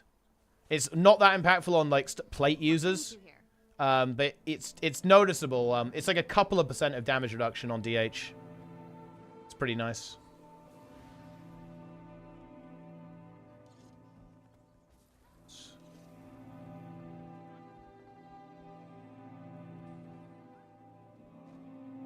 Ceres can be a mid-mythic encounter. Yeah, I'd say so. That's fair. Yeah. You know, weirdly enough, Ceres CM is much easier mechanically than even, like, mid-fights in Mythic and WoW. With greens, it's definitely, like, a pretty challenging... It would definitely be, like, a, you know... You're kind of getting to some of the harder encounters in nerfed Mythic, at least, to be honest with Ceres. But without greens, I'm not gonna lie, Ceres is kind of easy, realistically. It's kind of easy.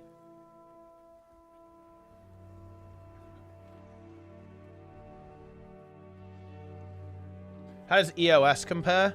It's actually really hard to say. By the time we killed it unnerfed as well, obviously. It's a little bit complicated. It's a different kind of difficulty, to be honest. This is going to be a bit of an ego thing, but I personally didn't struggle with EOS that much.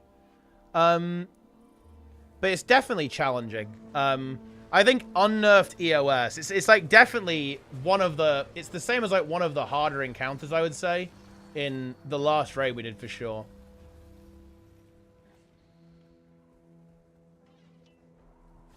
It's definitely up there. Like, EOS is pretty fucking hard. Or, like, unnerfed EOS is pretty fucking hard. Like, for sure. Nerfed embodiment, I think it's not that bad anymore. Because I think the gluttony nerf is very noticeable. Makes kind of, like, the checks a little bit different, but yeah. Smolder and Tindril. I think EOS is harder than Tindril, to be honest. The version of Tindril we beat is not that hard, to be honest. I know that's going to be a hot take. The version of Tindril was not that difficult. Like, Farak was pretty pain. Like, Farak was pain. That was pain and suffering right there. Not trained. I do think you're absolutely right, Subi, yeah. Like, people are just not used to it, right? People are not used to this type of encounter. Weirdly enough, Ceres really felt easier to me because I'd played WoW, if that makes any sense. I imagine a lot of Guild Wars folks who play Final Fantasy probably feel the same. It's like, it didn't feel like as intense because I'd already played WoW. And like, that game is like, I think playing Mythic Plus was really useful. Like, Mythic Plus is like a brain-melting experience a lot of the time with the cognitive load it puts on you. Like, Ceres felt pretty chill by the time I came back to the game. It's definitely difficult. Like, there's no disrespect there to Ceres whatsoever. It is a hard fight. It's like, it's harder than the nerfed fights in World of Warcraft, that's for sure.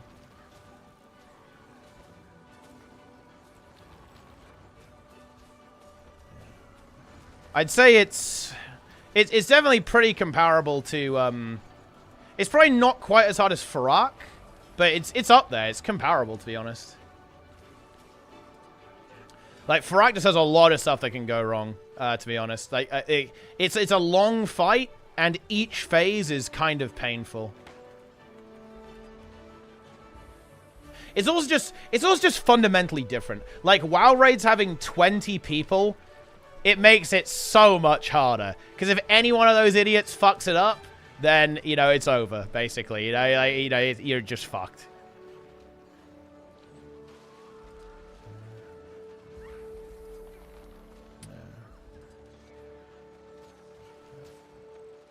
But yeah, I'm expecting us to run into some actual difficult stuff though soon.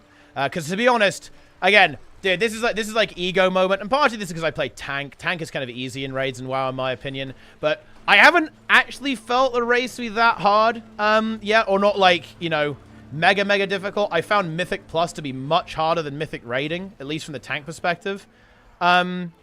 Like, doing actually high keys in Season 3 and Season 4 was much more challenging to me than Mythic raiding. But again, that might just be the tank POV as well.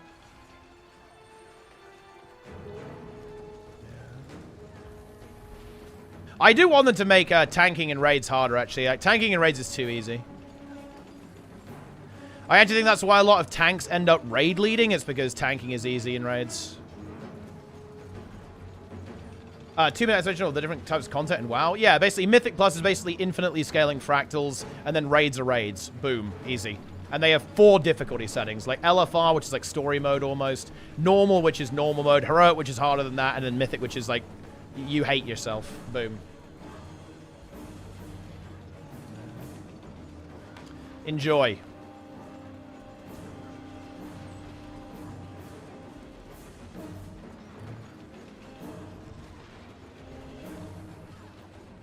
I need to do 25 for the fight zone. I'm actually inclined to agree with that, but I definitely think it makes it hard, for sure. It makes it, like, a lot harder. But I actually do agree with you, Eddie, yeah. I do not want it to go to 10, man. I would not advocate for that change. I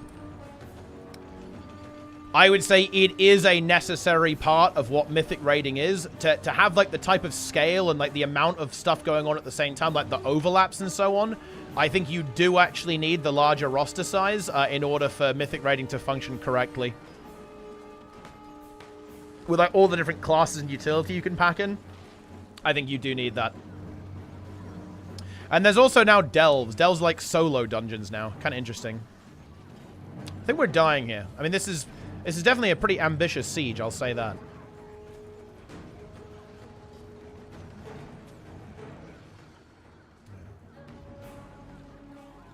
But I do think it's hard to like, it's hard to start out, to be honest, in Mythic raiding for sure. Like, building the roster is very difficult to, like, get people who are willing to be that dedicated to beat the game.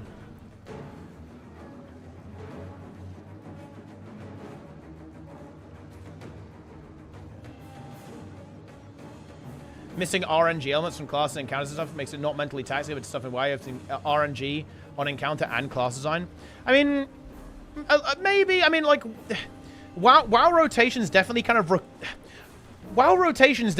require you to pay attention in a way that Guild Wars 2 rotations don't necessarily require of you.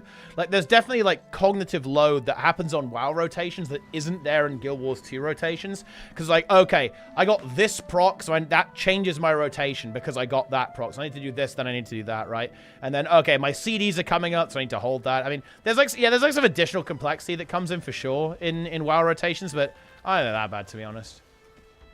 I think it's mostly that the speed, like, there's a lot of stuff going on at the same time, right? There's like, okay, well, you're going to have to be handing these orbs in on Smoldron while you're also dodging the swirly, and also while the healers are getting rid of the heal debuff, and the heal debuff causes more AoEs to pop up, so you've got to not get hit by those.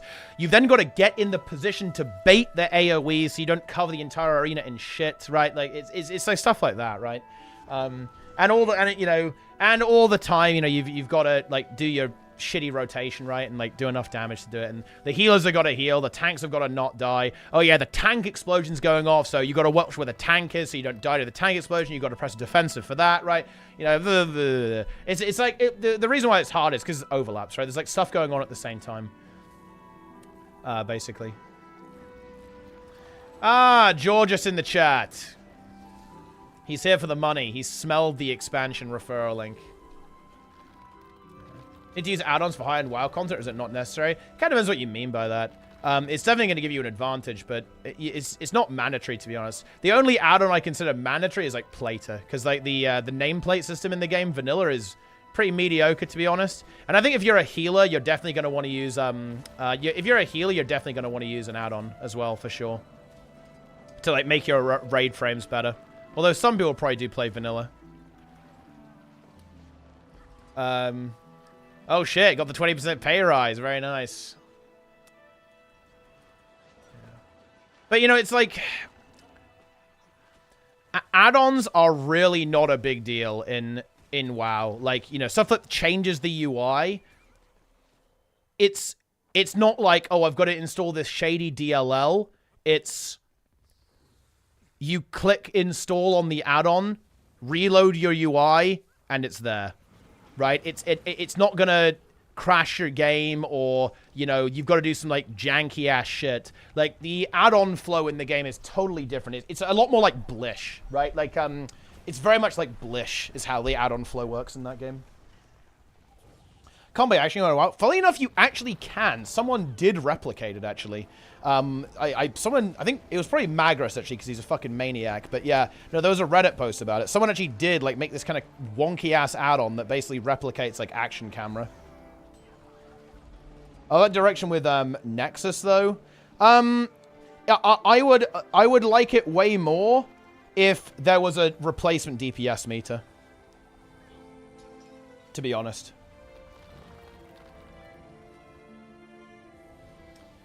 I want someone to make Arc DPS, but better.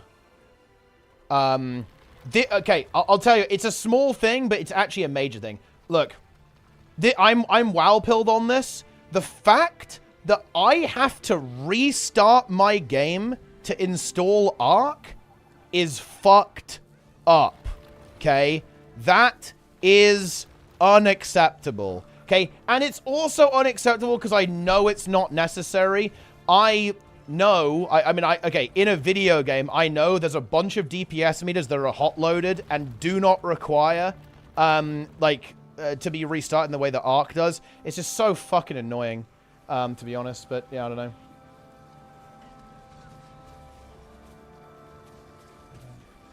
Yeah.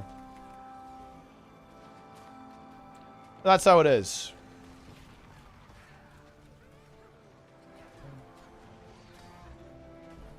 I also just wish there was like a proper add-on API as well. I don't like it that, you know, the add-ons like break every patch. That's annoying to me. Like when, you know, when like Arc breaks, it's annoying to me. That happens in WoW sometimes, but it's much less frequent, right? It's whether when they make significant changes to the combat API, but the devs just fix it, and also you can just like slash reload, boom, easy.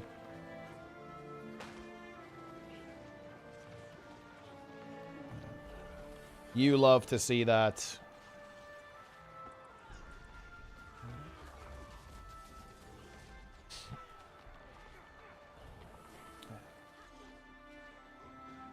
But yeah, I don't like the Arc DPS. I also just don't. I think that I don't know. There are a couple of things that I really like. I really like Details in WoW. Details is good. Good add-on. Although most of it actually does exist in Arc, to be honest.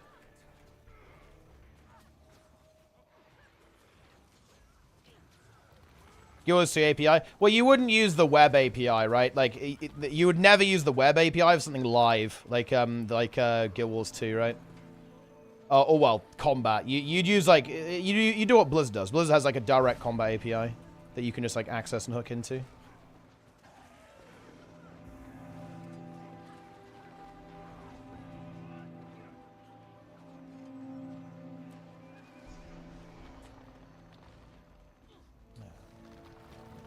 Yes.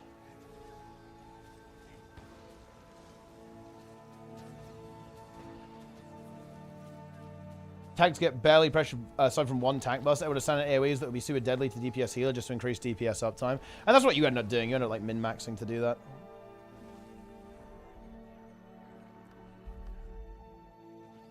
That is your only gameplay.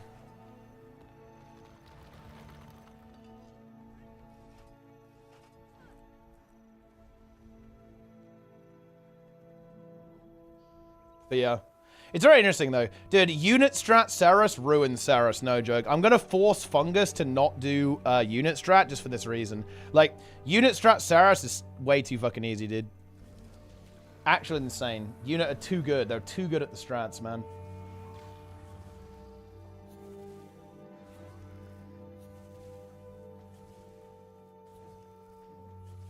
I will make everyone do greens.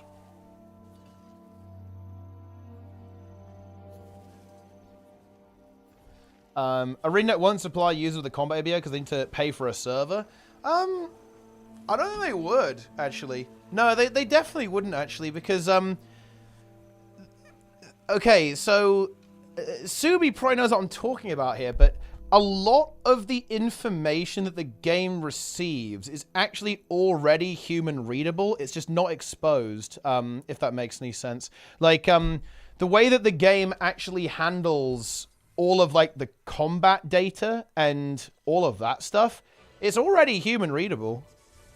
So if they just exposed that information and it was like legal to access it in some way, it wouldn't be a huge deal for them theoretically, I think.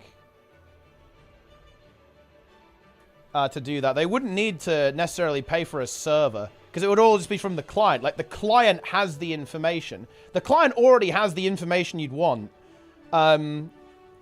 It's just you can't get it, right? You can't get it without hacking, right? That's the thing. Like, people forget this, but guys, Arc DPS is a hack. Like, make no mistake. This is a hack. It just happens to be a hack that's kind of whitelisted by ArenaNet, but all of this stuff, Nexus is a hack, right? All of these add-ons, well, not all of them, actually. Some of them actually, don't some of them don't necessarily work this way, but yeah, like they are essentially hacks. Because it's not like a mod, right, or something that's using this kind of like official framework to make this stuff.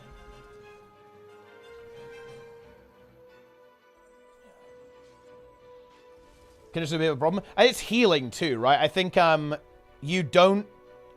your client doesn't know much about healing, does it? Right? That's the other thing that's incomplete. But they could obviously fix that, right? They could, if they wanted to, they could extend that.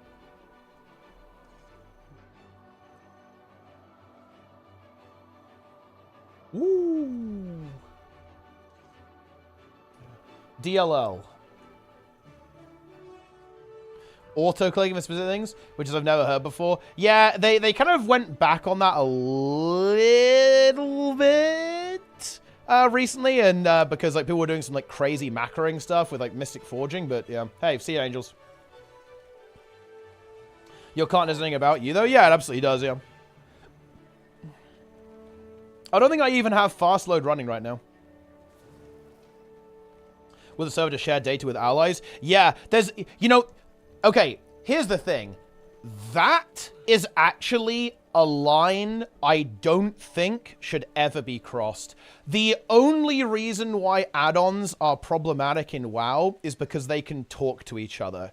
I actually think that if I was going to design an MMO, it would have add-on support, but I don't think I would allow any networking, right? So if you write an add-on, it would live in its own little bubble. It can't talk to anyone else, because that is where you go into actually fucked up territory, and like very, very game-breaking. Weak Aura specifically? No, not Weak Aura specifically, actually. Weak Aura is the platform that everyone uses to make add-ons, but it's actually the fact that Weak Auras can talk to each other is where you run into issues. And because there is networking capacity kind of baked into how they work, you can basically... There's almost like a hidden chat channel, basically, that Weak Auras can send messages to. Because that exists, it doesn't matter what Blizzard do. There's always going to be a way around it. If that's pressing a button, like using a macro to send that chat message, essentially, and then assigning based on that, or anything like that. It's not Weak Auras, though. Weak Auras are fine.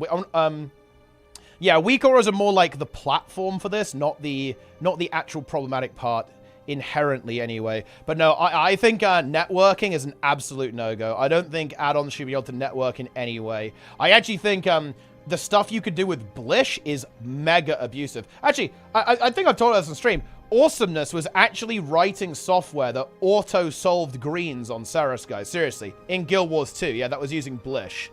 That was using Blish.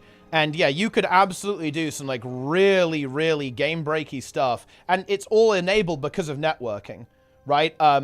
It's because the add-ons can talk to each other. Like Blish is just, it just runs C#, right? That's all it does. Well, I mean, actually, I shouldn't minimize it. It's actually a really cool piece of software, actually. I love some of that. Like, stuff that's, like, really moddable, extendable like that is really exciting. But that's like, the software nerd thing. It's a really interesting piece of software. But it is mega powerful, right?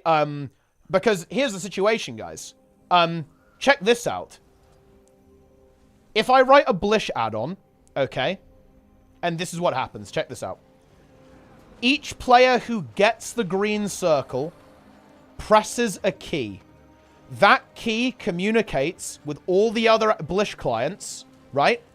And then it assigns all players where to stand instantaneously. And it will then, and check this out, you can make that draw to the 3D space, yeah? You know how you can do like markers? You could dynamically draw an exact position for every player to stand. Right? To all of these clients at the same time. That is not just supported by Blish, by the way, guys. That is trivial to do in Blish. Just so everyone's aware, that's not doable. That's trivial in Blish.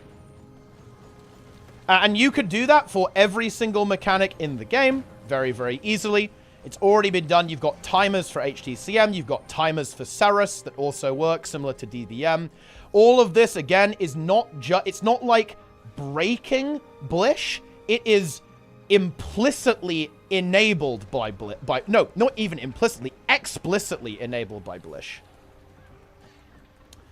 Blish equals weak auras. Blish will let you do more than weak auras. They changed the add-on API a while back in WoW. You can't draw to the game. That's illegal. And you don't really have positioning data either when you're in a raid. Whereas you do have position data in Guild Wars 2 through the Mumble API. It's very game-breaky. They removed it in WoW for a very specific reason, because it is very game-breaky when users can write software that accesses player positioning. and can network at the same time. Again, I would go further, right? I would actually remove basically the hidden chat channel that add-ons have access to in WoW. Or at least, I wouldn't disable it in the open world, because there's actually some legitimate usage. There's some, like, really cool RP add-ons. You can, like, click on someone and it will show you their backstory and stuff. That's actually really cool. I've got zero issue with that. But no, in a raid, there should be no networking enabled for an add-on in World of Warcraft. Obviously not. Like, it's so game-breaky when you can do that. And they're trying to fix it with private auras, but it's never going to work, obviously. Because, again, all that's doing is, instead of the aura doing it automatically, it's a player pressing a button that then tells the add-on, that tells the add-on that you've got the mechanic, that then the add-on then solves it, right? I don't know. It's, yeah.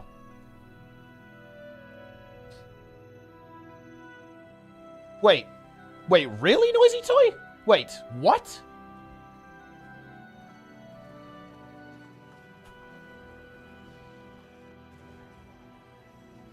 I didn't change it.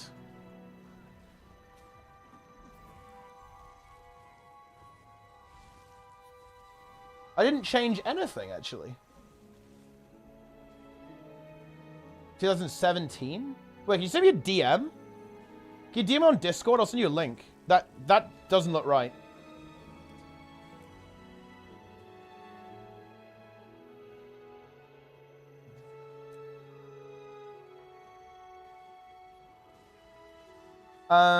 What class do you recommend for never played WoW, wants to play with a couple of people who are for years without a massive difference? I mean, honestly, I feel like most things in WoW are pretty okay. I tend to lean towards, like, RP, but if you want something that's, like, kind of nice and chill, like, looking at something like Hunter or Warrior is a good start, I'd say, or Paladin. And playing damage is probably the way to go. That's, like, definitely a role that, less pressure on you, I guess, right? If that makes any sense. Like, play damage.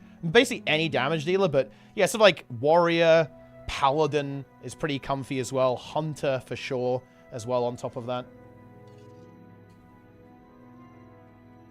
Try this.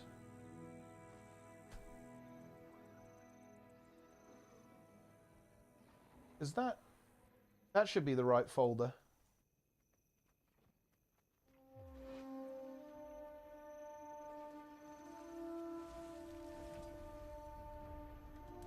That works. Okay.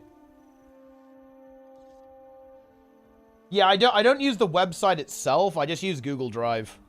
I don't like I'm not really a social media guy. You know, I don't really post on Twitter or Instagram or anything like that, right? That's not really my style. I prefer just to basically have a workspace, right? Yeah, I don't really post on Patreon. I should do an update post to basically confirm that. I'll do that, actually. That's a good call. I imagine some people might be confused by that, actually. I'll do that. But yeah, basically, you can... I guess this is something I kind of like about the Patreon, actually, that I quite like, is that I'm basically giving you guys access to, like, my my workspace, right? Like, everything that's in there, I'm just, like, jotting down random ideas. You can see, like, how I put together a video, all the, like, little random things that I upload there, like little graphics and stuff and little images. Yeah, I'll make a post after the stream. That's a good call. But yeah, it's all done on Google Drive. Because I like that. I think it's almost a little intimate, you know? Like you're getting access to the inner workings of all of this. Oh god, I'm looking at the folder now and I'm realizing that I need to finish writing the goddamn thing. Right, I need to do the thing.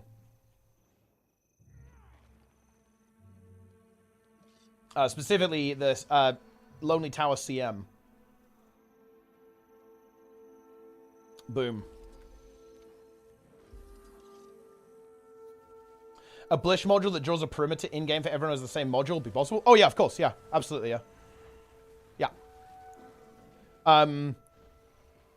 Yeah. It's like a scuffed tea time. I live in podcasts at work. Oh, well, yeah, there's... Oh, yeah, oh, you mean like all the audio files and stuff? Yeah, yeah. There's actually a couple of interesting things in there. There's like a couple of unlisted tea times, I think, actually. Which is, I think, relatively interesting. And some stuff that like never got uploaded as well. As I get some things that didn't really get uploaded, didn't make it. I still wait. Where is I want to find the Veil Guardian first ever kill.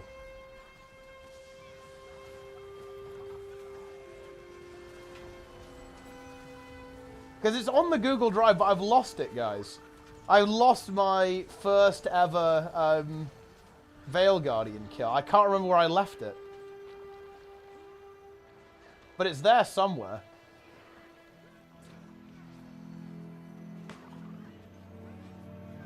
I'm not sure where.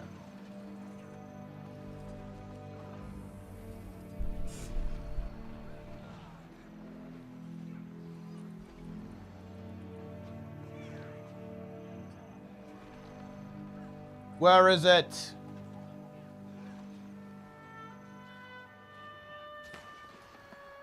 And it is the new PBO. I'm expecting it to be like something like King of the Hill. That sort of direction.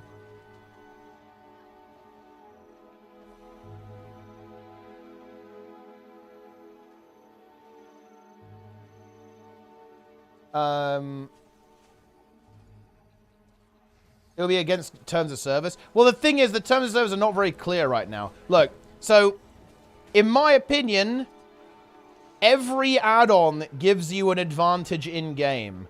Otherwise, why would you use it, right? Like, all of the Blish, like, map completion add-ons, yes, that is a direct and strict advantage over other players, right? Like, obviously it is. It's the same way with a DPS meter. A DPS meter is a strict advantage. It gives you more information that allows you to play better. It is a strict advantage. Like, all of these things, especially logging, holy shit, especially logging, by the way, with the ability to actually parse that information and convert it into, like, a visual format. Yes, all of these things give you huge advantages over other players. If one team doing progression didn't have access to a DPS meter and another one did, that would be a massive advantage for the team that has the meter over the one that doesn't. So, in my opinion, this is why, I mean, Blizzard were pretty... I mean, I'm not going to lie, their add-ons aren't perfect, right? There's no question about that. They've definitely fucked up. They haven't done it perfectly. But this is why having an official API is so good. Because you, as the developer, say this and no farther, right? You say exactly what is legal and exactly what isn't. And there's no ifs, no buts, no gray areas. And this is what Nike talks about in his video, about how an official combat API allows ArenaNet to moderate their game. Right now, ArenaNet can't really tell the difference between arc DPS and like a flat-out hack, right? Those two things, they're not that different in a lot of ways, right? Like, in terms of how they actually work. But guess what? If you've got an official combat API, then if anyone injects any DLL into your game, you nuke them from orbit, because that is a clear violation of the terms of service, right? Easy peasy. Whereas right now, honestly, nobody fucking knows. Like, from ArenaNet's perspective, they have no idea what you're running, right, in the game, and they have no way to really verify that. So the current situation is really, really bad. It's why Nike talked about it, because it is really, really bad. Very annoying for ArenaNet to deal with. May Balthasar strengthen you. Yeah. What brings you here?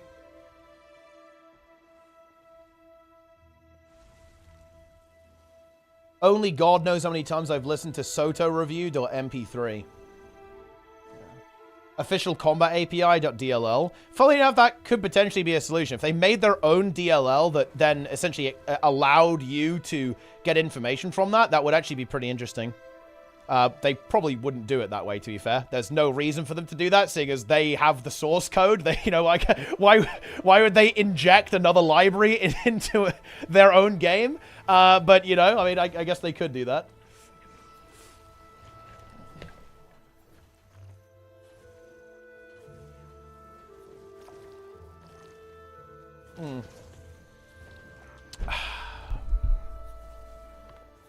I'm still going on the quest to find Veil Guardian .mp4.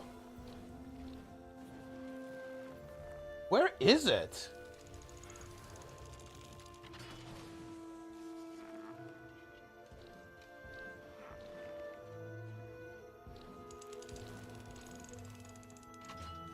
It could be anywhere, guys.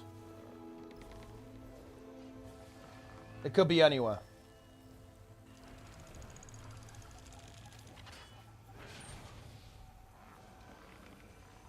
Raid tournament. I've got all. Oh, I've got all like the random unused raid tournament stuff here. That's crazy.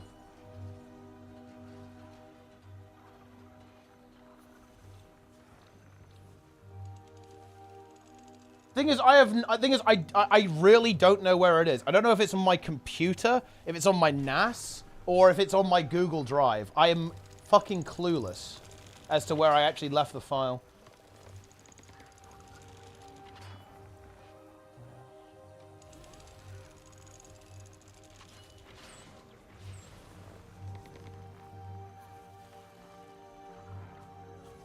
I lack the critical information.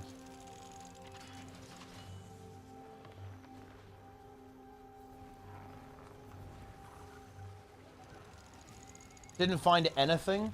Yeah, but there's more than just that, right? Obviously, like that's only one folder in the Google Drive. The thing is, I really thought I put it in the Patreon era. I really did. I really thought it was there. Because I thought that's where I put it, but I could just be very wrong.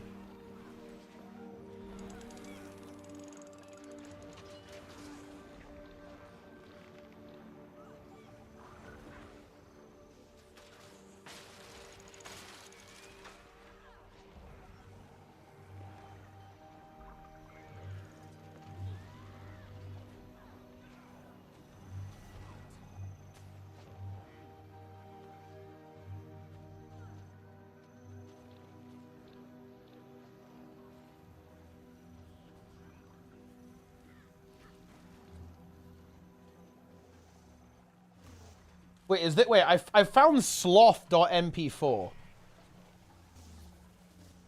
Is this first kill?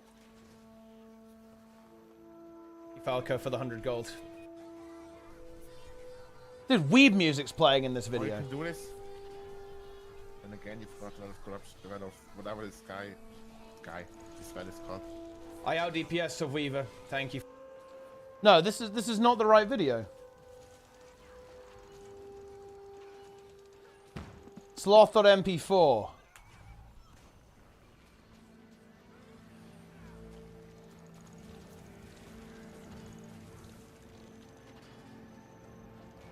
Need to actually spend some time tracking this stuff down. I know I haven't lost it. It's there somewhere.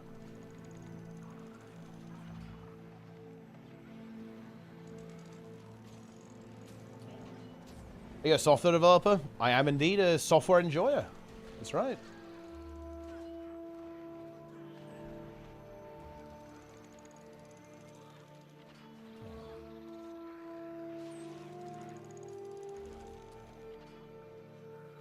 Ooh, we got some trabs up here, bro. Look at this. Trebuchets.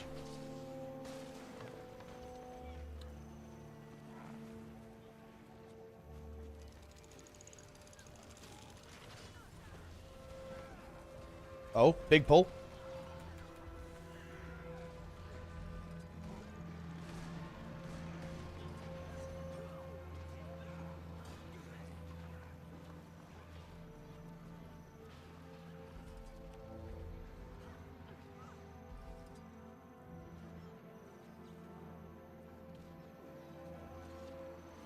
Down is doing map comp, and I am as well soon. Map completion is going to be coming. It probably starts tomorrow, actually. Map completion stream will initiate, guys. I'm going to try and burn it in 2 days, I think. I think I'll go tomorrow and then Thursday. Try and do it all. Resident Sleeper? Trig. Oh my god. Imagine being Trig, dude. Map comp in 1 day? Well, I mean, it's going to take me like 12 hours, bro.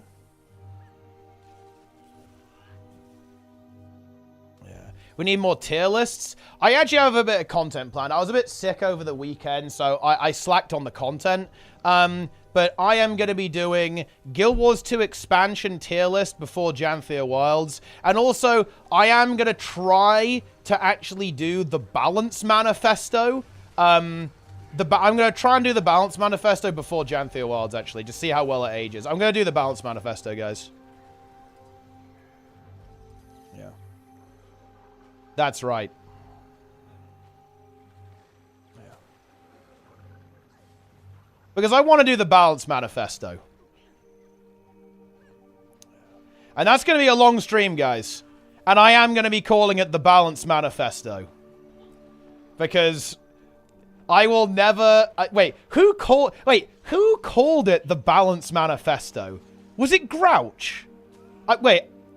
Jog my memory, guys. Why do we call it that? Like... I think it was Grouch, right? I think. But I really can't remember. Like, who called it that? Wait, it was Solar.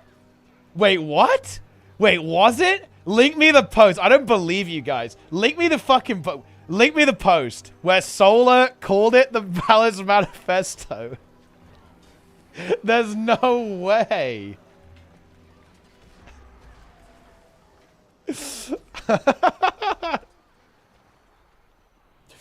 Okay. All right, okay. Design Manifesto. That's 2010. Yeah, this is not the same thing. No. No, there was... Wait, it was recent. Wait, did we make this up? Was this us, guys? Did we start calling it the Balance Manifesto?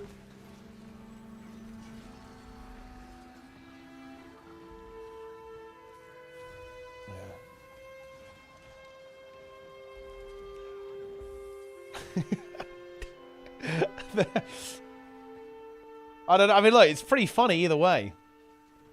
How was it Solar? There's no way it was Solar.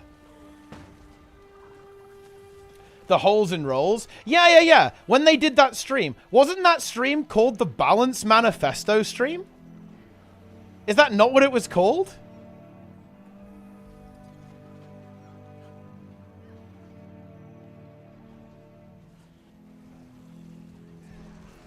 I bet it was Trig. Trig called it the Balance Manifesto.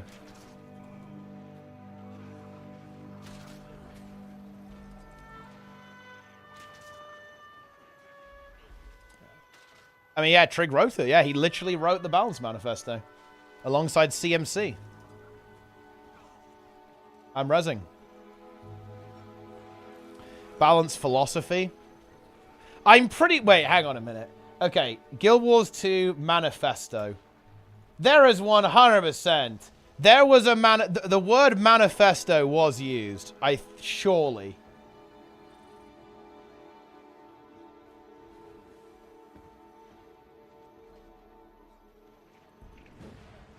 Fuck, I'm getting ganked. Solar originated the idea. The God Emperor. When is CMC or Trig gonna rise to the same status that Solar had? When is that gonna happen? Is that ever gonna happen? I don't think people really view, like, Trig and CMC as, like, God Emperors right now. I mean, maybe that's for the best, though. Yeah.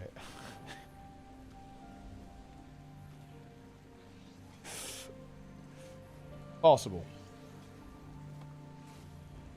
Okay, when you search for Balance Manifesto, it actually comes up with my video.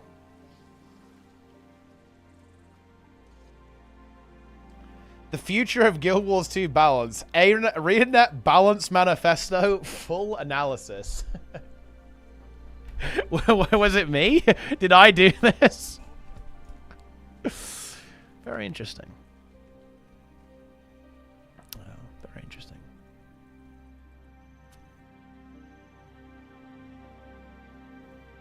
Do they use the word manifesto here?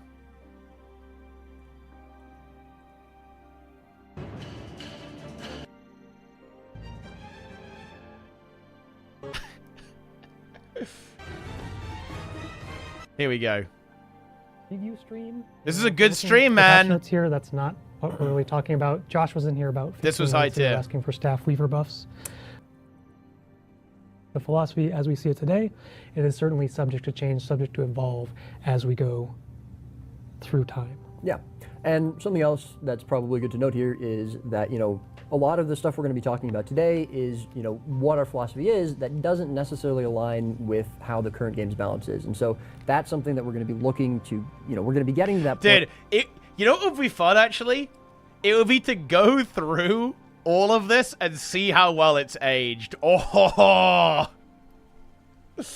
that is actually content. To be honest, I think some of it is aged pretty well. Some of it, honestly, not so much. Yeah.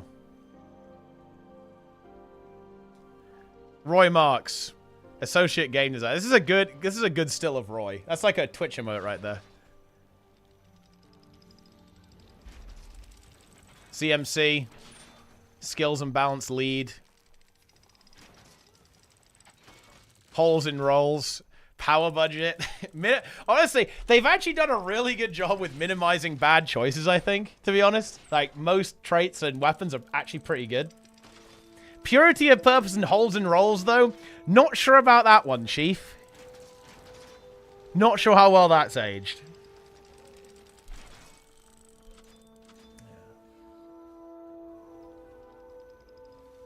We need to track this down, guys.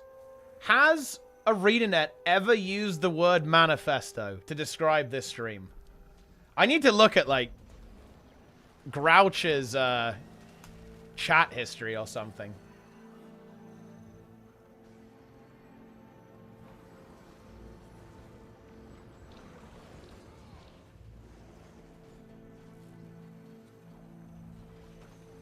And see if it's in there.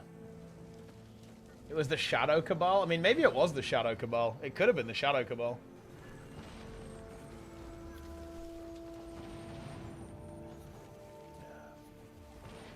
Holes and rolls didn't become reality at all? Yeah, I don't think it did, realistically.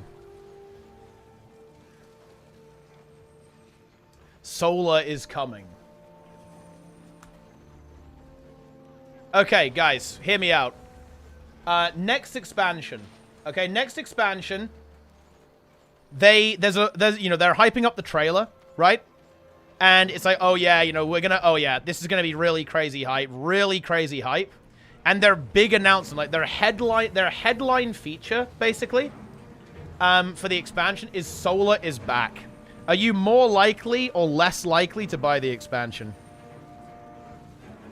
What do we think?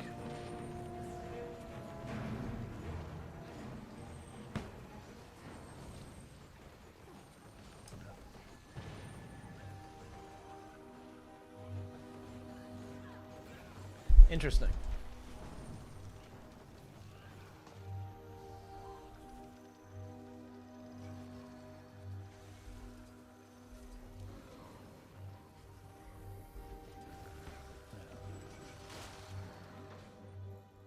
You know what's interesting? I think Nitro actually does prefer Solar. There is a small group of players who actually do prefer the Solar era,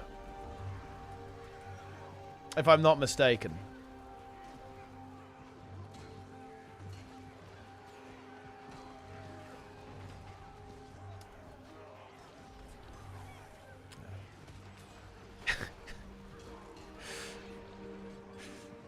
He gave me rifle mech. He did. He did give you rifle mech. That is true. And well, you've got sword mech now. So there is that.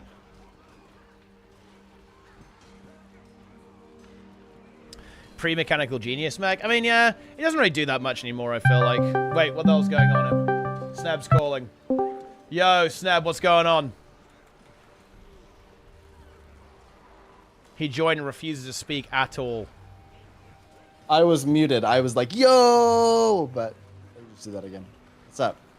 And what's going on? I'm super jazzed about the tournament. Yeah. I'm very excited. Plus, I think the leaderboard is really cool. I like how I just casually said, hey, did we ever fix that problem? And you said, no, but I can probably fix it. And then it was like 1 a.m. and I was just watching Suits on Netflix. Yeah. And and you're like, hey, here it is. So what are you doing up? Yeah, I mean, look, you know, it's... I would not be any good if I charged by the hour. What can I say? I just get it done. We just get in there and do it, Snare. That's what we do.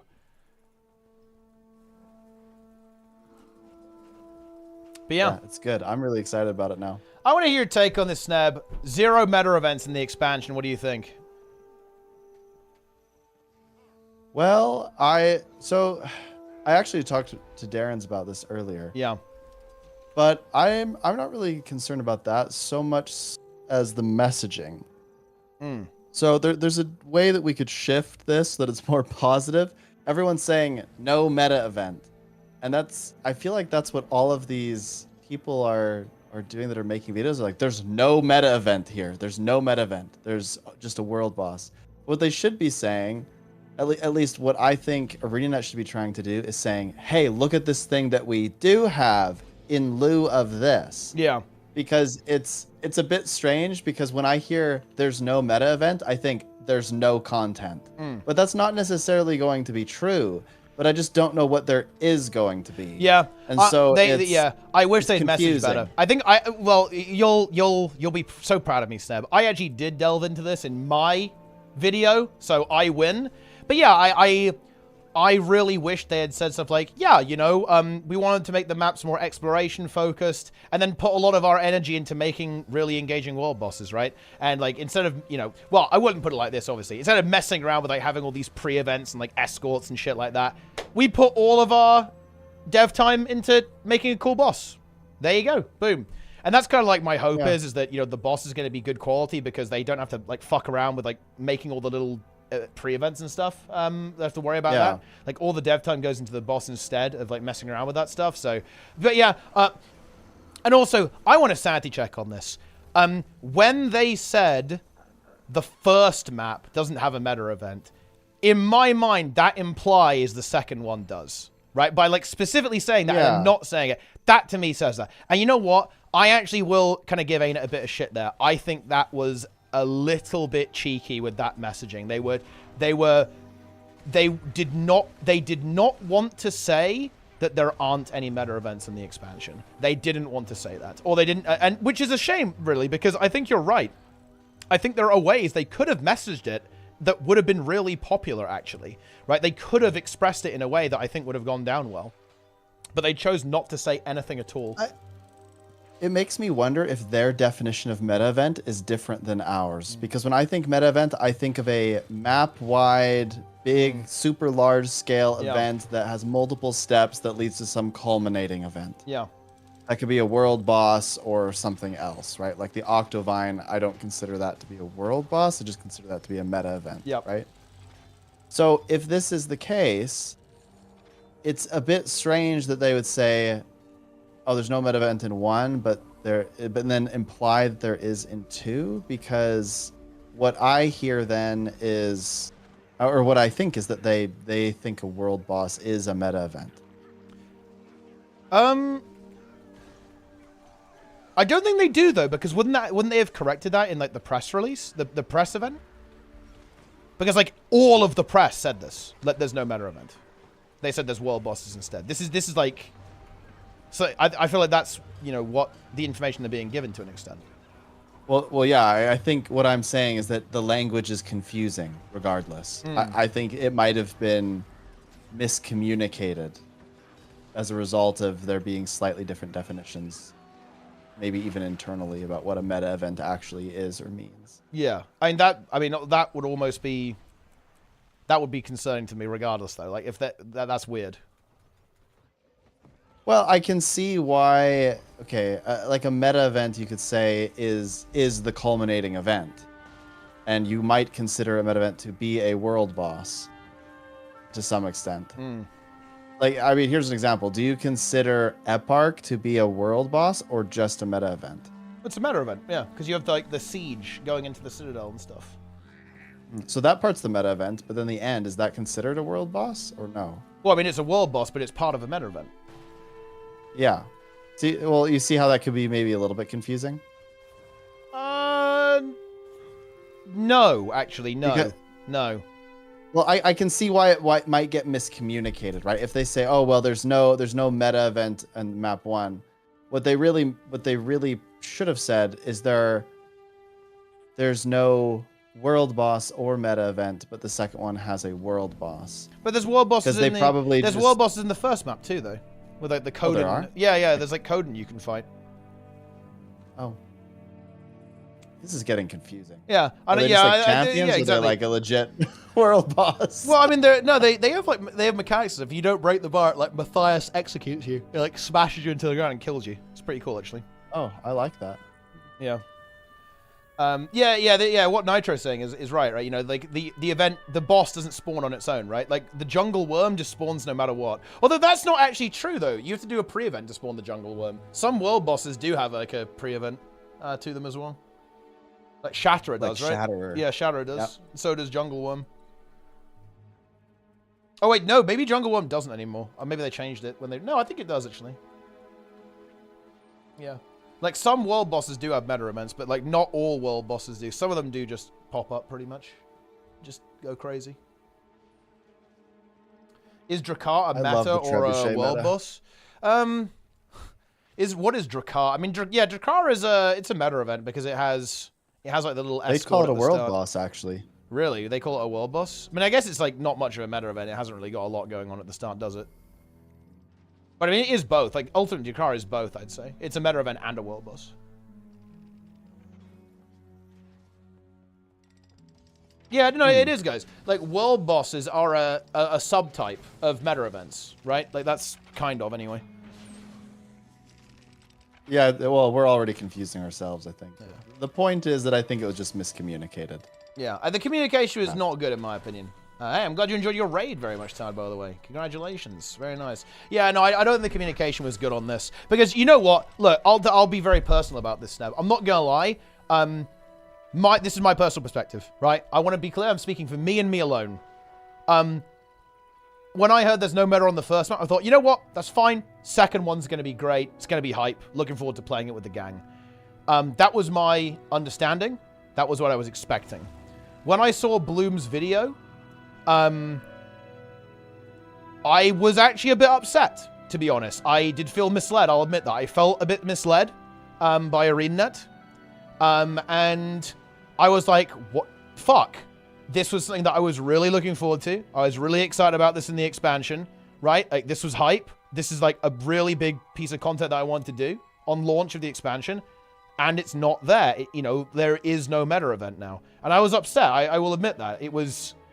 I was shocked, actually. I was, it was a bit of a shock. I got caught off guard a bit. So yeah, they should have communicated better, I think. I used to be really particular about everything they said and would pay really close attention to all of the details. But I don't anymore because it prevents me from getting disappointed in any way. Yeah, that is an incredibly that's like a mega your black pill position though, bro. Like, what the fuck? Yeah. I just don't get like really hung up on the details. Yeah.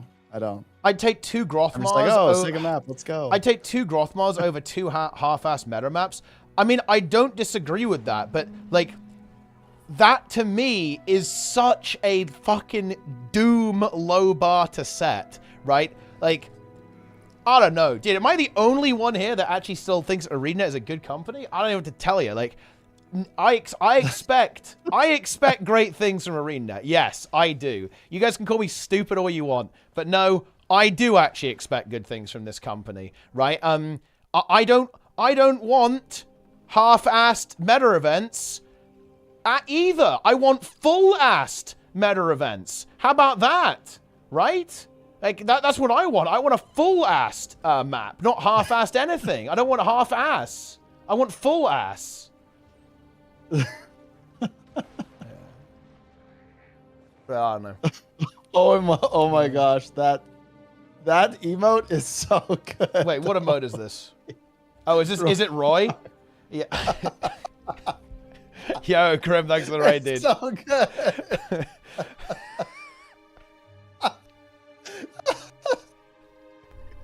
Roy's gonna love that.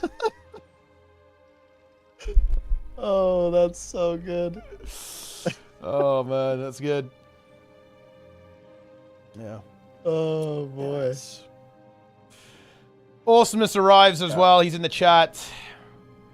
I just wonder. Okay, so here's this necessitates a greater discussion about what Janthir Wilds will lead players to do. I believe that everything is centered around the homestead. Everything.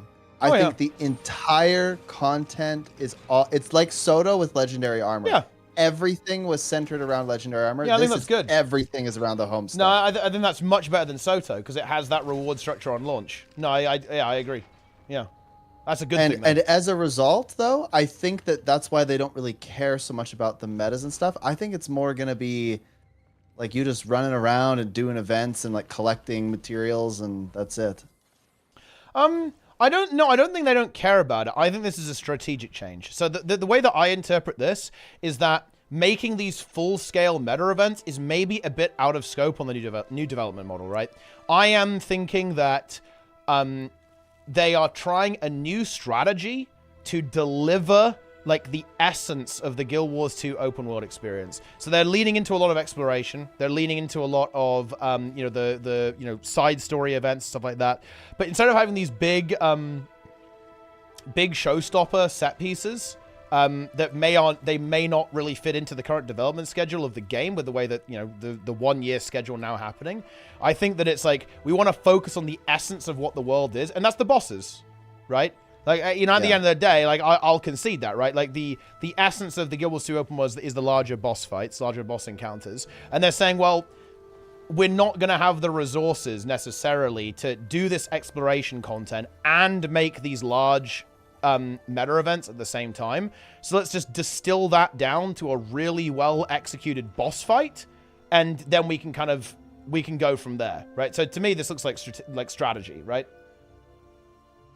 I don't think that's a Doom take, by the way, guys. No, and it's not. And what I said isn't Doom either. No, I just think that there's the change of direction, like you do. Yeah, what I'm saying, guys, that's not a Doom take from me. I'm saying that they're allocating their development resources in a strategic way, right? That's not Doom, okay? I don't know, like don't say that. Compliment. Yeah, I'm saying that they've recognized that what they tried to do with Soto didn't really work. They did not managed to execute like the really big meta event, so they're trying to distill it down a little bit and get something that's better, right, as a result of that.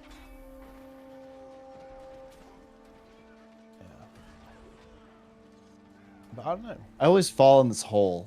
Yeah, in between the gates. It's like the worst possible thing. Yeah, it can happen. Yeah, don't fall in the hole there, Teapot. You almost did. Yeah, I saw that.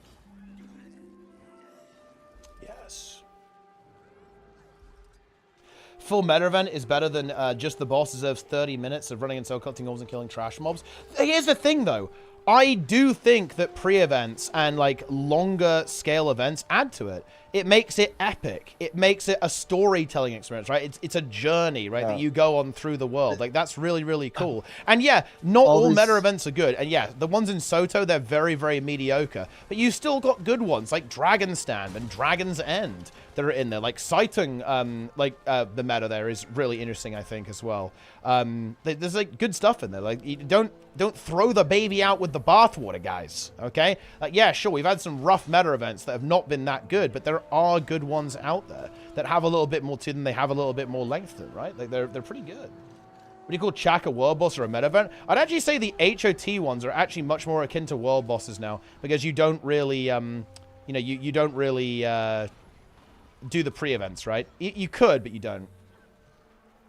It's like Octovine is a world boss, right? Like Chak is a world boss as well. Dragon Stand is a meta event. Verdant Brink is kind of weird. It's kind of Verdant Brink is just weird because of like the way it works. You don't have to kill all of them to get the loot.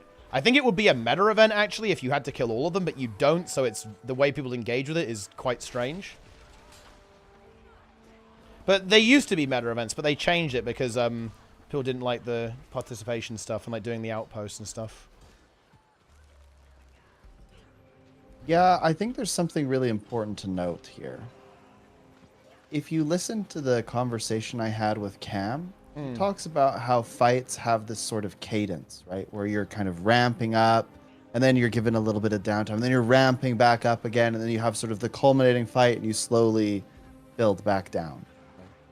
So a meta event does exactly that, right? It starts off maybe a little bit slow, and then it builds into a crescendo where you fight like a big bad boss, and then it comes down and allows you to sort of collect the loot and chill out. And I think meta events are good for doing that, because otherwise you have to think about this from sort of a player engagement standpoint. It feels kind of weird to just be like, boom, and then done, and then boom, and then done all the time.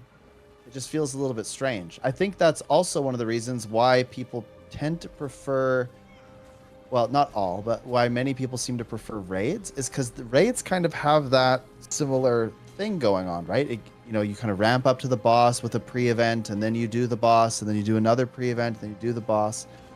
And that is sort of like almost like a mental break. Not the bad kind of break, like a resting break. So, I don't know. I think that's would be good to have a few of those events. I think some get a little bit tedious and long, and I think that's something you have to balance. But I also don't think it's bad to have some of these events to help sort of build things up. Yeah.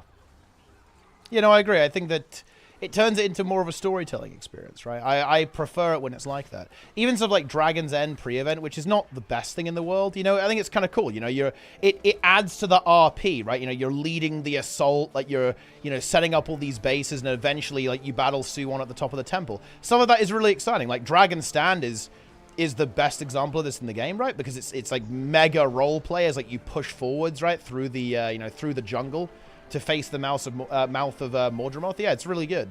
And I think meta events do add something. And, you know, it is interesting. Like, when thinking back, there haven't been that many good ones in recent memory, to be honest. I do think Palawadan is actually really good, by the way. Like, Palawadan is, thinking about it now, Palawadan is actually an extremely good event, extremely good meta event, I think.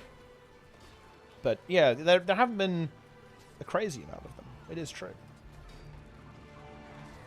They're hard to do. They're hard to get right. Some of the EOD ones were decent, I think. Like, Saiton was pretty good. Gang War's alright.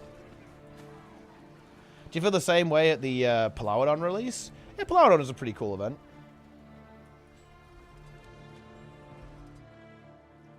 Yeah.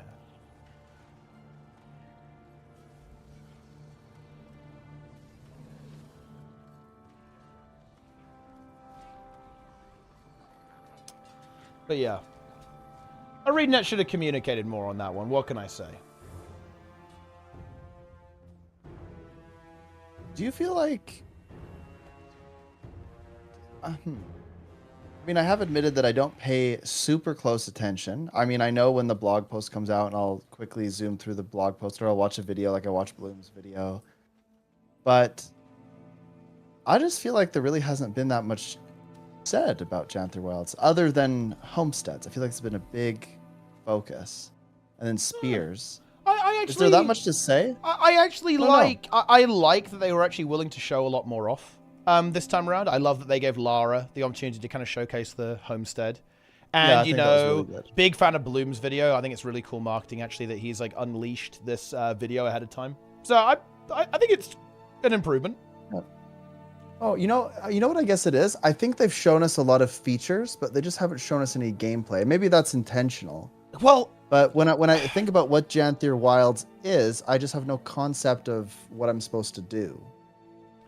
I mean, I'm not gonna lie. I would say that this is kind of like the nature of Guild Wars 2.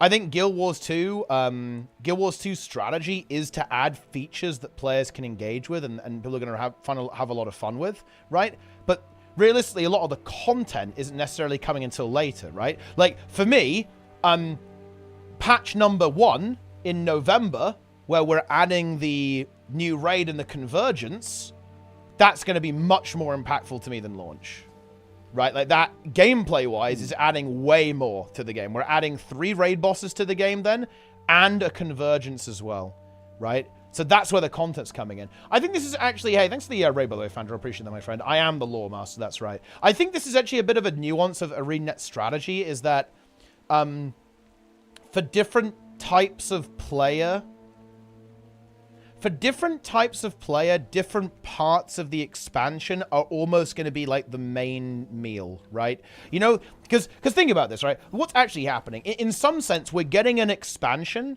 but like spread out over a year, right? That's kind of what's going on here. So normally you'd get all of it on launch, right? And you'd go like, oh, you know, I'm going to engage with, for example, like think about EOD, right?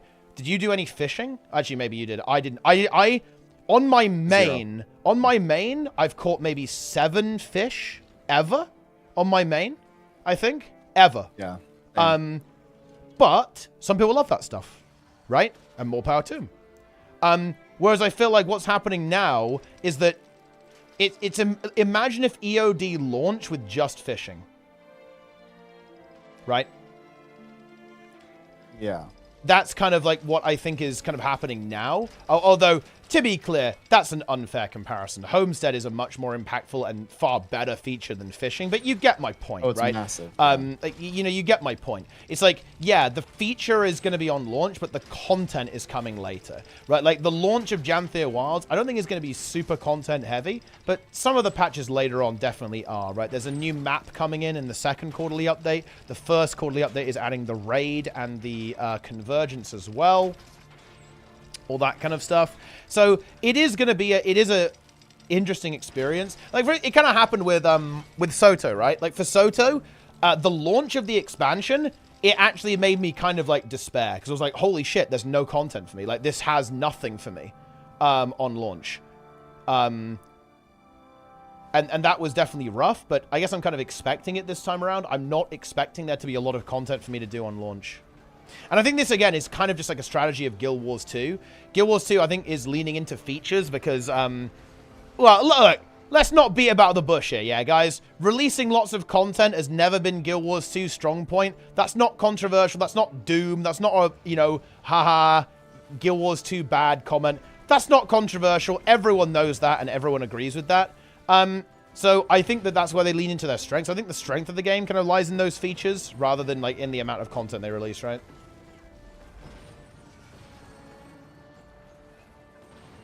What do you think? That is pretty accurate, yeah.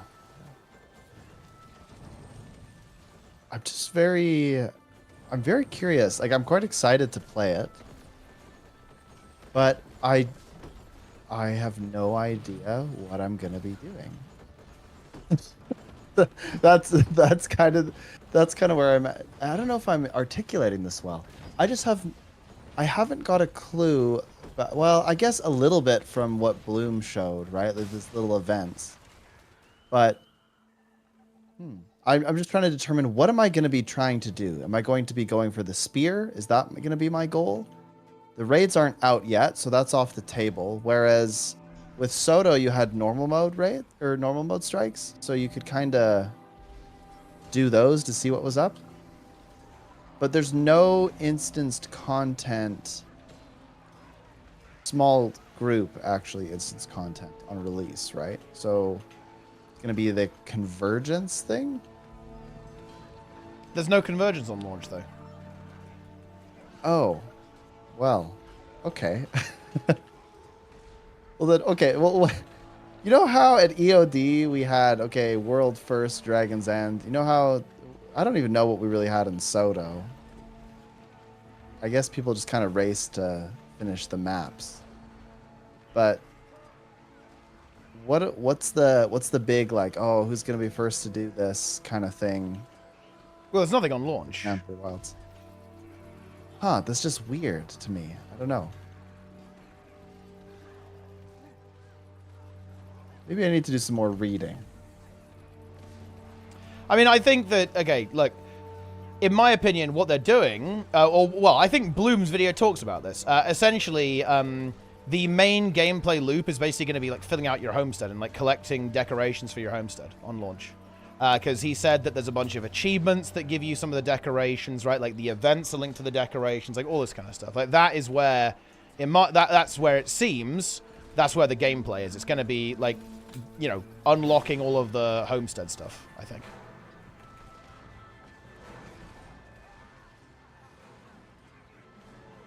Bro. I finally died. Crap, I thought we were winning this fight. Yeah, I thought we were winning too, not. but we're really not. The sustain is too much. Did I was top DPS? Oh, I was top damage anyway. 200k damage. Oh no, dude, the DH had more than me. Oh, the whole, well, yeah, DH had more. Unlucky. Yeah. But yeah, I think that's just the way the Guild Wars 2 expansions are going to be. Like, for me, yeah, I'm going to, like, grind out all of the open world stuff. Then I'm just going to play world versus world, right? Like, that's where I'm going to go. I'm not really going to be playing, like, the open world content. I don't... Well, I shouldn't say that. Maybe these world bosses are actually really good. Like, they might be. I don't think they're going to be quite as engaging for me as, like, meta events and stuff are. But I shouldn't judge them before they're out there. I'm definitely a little bit sour about, like, the lack of meta events, but I'll 100% give it a chance. But I'm definitely expecting, like, a lot of my gameplay to essentially be in old content on the expansion launch. And also, Seb, you were talking about the spear. Like, just to remind you, there's no legendary spear on launch. Oh my gosh, there isn't? No. I always get this all out of order. I need to He's like fucking look at a clueless. spreadsheet. This guy has no idea what's going on. I always get confused. Okay, well, to be fair, I actually think this is a valid criticism of having an expansion where you talk about these features, but they're not coming out for like 6 months. It's confusing. It was confusing with Soto. I think it's still confusing now. It's hard to remember what's coming out when. So what is at launch then? We're gonna have story. We're gonna have 2 maps. Yep. Yeah.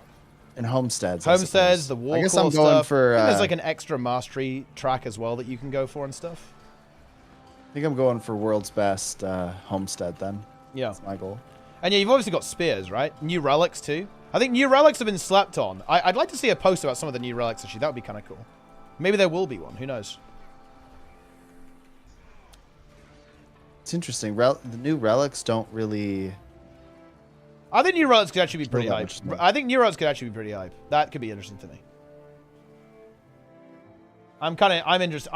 They have my attention. Trig has my... I bet he's cooked up some good fucking shit. Okay, there we go. I guess the relics will affect PvP and world versus world, theoretically, so that's good. But beyond that, I don't care about relics unless there's content to play them. So we'll see. Yeah, I agree with Tails. I want some goofy-ass relics, man. Give us some crazy shit, you know? Let's go. That's what I'm about. I want to see some, like, wild relics in the game. Yeah, I want to throw back to Guild Wars 1 PvE skills. I want maybe not that far. Well, I mean, it's Coden, right? We can go Urson way. Easy. Yeah. Just imagine that you had, like, a 1%... Would this even be bad? If you had, like, a less than 1% chance every... I don't know, 30 seconds to do like 15k DPS? Or like 15k damage? No, it'd have to be way more. It'd have to be like 100k or something. Because it's a one shot.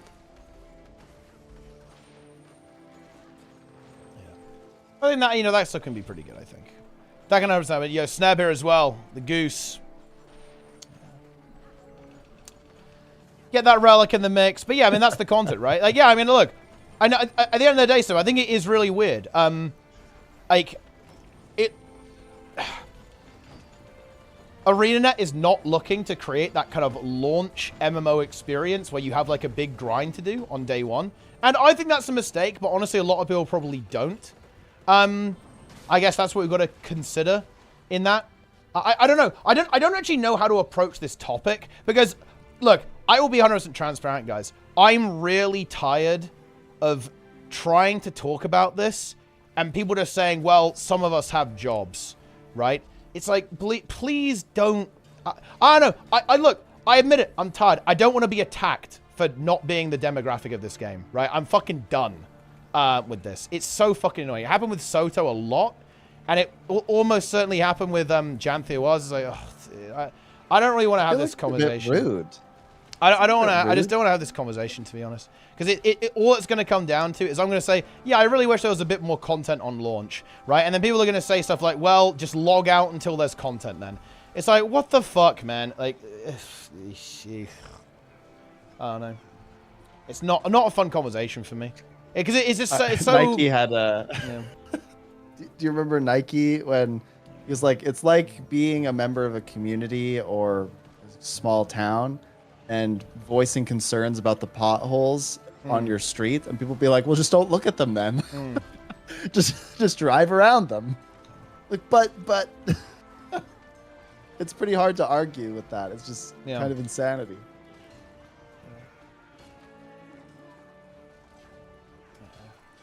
But I don't know. It's hard for me to approach this because, like, again, like my wants for the game are just completely disconnected from like how the community plays the game, right? So it's like I just don't even think my opinion matters, right? So I don't even like expressing it because it's like a waste of time. Like my opinion is meaningless, like in the context of Guild Wars 2.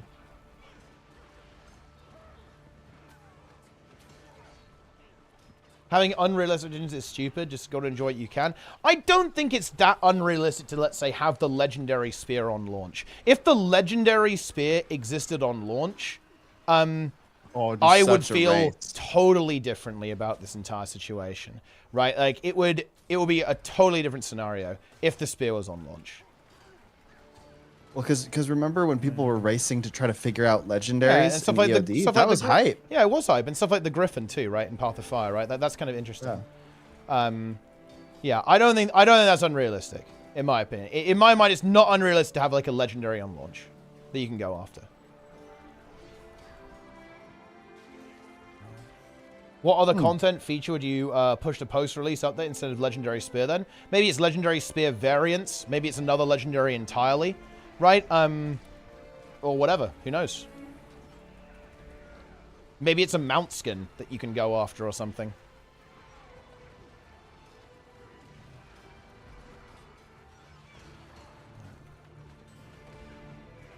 Who knows?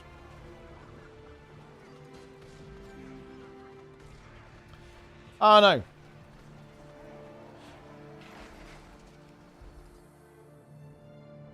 I'm just kind of a, you know, bit of a Guild Wars 2 believer. I don't think it's... I just don't think it's unreasonable. I really, really don't think it's unreasonable for ArenaNet to, like, release a bit more content on launch. And, like, have some stuff for, like, players to go after on launch.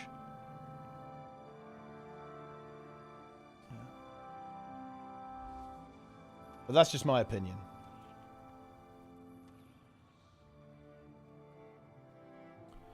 Limited dev resources, they've chosen to deliver other things on release. If you want Spear, you might need to cut some other chunk of content. You know, fuck it. I'm just going to go ahead and fucking slam it, okay? I will bite the bullet on this 100%. Yes. I would prefer more content on launch and less content later. Yes. I would prefer that because one of the things, and I think this actually might be kind of fundamentally the difference in how I engage with games and MMOs compared to, like, other people online. I'm willing to accept that, by the way. The game in and of itself is not all that I'm looking for. I want more than that. I want the experience of everyone playing the game at the same time and, like, working on something and trying to figure something out. I want the meta element, right? I want the shared experience of everyone grinding on launch. I want the idea of working in a team to figure out new things on launch, right? I want to fight new bosses on launch. I want to find out collections on launch. That is what I want. I want the social experience. I want the community experience that releases with this. But I don't know. Yeah, I'm gonna juice out my homestead. That's my plan. Yeah. I have all of the home instance nodes now. I'm just working on the cats and stuff. You know, I got this. Yeah. Make sure it's all ready to go. But yeah, that is what I'm looking for. And again, I really hate to bring up WoW because honestly, I don't really want to bring up WoW. I just want a reference point here, guys. I'm not saying haha WoW does it better. I'm using this purely as a reference point, guys. I like the fact that on the launch of the WoW expansion, there is a lot of content for me to do, and it's going to be a shared team experience of everyone gearing up, getting ready to tackle the raid and the Mythic Plus dungeons. I like that. I like that it's a big social experience that everyone's involved in, and it's exciting to be there in the moment. That is what I like about games. That is what I like about MMOs. I think it is exciting. I think it is fun, right? Where everyone's having this shared social experience together of, like, uncovering the unknown, like, unraveling the mystery. That is what I like. And I want that in Guild Wars 2 as well.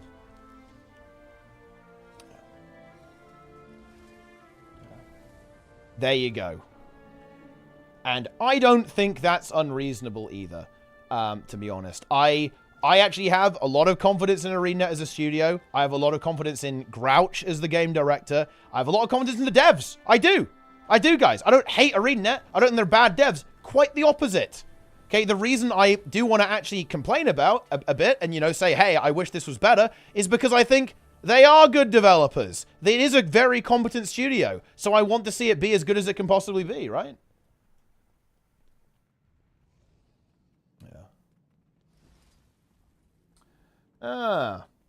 Should we accept 3 to 6 drought months and delay expansions a bit for 1-year EXPACs? That's probably not the play, to be honest. The play is just, I mean, look, it's a meme, but make a bunch of money, hire some devs and make more content. Like, that's, I mean, that's, you can say, haha, just do that. Well, what do you guys think Blizzard does? Okay, yeah, that's literally what they fucking do. And, like, some of it is going to be, like, internal tools and so on. Well, then maybe they should make better internal tools.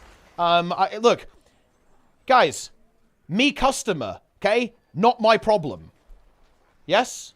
That's what you got to understand. And by the way, I would say the exact same shit with fucking Blizzard, right? If they fuck up, I will say, hey, Blizzard, that's not my problem. Fix it. Yeah.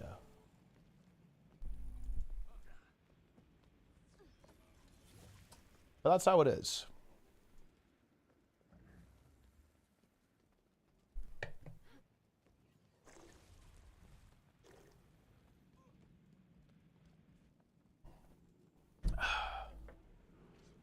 Why do you imagine ArenaNet does it so differently? I actually think they really, I mean, the thing is, they are trying to create that launch experience. It's just with Homesteads. I just wish it was like one step further. Like, I'll have to unlock all of that stuff. It's just a bit unfortunate that it's Homesteads, because Homesteads is just not a system that I have any interest in interacting with ever, to be honest. If it was like guild halls, I'd probably be a bit more interested, to be honest, because it's more of like a group activity. But because like a lot of the content that's being released is basically like a solo activity in a way, it's not something that really is going to grip me that much. Yeah, Homesteads are not a cooperative feature, and I'm playing a multiplayer game. I want multiplayer interactions, right? With this.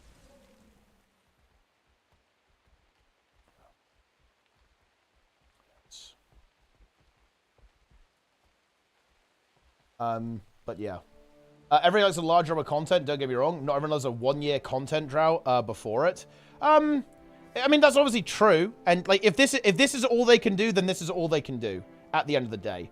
But I guess I'm still in that kind of, I'm always going to be in the kind of shoot for the stars, the sky is the limit mentality, guys. Well, have you guys got that yet? Yeah. That's why, I want Moda 3 to be the greatest tournament I've ever done. It's why I want the Beetle Racing tournament to be the best tournament I've ever run. It's why I want, whatever we do the next raid tournament, to be the best tournament we've ever done. Like, that is just how I engage with everything, and I will never change. Because I have no interest in changing. That is how I approach things, at the end of the day.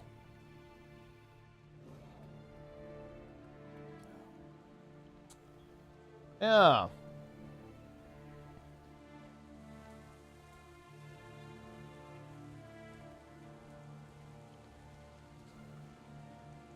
And that's how it is. WoW had content droughts for most of its history too. I mean, the only time they actually had a pretty bad one, I think, is in Warlords. And Shadowlands was rough too, but that was a pretty rough time for game dev. I'm not excusing it, but that's not, I'm not gonna lie, that's not really accurate, because you're trying to imply that there's some equivalence between the studios. Let me be clear. This next upcoming WoW expansion is likely to release 27 raid bosses, guys, in one expansion. The first raid in this expansion, guys, is 8 bosses. That's 3 years of Guild Wars 2 expansions, and that's the first raid out of 3. And again, I don't want to do the dick measuring contest, but to be clear, you started it. Like, no.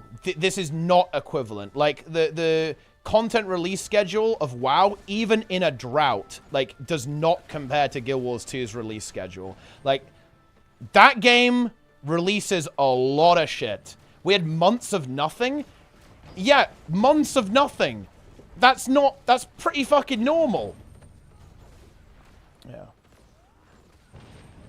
Yeah, a WoW content drought is not the same as a Guild Wars 2 content drought. And for the record, I actually really like Guild Wars 2's content model, actually. I really like the idea of having, like, new content every 3 months. I actually think it's really good. Oh, dude, this is such an exhausting conversation for me to have. I just want it to be a little bit launch heavy. That's all I want. I'm not saying do content droughts. No, I want them to do the current model.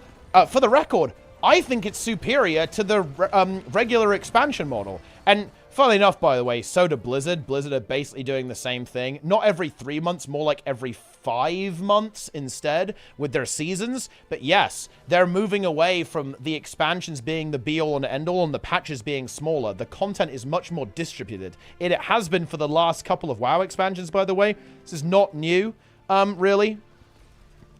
Like, they're definitely trying to, like, make sure that, like, every patch is pretty big. But, you know. But yeah, like, a lot of these games are seasonal now. I think this model is actually really good. But again, I just want it to be launch heavy.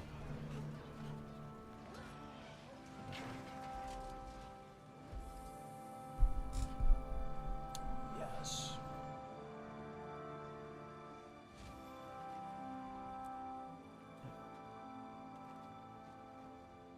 Ah.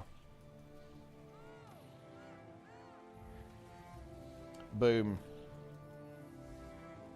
People like WoW. I would think that people who like WoW would never like Guild Wars 2 and vice versa. I think it's very much a one-way street. I think people who like... I think WoW players are going to be fine with Guild Wars 2. Guild Wars 2 players with WoW, not so much, honestly. Gabe Pellegrini, thanks for the Prime. Do you think removing achievement cooldown would help Elementalist? I mean, that would make Elementalist incredibly broken, but it would make it fun. I mean, Ellie just needs buffs. It needs better utility and probably a bit more damage on its DPS builds.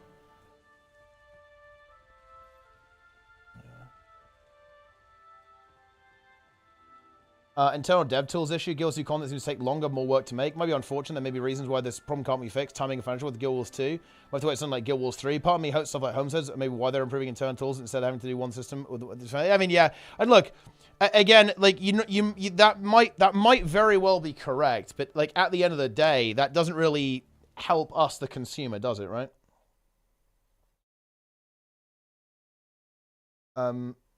You disagreed? No, you just agreed with me, Yalian. You literally just agreed with me. I said that I think that WoW players like definitely going to be down with Guild Wars 2, but I think people who really like Guild Wars 2 may not necessarily like World of Warcraft. Because like Guild Wars 2 is kind of like the anti-WoW. Like I'm ultimately am I a Guild Wars 2 player? Am I a WoW player? I have no idea. I don't really engage with it that way, I suppose, but I mean I like both of them. Like I think Guild Wars 2 is better systemically, right, than World of Warcraft, but I mean WoW has a lot of advantages as well. Yo, Falco there with the Prime as well. Love to see that.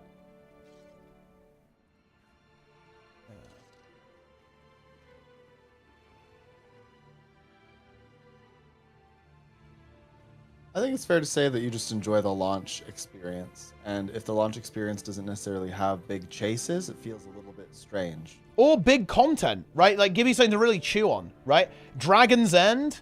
I mean, Dragon's End, realistically, was pretty much one of the best experiences in the history of the game, no? I think you'd agree with that. I would 100% agree with that. Yeah. Like, that was one of the best experiences I have ever had in any MMO. It was so fucking good. I want that again. Like, the first week of Dragon's End, of EOD, was pure magic. It was, like, absolute pure magic. Oh, my God. Dude, we're never going to get that again, and it makes me so sad, by the way. Okay, logging on. Dude, when I opened my squad, Su-1 filled in 2 seconds. Seriously, 0 to 50 in 2 seconds. Right? Immediately.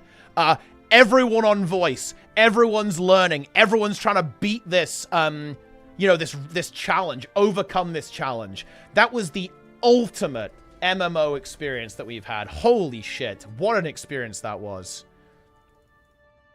It just united people. It was so fun. Yeah, right? Yeah, it was so good. Like, everyone kind of came together, like, to overcome this objective, like, to overcome this challenge. It was beautiful. It was honestly beautiful. Yeah. I'm thinking of starting WoW for a couple of weeks, and the graphics are any good. Honestly, if you don't like the graphics, I definitely wouldn't recommend playing the game. If you're going to play an MMO, you've got to look at it for a long time. And if you don't like how it looks, then I honestly wouldn't play it.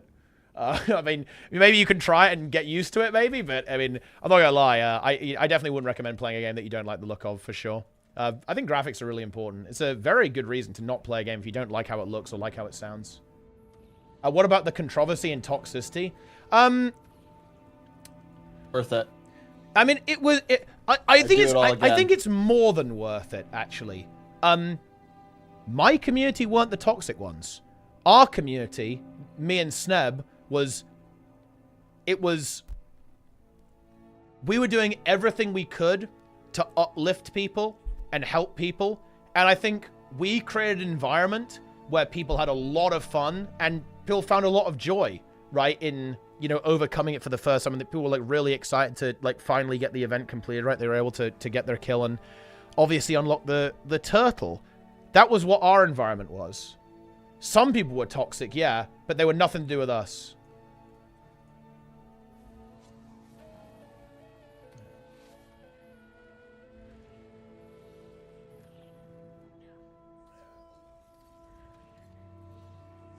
And yeah, the toxicity wasn't good. It was a bit of an ugly side of the community. I do agree.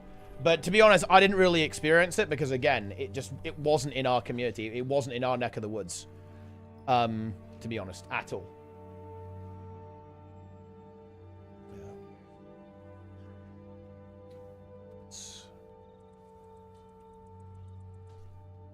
Oh my god. Wait, is this on Will's stream? I assume this is Will, right? No. Oh my god, dude. We're never getting this again. Are you guys ready? Dude, daily reminder, Will did like 12 hours of Dragon's End daily. And watch this, guys.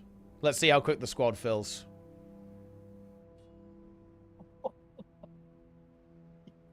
Boom. Now that is a fucking alive game, dude. Oh my god. We're never getting this again. We're literally never getting this again. Look at that shit. Dude, that just gave me chills. Dude, I'm not gonna lie. It makes me understand why I'm in despair now? Oh, man. People are like, Snap, stop being so sad. Dude, when I try to do stuff like this now, I can't get people to join. I can maybe get like 30, but it takes me, I don't know, 15 minutes to do that. It took me over 30 minutes to get 37 people to do a try-hard eparch. Oh, man. Fuck. Oh, that's so painful. Okay, seriously. Do you guys get it, though?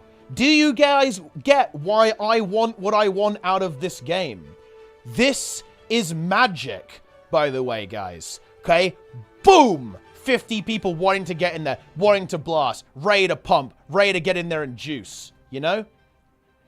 This is what people, you know, this is good. Yeah. It's magic. This is alive. This is what it looks like when you've got an alive game. 50 people in the squad within seconds. And by the way, guys, Will, it wasn't like me or Sneb. Will was a very new streamer. He actually started streaming during End of Dragons, actually. And his rise to fame, he essentially did 100% win rate Dragon's End runs, using like basically the tactics and strategies that we developed. He was 100% win rate, guys. You know, in Dragon's End. That was where like his rise to fame was, right? Like he started brand new. right? And then emerged onto the scene that way. Convergence CMs are like that? I mean, yeah, I actually really hope that convergences are like this. Yeah, this is what Nike said, and I actually really agree with Nike. Nike actually said, do you realize that you're getting exactly what you wanted with convergence CMs? And actually, the answer to that question is yes. I think there's a potential for this to happen. There's a potential for this to happen, actually, with the convergent CMs when those are out. I don't actually know when those are getting out. I don't know if the CM comes out with the convergence launch or if it's being added at the same time as the LCM. That's also possible, I guess. But yeah, I don't know. I do think, though, I want that on launch. And I know that's so arbitrary because does it really matter?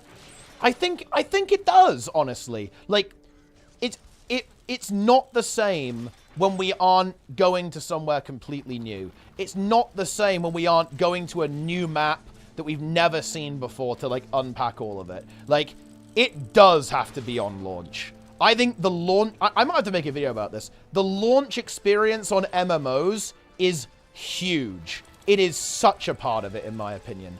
And I know that not everyone agrees with that, and I think that probably is a relatively minority opinion in Guild Wars 2. Yes, I'm aware of that. No one needs to tell me. But that is my opinion, and it is what I like in the game. Exactly, yeah. I bought the game. I'm fucking logging in. Let's go. You know what I'm saying? You need people for fungus operations. I actually do as well. I'm pretty sure you sent me a message already, but you can if you didn't, and I'm thinking of someone else on Discord. I will be looking to recruit members into fungus, yes. Wait, what? No. Why would they make this change? Huh? This is a dog shit change. Blizzard, fix the fucking game.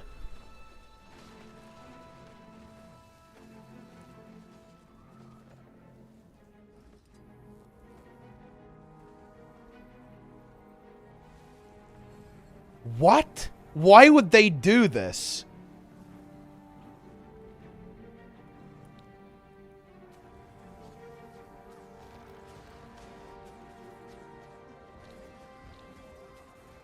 Percentage count and the total count integer.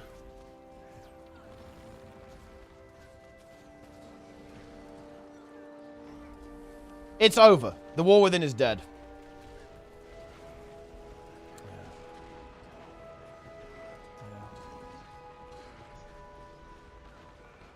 Yeah, now it's going to be insanely annoying to, like, know where you're at in terms of count. That, I'm not going to lie, that is a really dumb change. Let's change that back. That is actually really shit. Weirdly enough, do you know why I hate changes like this, by the way, guys? It's annoying for experienced players, but it's mega annoying for inexperienced players. Because at the end of the day, I'll just memorize it, right? Like, you know, you got to do what you got to do, right? Like, I'm forced to memorize it to, like, be able to, like, recover in weird situations in high keys.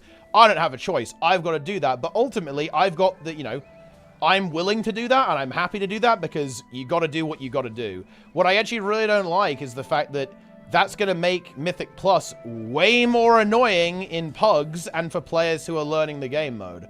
That is what I don't like. Yeah, I think it sucks for newer tanks and newer players. And yeah, you'll know what mobs to pull. You absolutely will. But, like, why make it harder, right? Like, why make it harder? Like, tanking is already, like, a little bit spicy, right? For, like, newer players, I think it's definitely a role that, you know, takes some learning, takes some getting used to. Like, why make it harder?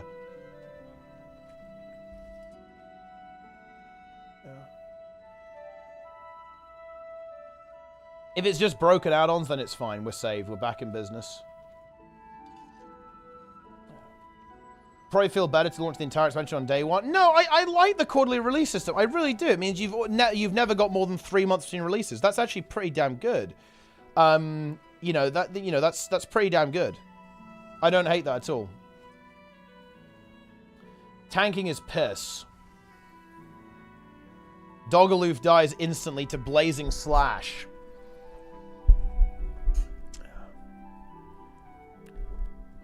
2.1 million.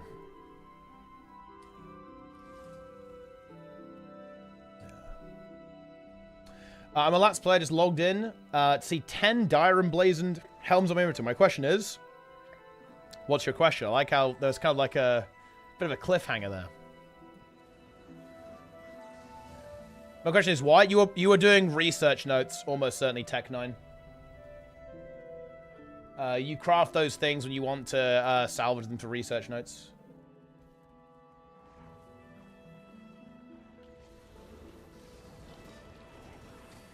Well, almost certainly. But yeah, I agree with Guru. It's like, it's not a big deal, but why? It like makes the game like almost... It's a change that makes the game worse for everyone and better for nobody. Like, what is the point of that change? Communicate with the YouTube frogs today? Oh yeah, we can always communicate with the YouTube frogs. Shout out to YouTube, by the way, guys. Can you see your build? Okay, YouTube is asking about my World vs. World build. Boom, there you go, enjoy.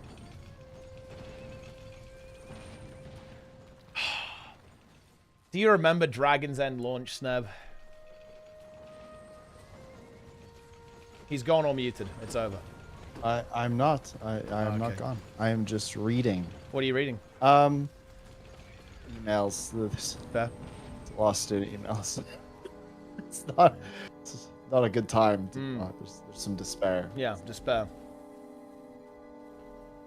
I did tell you what I'm going through, right? Yes, I believe so. I think I did. I'll share. Basically, let's say that you had to make a video for a project. Okay. And you made the video, and it was an individual project. But then you sent a link to your friends so they could see what the project was about, because maybe they're a bit confused about it. So they look at your link and they maybe make their own video or whatever, but they submit your link. So now both of you have submitted the same video, but it turns out that, you know, you're not the person that submitted their friends. They're not their project. So yeah, it's considered plagiarism. Like it's an academic offense. Okay. So if this happens in university, you have to report it, and it's like bad. Yeah, it doesn't sound good. Yeah, so that's what I'm going through right now. Yeah, that's not good. Definitely not ideal. Figure that out. Yeah, I mean, you honestly hate to see that. You really do. But yeah, I honestly remember how I remember how Sneb actually evaded getting cancelled because I mean Sneb was doing some questionable stuff, guys. Doing full fishing map, trying to bait people off the map by saying it's a fishing map and that it's like dredge strat, all this kind of crazy shit. Man, Sneb, you know, he nearly got in trouble, but unfortunately, I believe 2 other people, you know, did something that was way worse and therefore actually fully shielded Sneb from the controversy. Well, you know what's funny about that is that people that's the meta now, to get your own full clean map, so you don't have to play with people who don't want to play with you. Yeah, you remove the only all reason leeches. It was problematic at the time was because there were all of these people who were like desperate to leech off of you. Yeah. Right? They did not want to. They did not want a build to make a build. They did not want to get on Discord. And so I was like, well, I'm just gonna like, you know, get the crew that wants to do that because that's what we want to do, and we'll do that.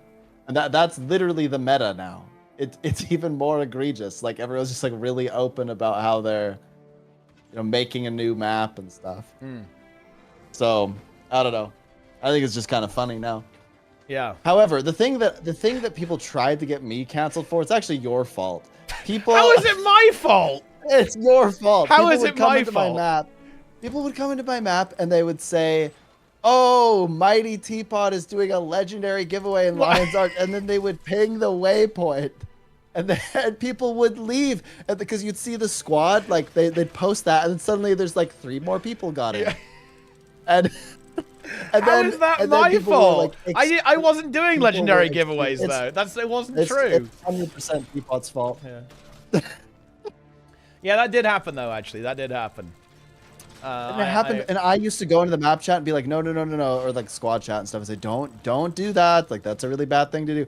I actually think Awesomeness did that once. Wait, it was what? probably him too. Oh, that's actually a big exposure. If he did that, that's actually Awesomeness? big. He might have done. No, who did it?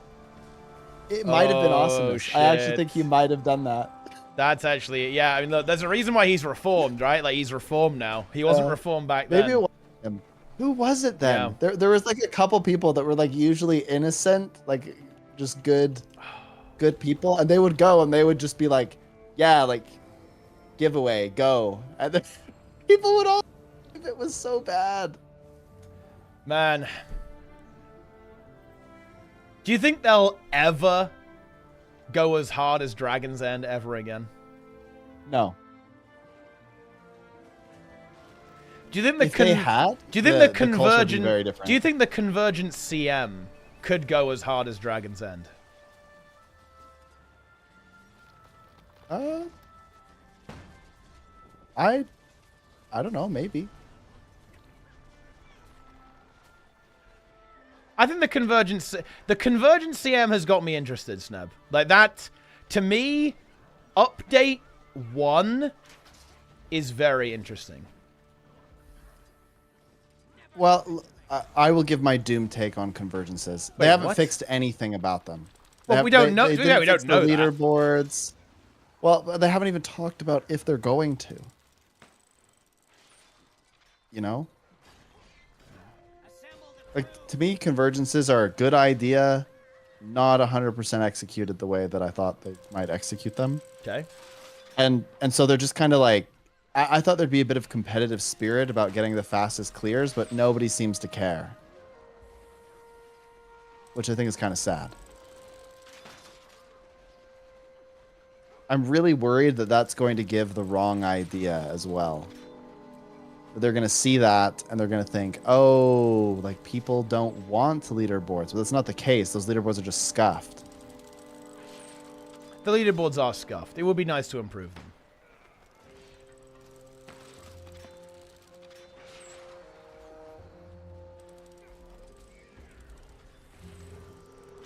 Okay, Awesomeness is innocent. It wasn't him. Who was it then? Oh, man, it'll come to me at some point. It might have been a different streamer or something that was like trying to mess with me. Was Preston around then? Yes. It was 100% him then. I could imagine that happening. It's almost certainly him. Sneb, do you consider a summer ant to be valuable? Every ant is valuable to the And that would colony. include summer ants. Every ant has value. Yeah. We're about to take down this fortified wall. How do you feel about that? This is pretty hype. We're about to get big loot for taking tier 3. Do you get more loot for taking T3? Yeah, a little bit. Yeah, you get like some guaranteed rare and like more of the tokens to get ascended gear. Oh, I didn't actually know that. I guess it's because ascended gear just means nothing. I to want me, at least. I want low tier god to play Guild Wars 2. Who's that? You don't know who low tier god is? That's crazy. No. I know about God Emperors now, but he is the originator of the Summer Ant meme. And the Now meme. He'd get insta-banned. You'd think that, but would he? There are some lunatics who are not banned in this game, right?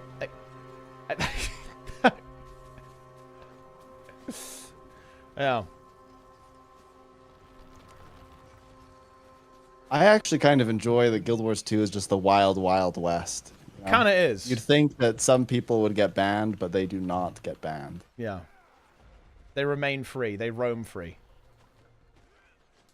If you ask the Guild Wars 2 player base, like you did a survey, and you asked, do you think the report button does anything?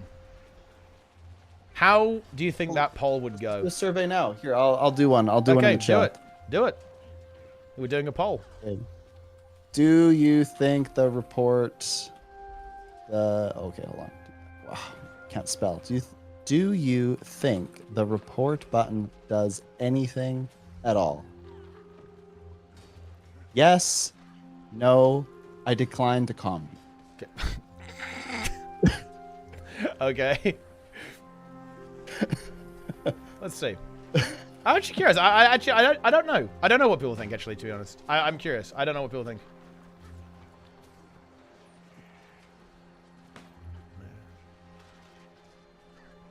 I think no. People are voting for I decline the comments now. You've trolled. You've trolled by giving them the option to even do that. Makes no sense. Do you think, you know how League has a system that, like, if you report someone and they get banned, it, like, tells you? Do you think that type of feedback system is good? Yes. I think that's good when that happens? Yes. Do you remember when I was getting hardcore griefed almost every day at Drakkar? Yeah. Yeah, did you know that I took video of it? Did you know that I had screenshots? Did you know that I reported them in-game and manually, like, an obscene amount of times? Yeah. And I had no idea if they took action, and then they would just show up again. And so, and I would just report them again, and just the same thing over and over and over again. And I did hear through the grapevine that they did eventually get banned for like a month. Or no, it got banned for a week, and then they came back, and the day they were released, they just did it again. And so they got reported again, and then apparently, again, I don't know if this happened, but I was told by some people that knew them that they were warned by support that if they did it again, that they would be permanently banned. I think partly because they were really tired of me reporting them. But they got a week ban and then a month ban, I think, and then they were told mega warning. But but think about that. For me, at that point, I had gone through so much crap that it was no longer worth it to me anymore. So I just stopped doing it. Yeah. Oh, yeah. Oh, dude, someone knows about Atlan here. I don't want to get into this too much, but the fact that Atlan isn't banned is actually crazy. I don't know how that's possible. I've made tickets about this guy to support directly. I know loads of other people have as well. Like, he probably gets reported daily, right? I don't see how it's possible that he doesn't. Like, he just fucking, like, trolls and griefs constantly. I don't understand how he's not banned. Yeah, I think he does it in PvE too. It's like he actually griefs PvE. So it's not like, oh yeah, well it's PvP, no one cares. Like he does it in fucking PvE. It's actually insane. This guy isn't banned. By the way, say that they basically have no faith in the report system. I actually think that's really bad. That's really bad. That's not a good sign, yeah. Like you don't want people to just go, well, you know, and this is kind of like one of the reasons why I feel like so many people are like hacking. I mean, look, you've seen this, Sneb, right? People are hacking on stream at this point. Seriously, they're doing this. Oh, yeah. They're hacking on stream. There are many hacks. Right? Yeah. And it's because people don't think anything matters, right? And to be honest, I think it is actually a bit of a problem that's brewing. Like stuff like Ceres.dll, that's not going to go away. It's going to get worse, right? Unless ArenaNet actually try and action it at this point and do something about it. The fact that people think that you can just do whatever you want and you're not going to get banned, that is not healthy. That is a really unhealthy environment to have in your game where people think that there isn't moderation. People think there isn't moderation, which, by the way, almost certainly isn't true. I do know that people get banned. Like, everyone knows this. Like, you know, intellectually, we are aware that people do get banned. But I think there is a really big sentiment that nothing happens. Right? Like, you know, there is no moderation in the game. I think a lot of people feel that way, and that's really not good. That's not good at all. You don't want that to be the case. You don't want your players feeling that way, right? Put it this way. There is a guy in PvP. Okay. That literally 7 years ago, every PvP game, he would flame his teammates, and it would get, like, really bad, right? Okay, yep. And would just unleash. And I reported this guy every game, and I still would queue in. He's still there, right? Like constantly, weeks, months, years. 7 years later, I'm watching Darren's play PvP, and that guy is flaming Darren's, and I cannot believe that this guy is not permanently banned at this point. Like, just help the guy out. Just permanently ban him Cleanse so him. that he can be free. Like this is absurd. So I actually think the sentiment that, oh, like nothing happens to report people, I think it's pretty fair, because when I see stuff like that, like there is no, I cannot believe the guy isn't permanently banned. The amount of verbal abuse this guy has spewed, it is a lot. Interesting. Let people talk shit. You know, okay, look. If everyone was a clone of me and Snebmo gains, I would actually completely agree with you. I love talking shit. Some of my favorite moments playing 2v2 with Sneb is when people start hurling horrible words at us, because it's funny, okay? It is funny when people get angry. Super funny. It is objectively funny. When I'm watching Sneb do Warcraft 3, and he makes people rage quit, or his own team rage quits, yeah, it's kind of funny, to be honest. But the thing is that, I'm not gonna lie, not everyone's okay with that. Not everyone is comfortable with that environment. And to be honest, I am actually willing. I'm willing, guys, to sacrifice some of my entertainment to actually make the game a comfier place for other people, to be honest. No. Even though I do find shit talk funny, even when it is actually unironically toxic, it is amusing to me. I don't think no. Moderation is important. You do not want the game to be the fucking Wild West. Okay, that's how it is.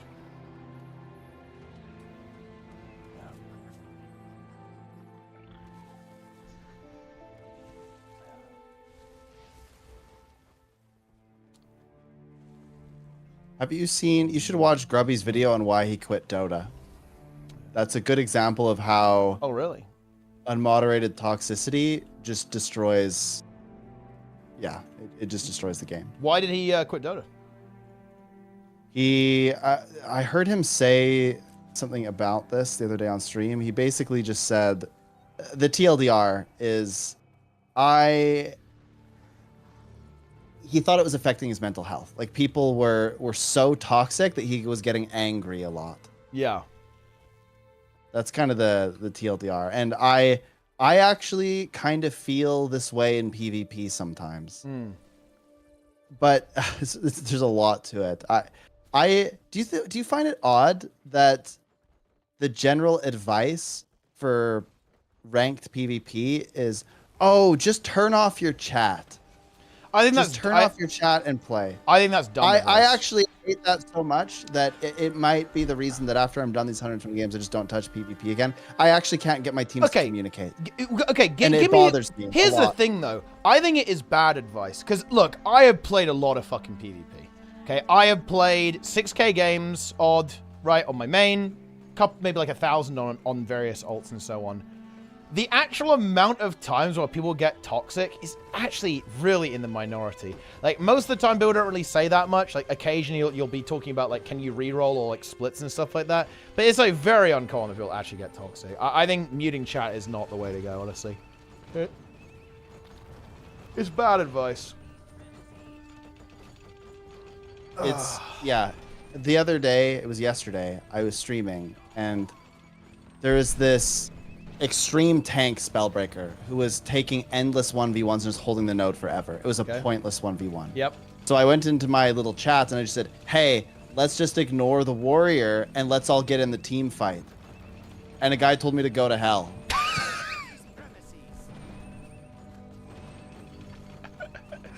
I mean, yeah, that's unfortunate. You definitely hate to see that. Yeah. It is very frustrating. I admit I was a little bit frustrated after that game because I believed it was winnable, but the team, I actually think I had 2 or 3 winnable games yesterday, but my team just wouldn't communicate in any way. And every time I tried to communicate, like, I would die and then I'd be like, warrior's going over here, this person's going over here, and somebody would say, shut up and play. And I'm like, yo, like, this is me playing. I am trying to give you intel. I just died, right? I don't get it. Like, it makes no sense to me. Yeah, that's annoying. I mean, that's frustrating, right? It is.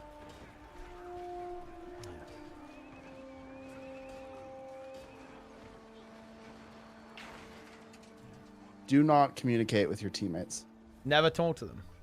Like, Never imagine talk to if your you were rowing in the Olympics and your teammate was like, okay, so when we go to do this, we're going to, execute this strategy. And they said, shut up and row. Yeah.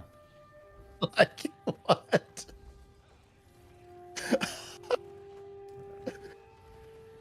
Well, shut up and row. Probably. Well, I mean, like, hang on a minute. There's some more context, though, Awesomeness, that right? Like, the player who was interacting with WP, that is a player who gets banned on site, right? Like, I mean, like, I'm pretty sure as soon as that player pops up, that's, like, immediate account deletion, right? Like, no matter what. That's just like, yeah, nuke that.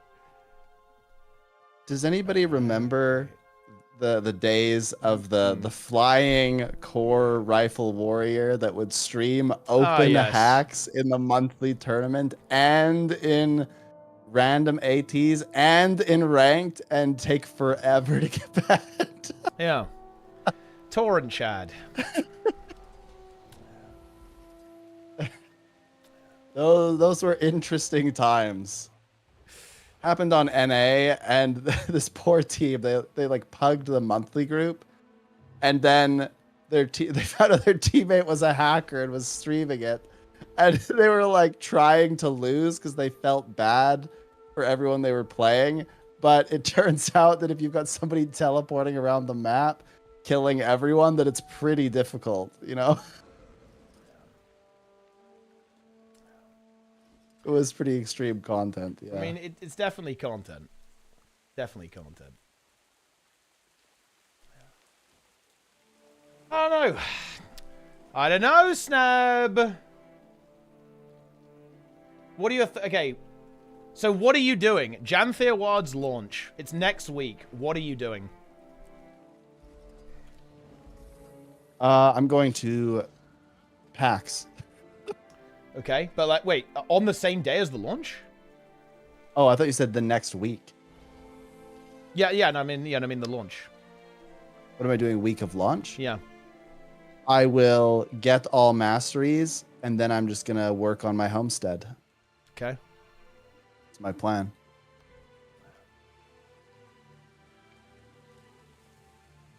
What spears are you going to play, Snab? I probably won't touch spears for a while because I don't think it'll matter very much because there's nothing to use them on. Like my raid static, they're all taking a break until Wing 8 mostly. So, and I'm starting my PhD in the fall, right? So I'm kind of, the spears are cool and all, but not really a priority for me because I think all the old builds will still do giga damage.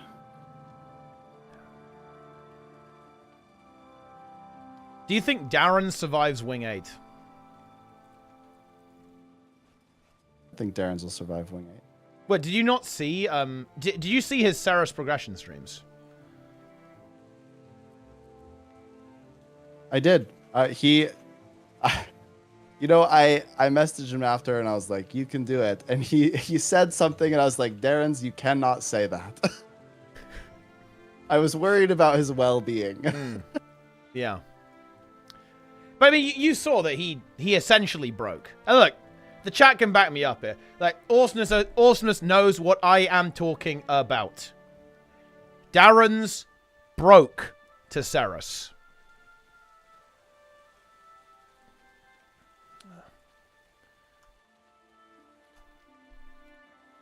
I'm playing the Bloodied Lord.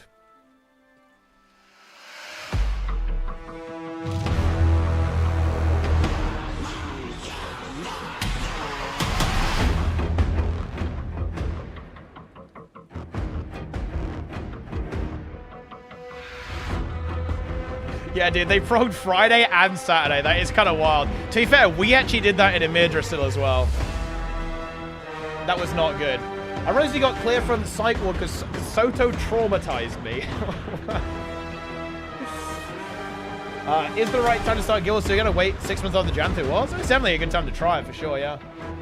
Bunch of stuff being added to the game. Get your little code and house going, you know.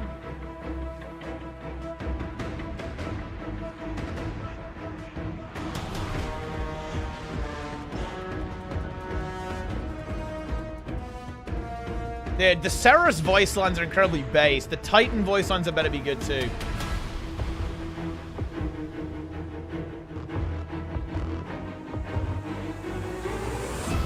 What should I do to prepare for the EXPAC?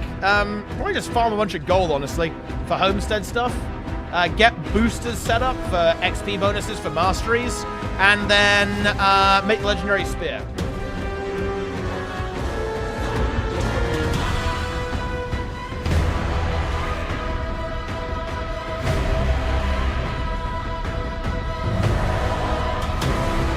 Okay, I'm gonna say this, guys. Here is my pitch for taking over the writing at ArenaNet. If I was in charge of the writing at ArenaNet, Cerus would come back. There it is. That's my pitch.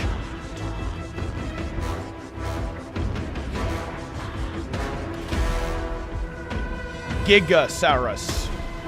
I would bring Giga Cerus into the game, guys. Cerus the Breaker. Yeah, and he would return and it would actually just be Cerus the Breaker. We good. They did time to save money on voice acting. They have voice lines though, so no. Boom. They're doing that. You have a plan for WoW, the upcoming EXPAC? I mean, honestly, I can actually afford to play very chill for the first weeks. It kind of works out well for me. It's kind of annoying. I would actually like to grind a lot of streaming for WoW on launch. I'm probably not going to go that hard, though, to be honest, on launch, because it's only normals and heroics. It's not really that relevant. I only need to really actually like play the game big time a little bit after that. So I can focus on farming the drops in Guild Wars 2 instead.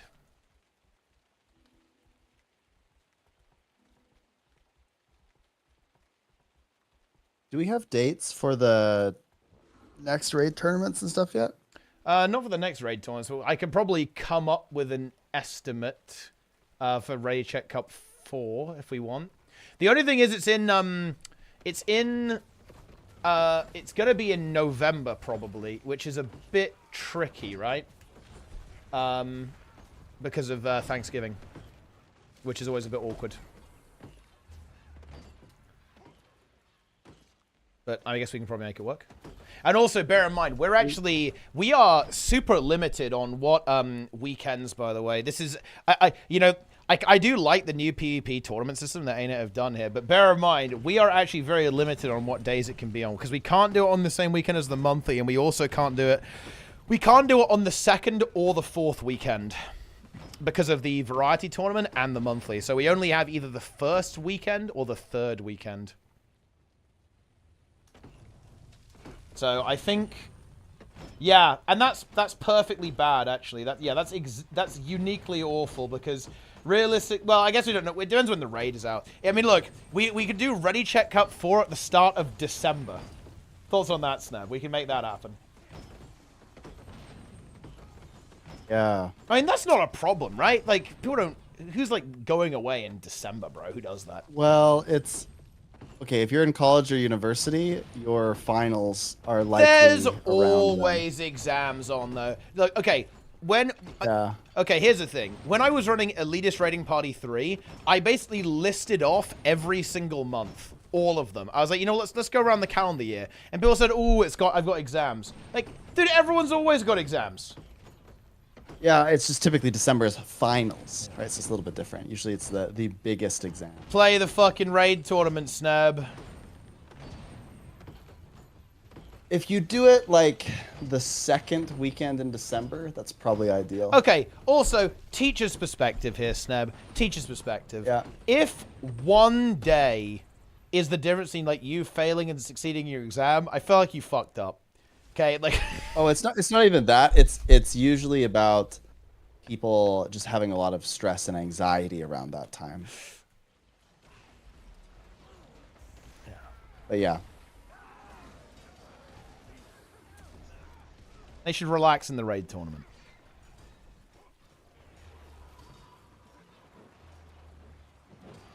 Nice, relaxing raid tournament.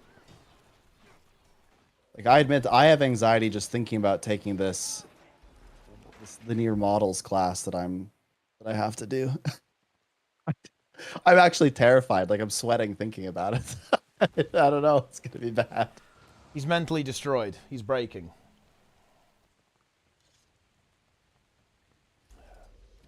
Fill on prep is not a one-day ordeal. Yeah, and you have to prep for it. But I mean, I don't know. Look, I've done my fair share of exams, guys. Okay, you know, well, I'm not gonna lie. I did no prep for any of my exams, but that's because that's just what I do. Okay, but yeah.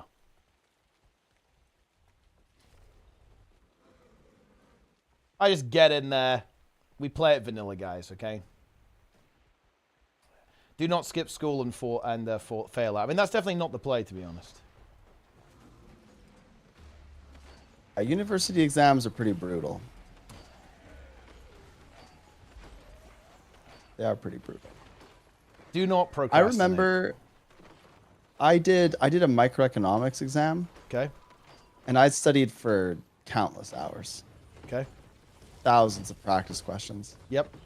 And I went in and I was doing pretty well. And then I got to the written response question and I just blanked. Oh. I couldn't remember how to do it. And I'd done it like 100 times before. And I just totally blanked. And I sat there because I did the rest of the test pretty fast and I had 3 hours. I sat there for 1 hour just begging my brain to remember how to do this question. Oh, no. I was like, please. And I couldn't do it. I couldn't remember. It's such a shame. Same thing happened to me in a cost accounting class. Yeah. For those accountants out there, yeah, I understand why you get paid now. I studied perhaps like an ungodly amount for that exam because it was the hardest. It was the hardest exam for second year students. 50% of the class would typically fail. It was crazy. Like an inordinate amount of students would fail. So I studied an insane amount. And I was like top 3 grades on the last several exams. And the average had been like 45 on some of the exams. It was bad. And he did not curve.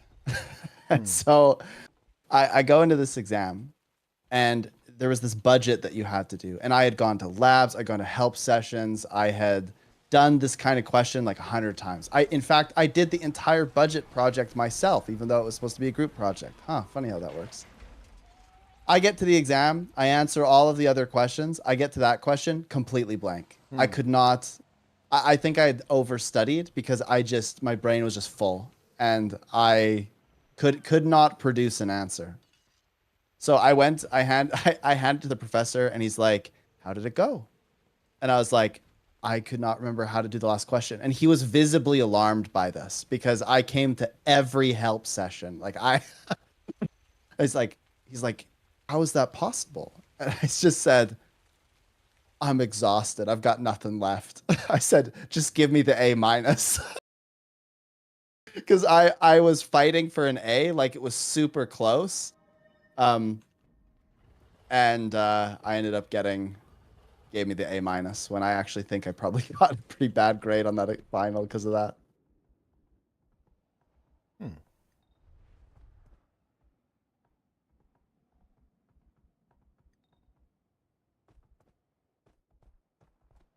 Interesting. Yeah. I've seen students just start crying spontaneously and leave. That's also alarming. University is pretty unhinged. Yeah, it's not good. Fuck? Yeah, that's not good. It's not good. And that was as a student. As a professor, I have seen nobody's like started crying or anything. I sure hope not. I prepare them pretty well for the exams, but I have seen students they have too much on their plate and they just freeze. Like the anxiety just gets them. And it sucks, like, to witness that because you can't help them, right? Like, there's nothing you can really do. In the moment, at least. Later, you can try to help them. But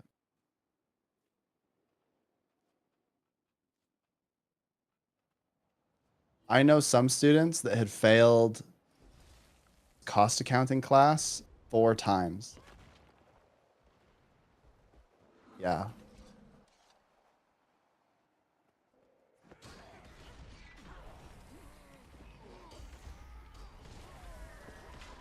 Just remember stuff. Mikey, Yeah, Nike. The crazy thing is that students.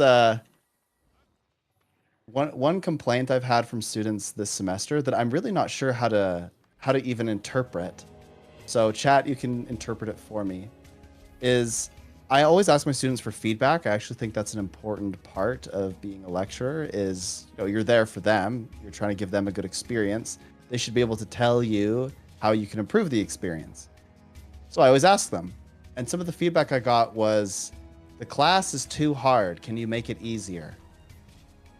And I'm thinking,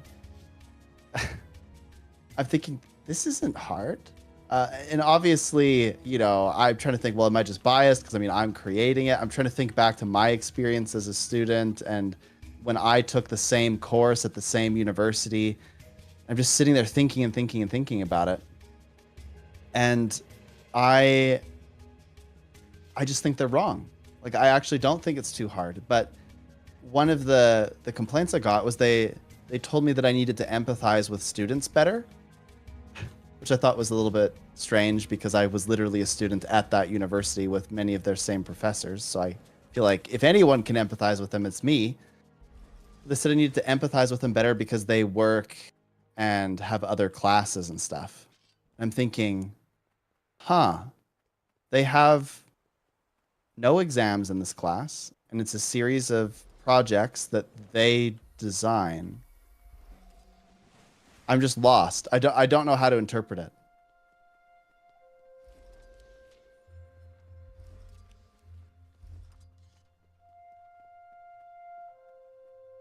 Let them pass, Sneb. Give them the grade.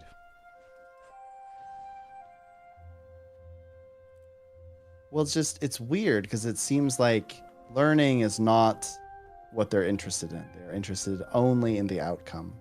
And I feel like this has always kind of existed, but I feel like it's gotten worse since the pandemic, particularly.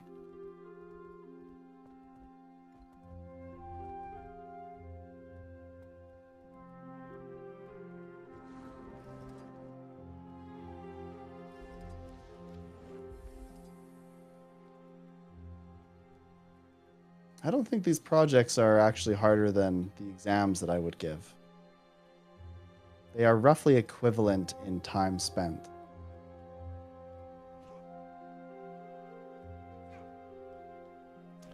Sneb does have unrealistic expectations, yeah. It is unreasonable to expect more than 5k DPS.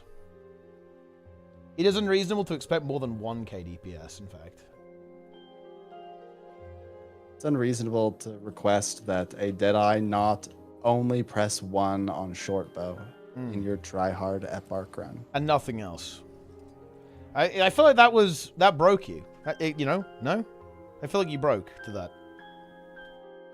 Well, it was quite shocking. Mm. You don't think it was shocking? I mean, it was definitely something. It was something that happened, that's for sure. Yeah. Let's go, Stan. Let's defend the keep. The keep's under attack. Oh, where? What keep? The bay. I'm going. I've been guiding yaks.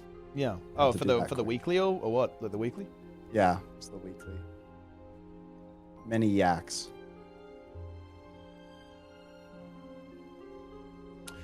Wait, should I be, should I max out the Wizard's Vault and, have maximum Wizard coins going into the new season? I guess I should, right? Yes, you should. Yeah. That'd be very good. What you want to do is you want to use the weekly to go above the cap as much as possible, right? Oh, here we go.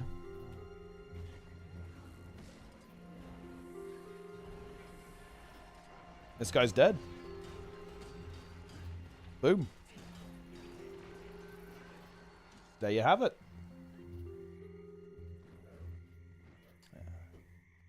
Was that it? That's what you needed help defending, Teapot? Well, I assumed it was more, but yeah. Dude, honestly, yeah, dude. Oh, man. Speaking of Adderall, guys, Randy, you guys might know Randy. Do you know Randy, Sneb? The name rings a bell. He was a Guild Wars 2 player. Yeah, he played in a couple of raid tournaments. He played in ERP 2. And he said that he snorted a bunch of Adderall before that tournament. Jeez. Yeah.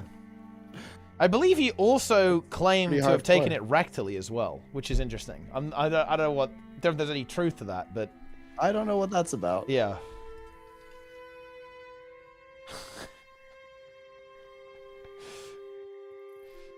But yeah, that's how it is.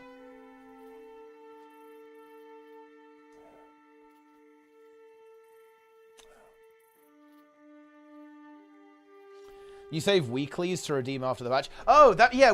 Doesn't that mean we have to do weeklies on Monday though, right? You have to like do your weeklies on Monday, yeah?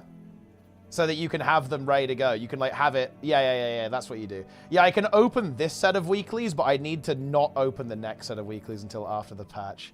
I look at this, guys. I actually saved a bunch of these special ones, so I've actually got like 1K in the bank. But I need to open these actually because those will just go away, won't they?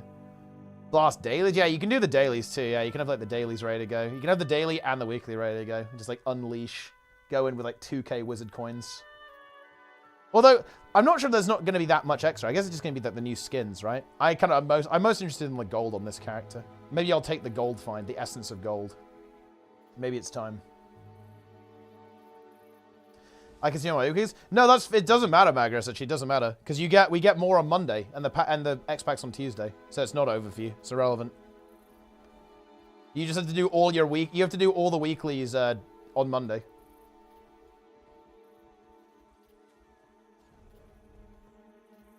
Yeah.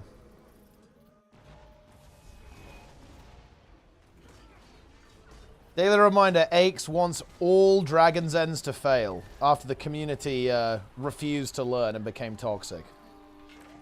You know, I would love to see the data. I actually think what happened was people really struggled at the beginning, and then people started to get better, and then they nerfed it, and then the win rate went up obscenely high, and then people got bored of commanding it because it was too easy. Then the win rate dropped, and I think the win rate has dropped significantly since then.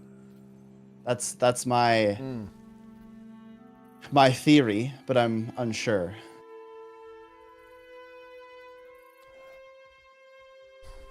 What do you think? What do you think Epoch win rate is right now? Ooh. Yeah, I've seen some pretty massive failures. But what do you think what's the one. win rate there? You think? What's the percentage? Actually, I think it's mostly okay, but I have no idea. It's a bit of a gamble. It's probably like 60% or something. Ah, look at this. We have the Lara raid PvP player. Do you know that Lara is doing the PvP arc, Snub? Oh, good. Welcome to the PvP arc. Yeah. I think a lot of people are trying PvP. Do you know one thing, actually, Snub? I don't want to start drama. In fact, I don't want to do this. Do you know that Lara scheduled her in-game concert 10th anniversary C major event on the same day as our raid tournament? I want to start drama. I think this is positive. I think it was no. Let's turn it into. I think positive. it was deliberate, Snub. I think she's trying to fuck us. I'm just saying. I'm telling you, what we need to do is when we have one of the 10-minute intermissions or whatever, we just go and they play us a song. I actually think that's like Lara. so sick. I'm adding Lara. Right? I'm adding Lara. Hang on. Okay. Okay, there we go. Enjoy the Discord sounds. Yo! Did you know that these people scheduled their tournament on the same day? Whoa, wait, what are you talking about? That did not happen. They are literally sabotaging our concert right now. I cannot believe they would do this. They hate music. Yeah. That's what they do. No, here's what we do. No, yeah, Here's what we Snell do. was saying, Hear me out. I actually want to do this. I think I want to like share, when we've got like some downtime, we're going to show up and we can play the song. You can play the song for because us. there's built-in downtime in between the rounds. Exactly. And I think that we should take a slightly longer break in between like the round robin and the Yeah, we could finals. give teams a break, a little break. You know, we could do that for sure. We could say it's like a 15-minute break or something. And then what we do is we go and you guys play like some kind of like crazy song for us. Just like go all in. Just get out of control. It's actually such awkward. I think There's also like a Wing Guild event on Saturday. Wait, too, what? I think. Oh my god. Yeah, I think it's also on Saturday. It's a stacked It's like weekend. it's the Stacked. Saturday before the expansion. You know, Yeah, like it's so true. it's like There's a lot going on. It's everybody's trying to get their stuff done before the expansion. I think I was talking about this yesterday. We really want to get like a proper like calendar where everyone can just post it. So this sort of thing doesn't happen as much. It's obviously going to happen sometimes, right? There's no way around that, but I think it'd be kind of nice to have like a calendar so you can. I would like to avoid overlaps, right? Like I would do it for purely selfish purposes. I don't like overlapping with other people's events. I try to avoid it when I can. I think we actually have one of our musicians who cannot play. Because they're in the tournament. Yeah, Let's she's go. in the tournament. Yeah. That is You're what we like stealing to our see. musicians, Yeah, effectively. yeah. That I'm is what's telling happening. You, we gotta schedule you to play a song, and then it's like, your own event, but then you're also guesting for the raid tournament as well. Like that's kind of sick, right? Yeah. That is kind of sick. Yes. Okay, Lara, thoughts? Now that we've got you here, you just turned on the stream. I'm just forcing you to provide content for my stream now. Before you go and rest or perform a variety of activities, thoughts? You've seen the Bloom video. You've reacted to the Bloom video. What do you think? I think, first of all, the environments look so awesome. And like the Warclaw actually feels like a niche. That's actually surprising to me. Like, I think it's kind of what's it busted. called? It's gonna be. I think it's gonna be really strong. Actually, Yeah, the crazy quadruple jumps Yeah. and stuff you can do. I think that looks really cool. I am like a little bit. I really hope the boss will be good. Like we got to see this world boss right on the second map. I think there's potential for that to be good. I think there's potential for that to have a little bit of like triple trouble vibes. You know, you've got like you gotta kill two bosses at the same time, and they actually have like mechanics going on with like green circles and all that stuff. But I really hope that boss will be good, because if it's not a great boss, if people don't like it, it will definitely feel pretty bad, right? Like that's the open world boss that's coming at launch. So it better be good, you know? Here's the thing. There is another one on the map that they haven't shown us. And not just the double one. So, really? Yeah, I actually, initially, from Bloom's video, I assumed that when they said 3 world bosses, they were actually specifically talking about, like, the fact that the bear is 1 world boss, and the other is, like, the 2 titans, for 3 total. That's actually not the case. In some of the other articles, it does say that the second map has 3 world bosses on. Oh, wow. Yeah. I was not aware of that. So there is another one lurking. It's like 2 of these titans going on that you got to kill at the same time.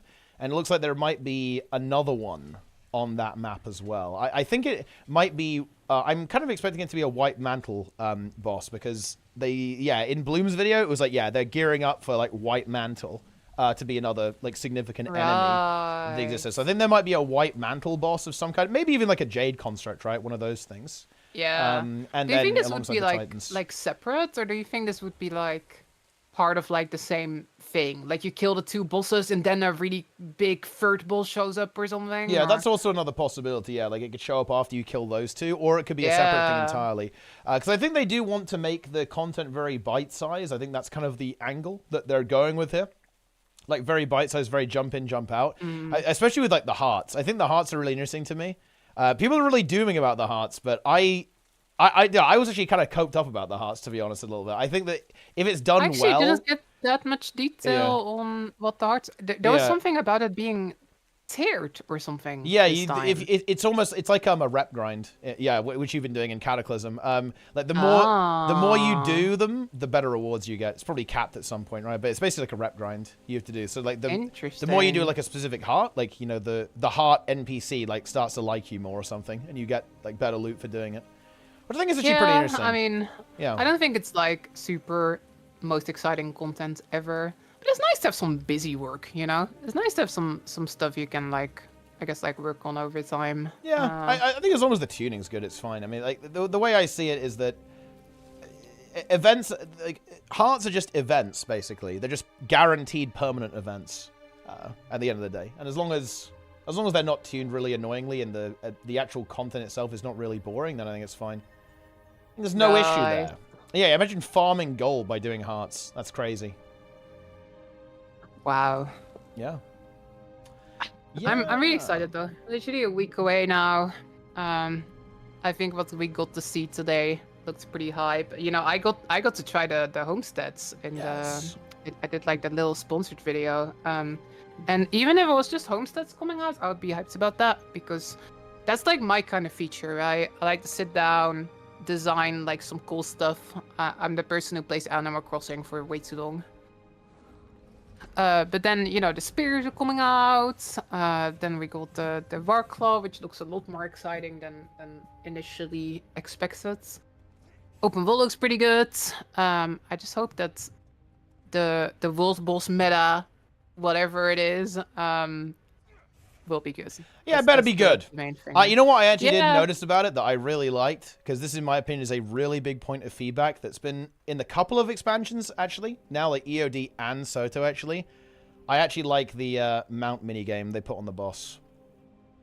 Where you have to like run around his legs and trip him up. Because you have to dodge this time, right? It's not just like, hey, you Well, stand... I just like the fact that it's movement related. Instead of like, oh, I'm going to press 2 on my, I'm fireballing. Stand still, exactly. Yeah. You gotta actually, like, it's so fun. Like now you have to like run around and trip him up. I think that's quite fun. That's quite, I'm immersed. I'm role playing. It will seem more fun, and also maybe, hopefully, it won't get stills quickly. I guess we'll just have to see, right? What that feels like. And when it comes to that boss, like that was, in my opinion, like the biggest piece of news was like the way the meta events are going to be working. Like in my mind, I really want to see it have mechanics. This was like, I am slightly concerned about this with these bosses. Like, I think if you want to do standalone bosses, that is absolutely fine. You can do that. But there needs to be some actual depth of the encounter other than, oh, it's doing AoEs, you need to dodge them. There needs to be something like, you need to go and...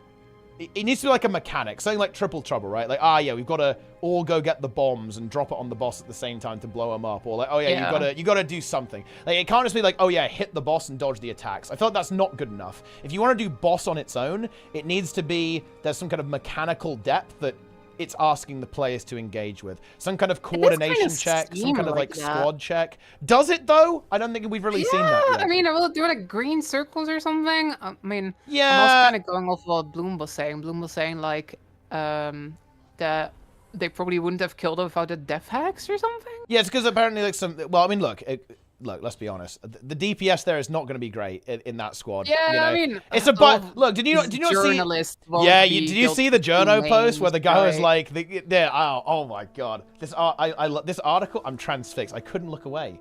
Do you see the article where the journalist said like, Guild Wars 2 is not about combat anyway, so who cares, basically? What? I did not see that. Wait, what? You are missing out. Let me get the quote for you. I enjoy this quote. Check this out. Okay, so this is actually in reference to the meta event, actually, I think. The boss, yeah. Okay, while it was fun to fight, there was a lot going on, and it was tough to avoid damage, especially in melee. It could be a holdover of Guild Wars 2's aging combat system, but the fight did feel distinctly messy compared to other modern MMOs. Guild Wars 2 isn't really about the combat, though, so if Janthir Wilds' other systems hold up, that's good enough for me. Wait, how have you... Dude, I spammed you with this quote, Wait, they're actually correct. What? You did? Oh man. Yeah. Okay. You know what the beauty of that is? Yeah, they're kind of correct. Kind of right. In a sense, yeah, they're correct. Yeah. Nobody cares about fighting when you can AFK at the Drakkar tunnel. You know what I'm saying? Leeching. Oh my god. Oh my god. Why fight when you can be when you can leech? Leech. Right, I guess so. I guess leeching is an option. Yeah. Some people are like sitting there and being like, but how much can I leech this boss fight? Yeah. Do not leech. Do not be like that. I mean, it honestly, it's a single boss, so leeching it will be fairly trivial to be honest. Oh no! Okay, let's not talk about this. This is making me sad. Yeah. I'm gonna make a guide called "How to Leech Every Boss in Janthir Wilds." No, we're not doing this. No. Yeah. Actually, I'm kind of curious. I think for me, the two big things. First of all, I really hope the boss is good, but secondly, I hope that there's enough. Like we talked about it on Tea Time a lot, I think, but like, I'm very curious if there's like some stuff that will keep us busy for a little bit, because we know the legendaries won't be there on day one. Apparently, you can already like start working on it a little Yeah, bit? there's some collections on launch. I hope they've gone hard on those. I actually I want some big collections to go after for sure. Yes. On the launch, and you can, and something that Bloom said in his video I really liked as well. Like, there's a bunch of like the events and the achievements that are for like homestead items. I like that. That's pretty good. Yeah. Yeah. I'm gonna max it out day one, then complain about no content. Let's hope it will take a little bit longer than that. Yeah. I'll say this. I think I can basically be done with it in 24 hours. I think I'll be done with it day one. That is my that's my guesstimate. Me anyway. too. Yeah.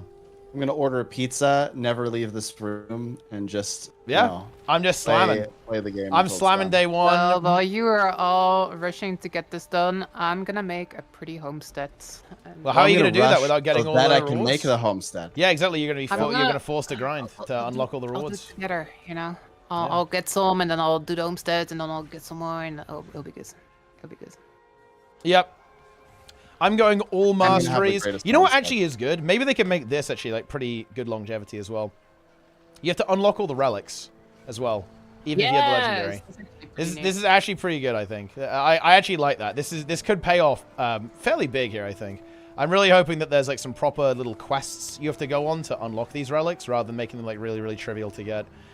So that could be pretty good. Soto had like a whole bunch of actually fairly high quality like side quests. I think we've talked about this too though, but they're kind of just, they're like these longer collections. Some of them are even like voice acted and stuff properly. But they were also just kind of like buried in the achievement panel, like between all the other achievements. So I think a lot of people just missed that content. Yeah, I think attaching a relic to it will make it harder to miss, because you're gonna want to go. You're gonna want to go get the exactly. relic, right? Have like something in there that you really want to get, like unlock the relic. Yes. I actually quite like the new expansion comes out, and then because for everybody that doesn't know this, they made it so that the legendary relic doesn't immediately unlock the new relics. You actually gotta go and unlock them, and then they get added to your legendaries options, kinda. Which seems kind of cool. Like, that's definitely gonna be a fun gold to work on, unlocking all the relics on day one. Yes. But yeah, I'm going max mastery, all relics, all story done, all maps farmed. Probably, I'll just do I guess I'll do the precursor achievements as well, or whatever it's gonna be. I don't know if it's precursors. It might not be that, actually, because it wasn't with the armor. But yeah, I'm gonna get all that done day one, then I just sleep. Boom. I just flop over, drained. Are you actually gonna do a 24-hour stream on day one, or is that an exaggeration? It's actually really complex to think about how I want to do this, because obviously like the WoW expansion's coming out as well, but I also want to farm drops for like the entirety of the week, obviously, right? Like it's drop farming season, Lara. Yo! I mean, I don't think they've confirmed the drops yet, but they got to, right? They always. There's obviously going to be drops. They do it for. They did it for the tunnel, okay? Like there's going to be drops. Okay, there's obviously going to be drops. Okay, I'm going to farm. It's going to be good, and the drops better not be shit as well. Yes, like that would be disappointing if that was the case. Yeah.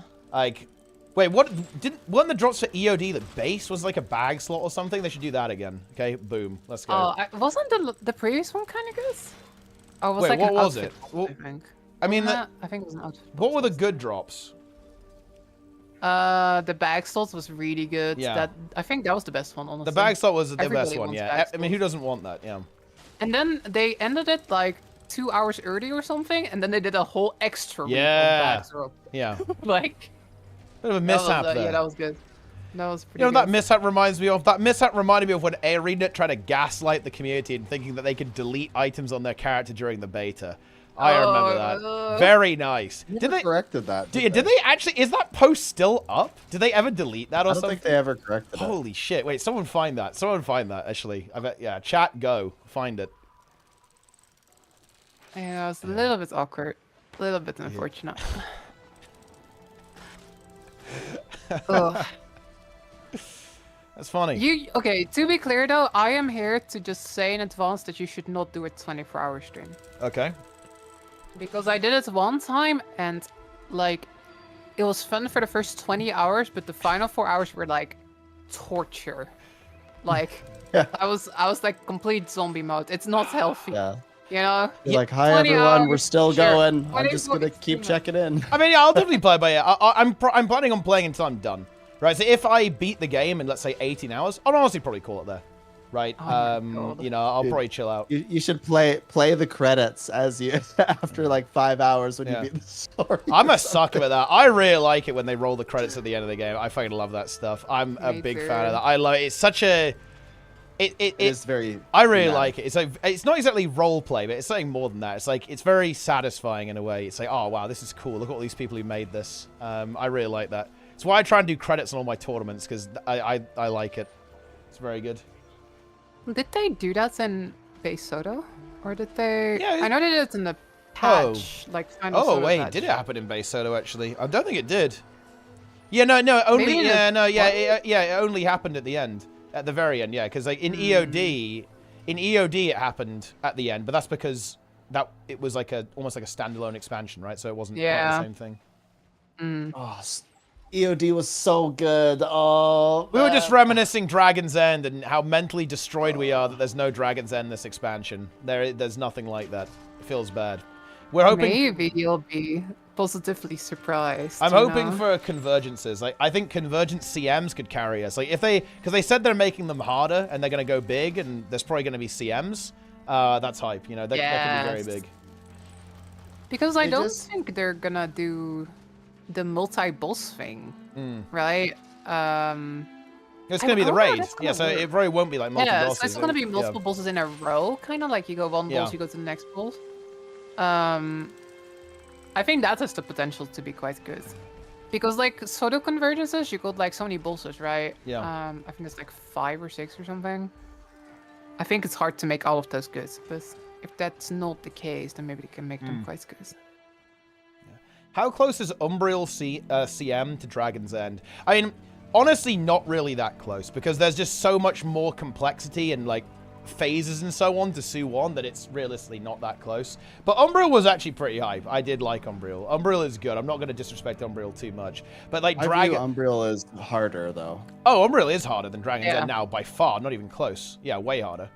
Well, even at launch, I view Umbriel as harder. Wait, you think Umbriel is harder than launch Dragon's End? Yes. Oh. I'm not sure about that, to be honest. I think Dragon's End on launch was fucking... Well, you know, I guess... You know what? I've never pugged Umbriel. I guess I've got no frame of reference. Umbriel loses a lot. Like, normal mode, Umbriel loses a lot on NA. I don't know about EU. But do you not... do you not... I have done... Oh, yeah, go ahead. I've done like several like CM Umbriel attempts to try to get goals, and I failed more than I've won for sure. But do you not remember launch Dragon's End? One guy said, I have been playing for 20 hours straight, only Dragon's End full prep, and it fails every time. We fail at 60%. Look, I had people begging for help. I had one guy say he would straight up donate $500 if I would allow him into the map. Okay, this was like some people said they had tried Dragon's End 20 times in a row and it failed every time. Curious. I mean, regardless though, it would be a different challenge though, right? Like Dragon's End, you've got all the mechanics to it. Umbriel is more like don't stand on the AoE, right? Well, yeah. Oh, yeah. You've identified something very important. The kind of challenge and the kind of difficulty is very different. Yeah, for sure. Because Dragon's End is not a DPS check. Umbriel is for the gold specifically. You have to be doing really good damage to be able to do Umbriel CM well. So I guess we should be more specific maybe about gold. But my thing with Dragon's End is once I failed at 1% and then I never failed again. Well, except the time I tried to do the challenge with all warrior, it was all untamed. That was the whole thing. But anyway, other than that, I never failed Dragon's End again. But Umbriel CM, I have failed it a few times. Yeah, I mean, right now it's more difficult for sure. I don't think I have enough of a reference point to launch day Dragon's End. My first run was like, I think like 5 days in, and I think there were already like some nerfs at that point. Interesting. I can't believe y'all were just doing Dragon's End on like day 1. Yeah. I remember like tuning into like one of your streams and just being like, what the heck is this? I was still busy on like the first map at that point. Yeah, and we got the squad together. We got the gang. We got the blasters. How did that 50 even people go? on Discord. Like somebody went like, yo, final map is a really cool meta, like, or did you just all run there? The devs had been in my chat teasing me about it, actually. Really? They were like, go to... They were basically saying, go to the Jade Sea. Go to the Jade Sea, yeah. Like, yeah, there are a couple of devs in chat. It was hype, actually. They were watching as well. It was actually really cool. Like, the designer of the encounter was watching us when we were doing it. And then clearing it. Go. Though we would fail, we did fail the first time because we just tried to brute force it instead of going for the tail. We didn't really realize what the tail did, and then we got it the second time after that. And honestly, that's all I asked for. I don't expect like the open world to be like mega hard, right? And that you fail it over and over again. I would be extreme. I know this is people are going to view me as insane for saying this. I would be extremely happy if we can't beat the Titans first try. Like that would, yes. I would be super happy about that. Like I am definitely apprehensive regarding the fact that it's not a meta and it's bosses. I'm willing to give it a shot. I'll sure, let's try this, see how it goes. But my bar that they have to get over, the bar they have to cross, is I want to fail it first time. I want us to not be able to beat it the first try for sure. Yeah. Until we figured it out. I want there to be some kind of little puzzle or mechanic that we have to figure out and like figure out how to coordinate and overcome as a team. Like that's what I'm looking for. If we beat it every single time after that, that's absolutely fine. And even if they nerf it, afterwards, I'll even take that at this point. Because, I mean, like, it's open world. It's not going to be that hard. But yeah, as long as we fail it the first time, I'm pretty happy about that. I 100% agree. Like, for there to be something in the fight where, like, you do not immediately know how to perfectly execute it. Yeah. And you're like, huh, wait, what is this mechanic? I don't know what's going on. Oh, we did it. Yeah. I just want it to not be brute forceable, basically. I don't want us to brute force it. And I hope that's the case. Boom. Big agree. I've got good hopes, though. I thought, again, what we got to see in Bloom's video looks pretty awesome, so... Fingers crossed. It was a great video. It was a great video. Yeah, it was so nice. Yes. I'm curious if it's gonna show up on the Skill Up channel as well. I think they'll. I think he said in the video, right? They're going to be doing their own like launch review, right? I honestly want to get on that as well. That's going to be probably one of the next projects that I'm going to go for, right? I think. On my channel, because I want to do like a kind of like I want to do the Soto review, but the Janthir Wilds review as well.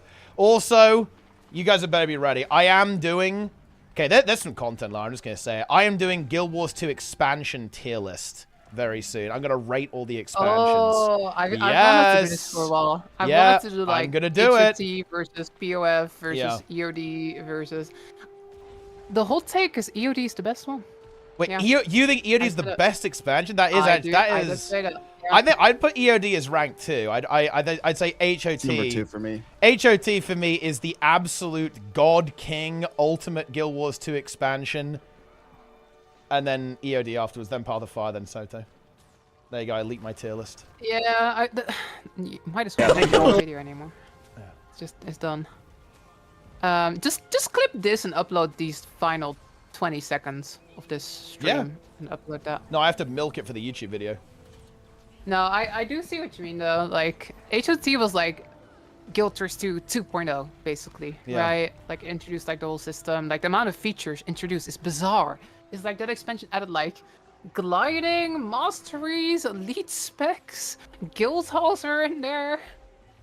Revamped guild missions, fractal revamp. It's bizarre how much HOT does. So I do agree that HOT in that sense is the most important expansion.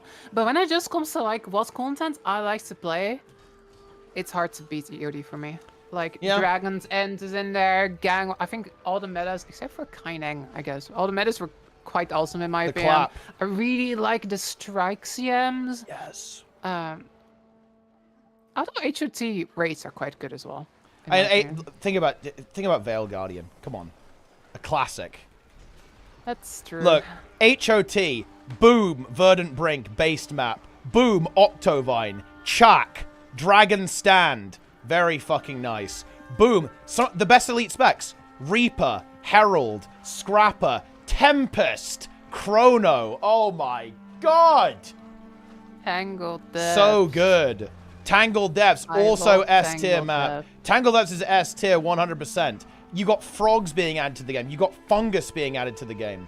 Like, oh, frogs. Okay, actually, I hadn't thought about fungus, Yeah. so that does actually make HOT go yeah. up. And in the tier HOT list. raids, Very nice. boom. Wing 1, banger. Wing 2, banger. Wing 3, slightly less of a banger, but still good. Wing 4, CMs, very fucking nice. Banger. And Living World Purpose Season 3, Temple Challenge also mode, though. based. And yeah, HDCM was pretty good. I always thought that Season 3 was my favorite, but then I replayed them, and now I like Season 4 more. I think it's because the actual story of Season 4 is very epic and grand, I think. Yeah.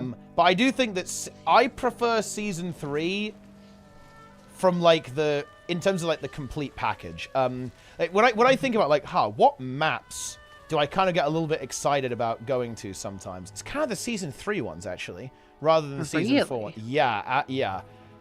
This might be one of the hottest takes I've got. Draconis Mons is actually such a good map. Oh my god, I like that map a lot. I think it's very nice visually. Oh. I like the exploration stuff. It's very cool there as well. I really want to see. I want to see stuff like Return. You know, like the bonus week, like the Season 3 rush they did. I want to see that permanently rotating. I actually really enjoyed going back during the Season 3 rush to play those maps. That was actually very, very hype. Like, those maps do suffer from the fact that there's no meta events on them, so it's kind of... They're dead, basically. I'm not gonna lie. Like, the season, they're essentially dead, realistically, most of the time, outside of, like, Draconis Mons, where people are complaining in map chat about suffering because of Aurora. But, like, when there is loads of... When there's loads of people going to the Season 3 maps, I think they actually become incredibly good very quickly. Yeah. That's my issue, though. Like, I like the Season 3 maps, but they don't have, like, nearly as much reason for me to go back there. Yeah. I really liked Aurora, though. I genuinely like both Season 3 and Season 4. Like, that capstone legendary ring you can get by sort of completing the whole thing. I think that is such good design. Yes. I really hope that they kind of nailed us with the Janthir Spear, right? Like, I don't just want to, like, grind currency and, like, grind rifts or whatever. Because we know it's going to be the same currency, right? We know that the Janthir Essence currency is also going to be needed for the Janthir Spear. Yes. It's going to be the same stuff. But I don't just want to do that. I don't just want to grind currency and then craft. I want to have, like, a sick collection, just like Aurora.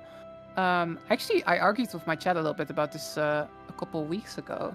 And a lot of them were like, no, I don't want a long collection, but I love that stuff. I love, like, having a long quest to go on. And I know that, like, you know, the Wayfarer's Henge takes a little bit too long. I know people don't like doing Draconis Mons for, like, 3 Maybe it doesn't weeks take in a long row. enough. But apart from that part, I really enjoyed working on Aurora. Like, getting all the, starting off by getting all the Mersat coins and whatever. Unfortunately, they keep breaking, apparently. But I loved working on Aurora and Vision. I want something like that. I was close want to the breaking to spirit the to be coins. similar to that. I wanted to go for the natural experience. I did the coins without a guide. It was actually it was nearly a fucking full mental break uninstall moment. That was fucked up. It took me so I should have recorded it. It took me so long to find them all. And also, sometimes the clues aren't even accurate, okay? Or they're fucking worthless, and they don't really help you find where you're supposed to go. It was not good. It was terrible. I just used the guides. Yeah. It's a good call. Definitely a Delphi. Good way to go, I think. miss Delphi. But yeah. That was such a good website. HOT is the Omega expansion. It is the ultimate Giga Omega expansion. The elite specs were S tier. The maps are S tier. The story, honestly, scuffed. PvP and this is actually a factor that this is what I think one of the reasons why I really value HOT in particular is holy shit. The game was like giga alive at this point, right? It were like Guild Wars 2 was the place to be. You know, it was like, wow. That is true. The game was popping. Like World vs. World was insane hype. There were this doesn't even exist. There used to be somewhere called the World vs. World Cancer Forums, actually. And it's exactly what it sounds like. It was basically a place where people would... you couldn't do this on the forums, right? Because you get banned. It was basically a place where people would go to talk shit about World versus World constantly. And, like, whenever there was a new matchup, people would just be there, like, screaming at each other, calling each other bad. Like, people took World versus World. It was serious business. You're not doing the best job at selling me on this, I will say. This is making HOT go down the rankings right now. And it was good, you know? It was content. The raid scene was mega alive as well during HOT. Like, it was pugs constantly. Like, you were raiding all day, all night, like, going crazy. All that kind of stuff. Fractals, Lara. Chaos Fractal. Nightmare Fractal. Shattered Observatory Fractal in HOT. Oh my god. Yeah, okay. You Heart might of have a little Thorns. bit of a point there. Heart of Thorns is just Was Shadow's the ultimate. Observatory in Heart of Thorns? Yeah. Yes. Yeah, yes, it was in season 3. It was in season 3. It was towards Yeah, the end yeah, of season 3. And then Twilight Oasis was like with Path of Fire. Yeah, I've got the timeline out right here. Do you remember that patch though? That patch was fire. Like the first big patch after POF. Yeah, because it was the first time they had no downtime. Right, it was the first time they had no downtime. Twilight, Oasis, and like Istan and Story. They added so much in that one patch. That was so good. I mean, Path of Fire had some sick raids, right? It's the cadence slowed down a bit. It basically went to like 1 raid a year at that point. Because I don't think you'll remember this. Okay, think about this on HOT. Spirit Vale, 18th of November. Salvation Pass, 8th of March. And then Stronghold of the Faithful, 14th of June. It was like months apart between raids at this point. It was insane like how much content was dropping with HOT release. And then it was like, boom, Chaos Fractal, boom, Nightmare Fractal, Bastion of the Penitent, Shattered Observatory. All the same time you had the Living World episodes coming out at the same time. That was like mega content in the game, actually. Holy shit. Yeah, and then the raids the raids here were just fantastic. They really were. In Path of Fire though, like Wing 6 is probably the best raid wing, I think, overall. Or at least it might be my favorite, I think. But yeah, Doom, obviously Doom CM being added to the mix there as well. Wow. Can't say Wing 7 really did it for me that much. It's a bit unfinished to me. Yeah, I think you know what's really interesting. I've really come to be a bit of I'm a bit of a Kadim 2 enjoyer now. Actually, from the speedrun perspective, I really like doing the tethers properly on Kadim 2. That I quite enjoy that. So when you've got to like get everyone in the right spot to get the damage modifier on the boss, and everyone's getting more damage on the boss too by like linking up correctly and like forming all the little chains and doing the bad tethers I don't think correctly. I've ever even done that. Yeah, because conceptually it's a really cool mechanic, I think, but it's not a very pug-friendly mechanic, to be honest. Like, it's something that basically is exclusively done in speedruns, to be honest, which that makes it maybe not the easiest to appreciate for sure. But yeah, that's essentially the deal. I kind of like it. But yeah, like Wingstone definitely wasn't the best. But I mean, it brought us Adina CM though, right? That's kind of a classic, right? Adina CM. Yeah. Adina CM is pretty good. But yeah, for me overall, HOT dominates, to be honest. Like because of the hype level in the game. The quality of the elite specializations, PvP being good, World versus World being really, really good. The raid content was really good. The fractal content was really good. Like, where was the weakness in HOT? Funnily enough, there is one. Well, I think the weakness in HOT, and this should be acknowledged, by the way, it would be remiss of me to not do that. The weakness is there was a drought at the start, and the story content didn't exist. Right? This like, is so weird to think about now. There was like a while where like the average player was like, "Oh my gosh, they only release raids. They don't release any story." It's only raids and it's only fractals, and it's only an instance content. There's no story. And there was some validity to that as well, of course, and that was definitely a weakness of the expansion. Definitely a weakness that doesn't bother me that much and wouldn't affect my own personal rating, but it's one that I can absolutely acknowledge, and it should be acknowledged, right, obviously. It was how long? It was like 8-9 months or something between HOT and Season 3. It was a long time, So, HOT was... it was the 23rd of October, and then Season 3 started at the 26th of July. So, a long time, right? Like, definitely a long time. There's a big gap there for sure. The thing for me, though, is just... I think I also just have a great deal of, like, personal attachment, I guess, to EOD. Yeah. Because that's, like, when I was starting my full-time content creation thing, right? So my first, like, 2 years of streaming was basically just covering all the EOD news and getting excited. And I love the soundtrack in EOD. And, like, the maps and stuff. I think they're so pretty. And the story, just... I just have a weak spot for it. Love the strikes, love the strike CMs. Like, I actually think Kaineng CM and Harvest Temple CM are both fantastic. Buggy, though. The bugs is definitely something that is a big criticism of that content. Yeah. Yeah, I'm doing weekly strike CMs again, and it is weird for me to be thinking, like, guys, do not phase the boss now. It will bug. That's frustrating, to be honest. That basically doesn't exist in original raids at all. Yeah. Well, I mean, actually, there's a couple of bugs that have actually popped up because of damage. Like, I did Kadim 2 last week, CM, and we did so much damage that we despawned the oranges to do the meteor and we died. Unavoidable wipe. Wow. Right, so there are some things where it can definitely break, but yeah, I agree. In general, like, raids are a little cleaner in terms of, like, how buggy they are, for sure.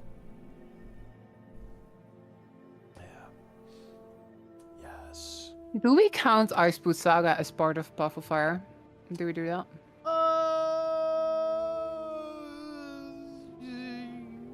No, I don't think so. But we do count Season 4 as Path of Fire. Yeah, Season 4. I think Ice Boot Saga is almost like kind of its own thing. Yeah. I actually haven't seen that one, Grim. That is a funny bug. McLeod will never come back from a slit. You're just stuck there forever. It's over. I mean, yeah. Path of Fire. I mean, look, this is my order. Okay, this is my order, guys. HOT, EOD, Path of Fire, Soto. There it is. Where do you think Janthir Wilds is gonna land? Spicy question. Honestly, I think it could very easily be competitive with the EOD. There's actually a version where I see it actually being ranked 2, and let me explain why. 1, boom, 3 raid bosses, all with legendary mode. That's already a really strong start, in my opinion. Secondly, I like the state of the game right now, in all 3 game modes, with how the game is designed currently. I think that there's loads of strats you can play. There's loads of builds that are all good. And I think that's going to get better as well. I think the spears are actually a really good addition to the game as well, which I think is really cool. We're bringing... I feel like you are, like, so affected by the Guardian Spear. I feel like that's Guardian, like... it's so good. I honestly can't wait. Like, if the rest of the expansion is dog shit, like, I'll at least be able to be coped up in I'll be coped up in World vs. World, right? Like, let's go. I'll be coped up in World vs. World with my Guardian Spear. I'll be all right. So that's fine. Yeah, I really like what they're doing with, like, the core game right now. It's like the balance stuff. I like the weekly events they're doing. I really like the spears. I really like the variety tournaments they're adding to the game in PvP. That's really good. Wasn't there some issue or something? It's so funny. It's actually, so you'll love this. This is really funny. Classic situation, obviously, bit of a bug. So the game's never ended, right? So you were in 3v3. And one team would kill the other, but the game wouldn't end. So the gas would come in and kill everyone. Everyone would be dead, and the game just times out. And it was like a random winner of the match. No. So yeah, it was completely broken, unfortunately. Yeah, it was like absolutely broken. So yeah, we haven't actually heard when they're probably gonna reschedule, but we actually haven't heard any information about that. just yet. So I imagine they're like all hands on deck getting the trying to expansion out fix it, now. right? Like, they're probably trying to like scrabble to make it actually work. But yeah, it was unfortunately completely broken, which was obviously less than ideal in that regard. But yeah, that's kind of what happened with that. But yeah, no, there's a lot of things about Janthir Wilds that I think are good. Here's another big one, actually. Convergences. I really like what they're doing with convergences, actually, in the expansion. With it being like the open world version of the raid, that it's probably like the most likely formula for endgame content working in Guild Wars 2 that I've ever seen so far. So I'm actually really interested in that. It's definitely the one that makes the most sense. Yeah. Easily. And I know we're not getting a meta on launch, but I think it's entirely possible that convergent CMs could be essentially that. Right? They said that they're actually... This is a surprise to me, right? Because they explicitly said they're making convergences harder. Right? Yeah, I was surprised about that. Yeah. I was like thinking like, yo, they're gonna like have this sort of be the nice, easy open world 50-man raid mode, but in that interview they said that they do intend for there to be coordination required. Yeah, exactly, and I like that. And I think that if they ramp that up in the CM, that could actually give... Look, this is cope, obviously, but I think there's potential. That could actually be the Dragon's End experience, right, that we've wanted, right? Like, people are like, oh yeah, let's go. You know, the convergent CM is dropping today. Let's fucking go. Let's blast, you know what I mean? And I think there's also, like, if that doesn't end up happening, I do think there's a chance that map free has a good meta. Yeah, that's also possible. We'll see. Yeah, we'll definitely see. Yeah, we'll see what they decide to do, like how they, you know, intend to kind of approach this sort of thing with map 3 as well. But yeah, no, basically there's a lot of things in Janthir Wilds that I think are actually pretty interesting and can be good. And I also think the game state is good as well, actually. This is really important. I haven't felt this good about the actual game state for a long time. Like, the only thing that I'm not a huge fan of is I think the kind of competitive scene is not super good. I think a lot of people are kind of taking the game a bit more chill. That's obviously like a very niche personal preference of mine. Because I like a competitive game, and that's hard to kind of maintain in Guild Wars. But yeah, I think the state of the game is good. I think the content has a lot of potential to be good. The only thing I don't like about Janthir Wilds is no meta event on launch, maybe a lack of kind of goals on launch. Yeah, and that's basically it. That's basically it. One. Yeah, but yeah, no, I have a feeling that if you care about homesteads, you'll be entirely fine chasing all the little thingies. But I hope that for the people who don't care about homesteads, there'll be plenty to chase. I honestly think they are so. I think they must be so happy that they're not giving us the relics immediately on day one. Yeah, that's nice. So that is nice. Actually, I approve that. That actually is going to pay off here, I think. It's a good decision. Yeah, you're absolutely right. It is going to pay off because there's not that much on launch, so having that is going to help out, kind of like pad it out a little bit. Yeah, I think so. Bit more content. The relic chase. Yep, I think it's actually going to be good, for sure. I think so too. Yes. Yeah. So 1 week from now, we will know. We will. I'm actually gonna put that in the tier list. I think actually, I will put a guess where I think Janthir Wilds is gonna be, and yeah, I will actually. I will make this statement now. Okay, look, because honestly, that's funny. You guys get to make fun of me if I'm wrong. If I actually had to guess, I would say that Janthir Wilds has the potential to be better than EOD and be the second best Guild Wars 2 expansion. Oh. Yes. Yeah, I think the potential is there, but yeah, it's never better than EOD. Does have to go to plan, I think it can be better than EOD. I do think it can be better than EOD. No, I am. Yeah. The plan. I think the plan behind Janthir Wilds makes total sense and totally gives it a ton of potential. But we don't know a lot about execution yet. Well, I can actually say that, I really like the execution of Homesteads. I think they nailed that. Oh, no, absolutely. I mean, that. There's no question about that. There's absolutely no question about that, yeah. Oh, yeah. I guess the lack of elite specs can potentially hold Janthir Wilds back. Okay, no, I actually know what. I don't think I amend my statement, actually. I really do think that in terms of overall gameplay, in terms of PvP, World versus World, PvE, and like all of the content in the game, yeah, I will still maintain this expansion could be as good as EOD. Yeah, I still think that. Spears hype. Yeah. I'm excited. Spears are gonna struggle to compete with elite specs. That's definitely true. But no, I think it can.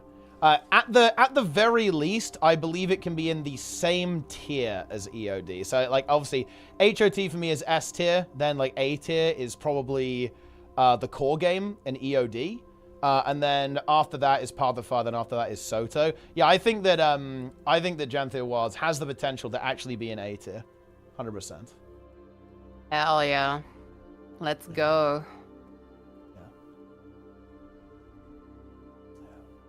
I double down on it.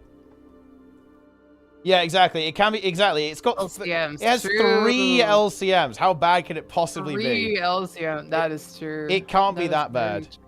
To be honest. That's gonna be wild because it's all coming out on the same day, right? It's like one patch that drops the LCM. They actually, I'm not gonna lie, they actually needed to do this properly. In my opinion, this is my humble opinion. They could even change this after launch, in my opinion. But you should have to full clear regular CM and then before you can do LCM, in my opinion. Yes, I agree. I think you should have to do it. You should have to do it in a linear fashion, to be honest.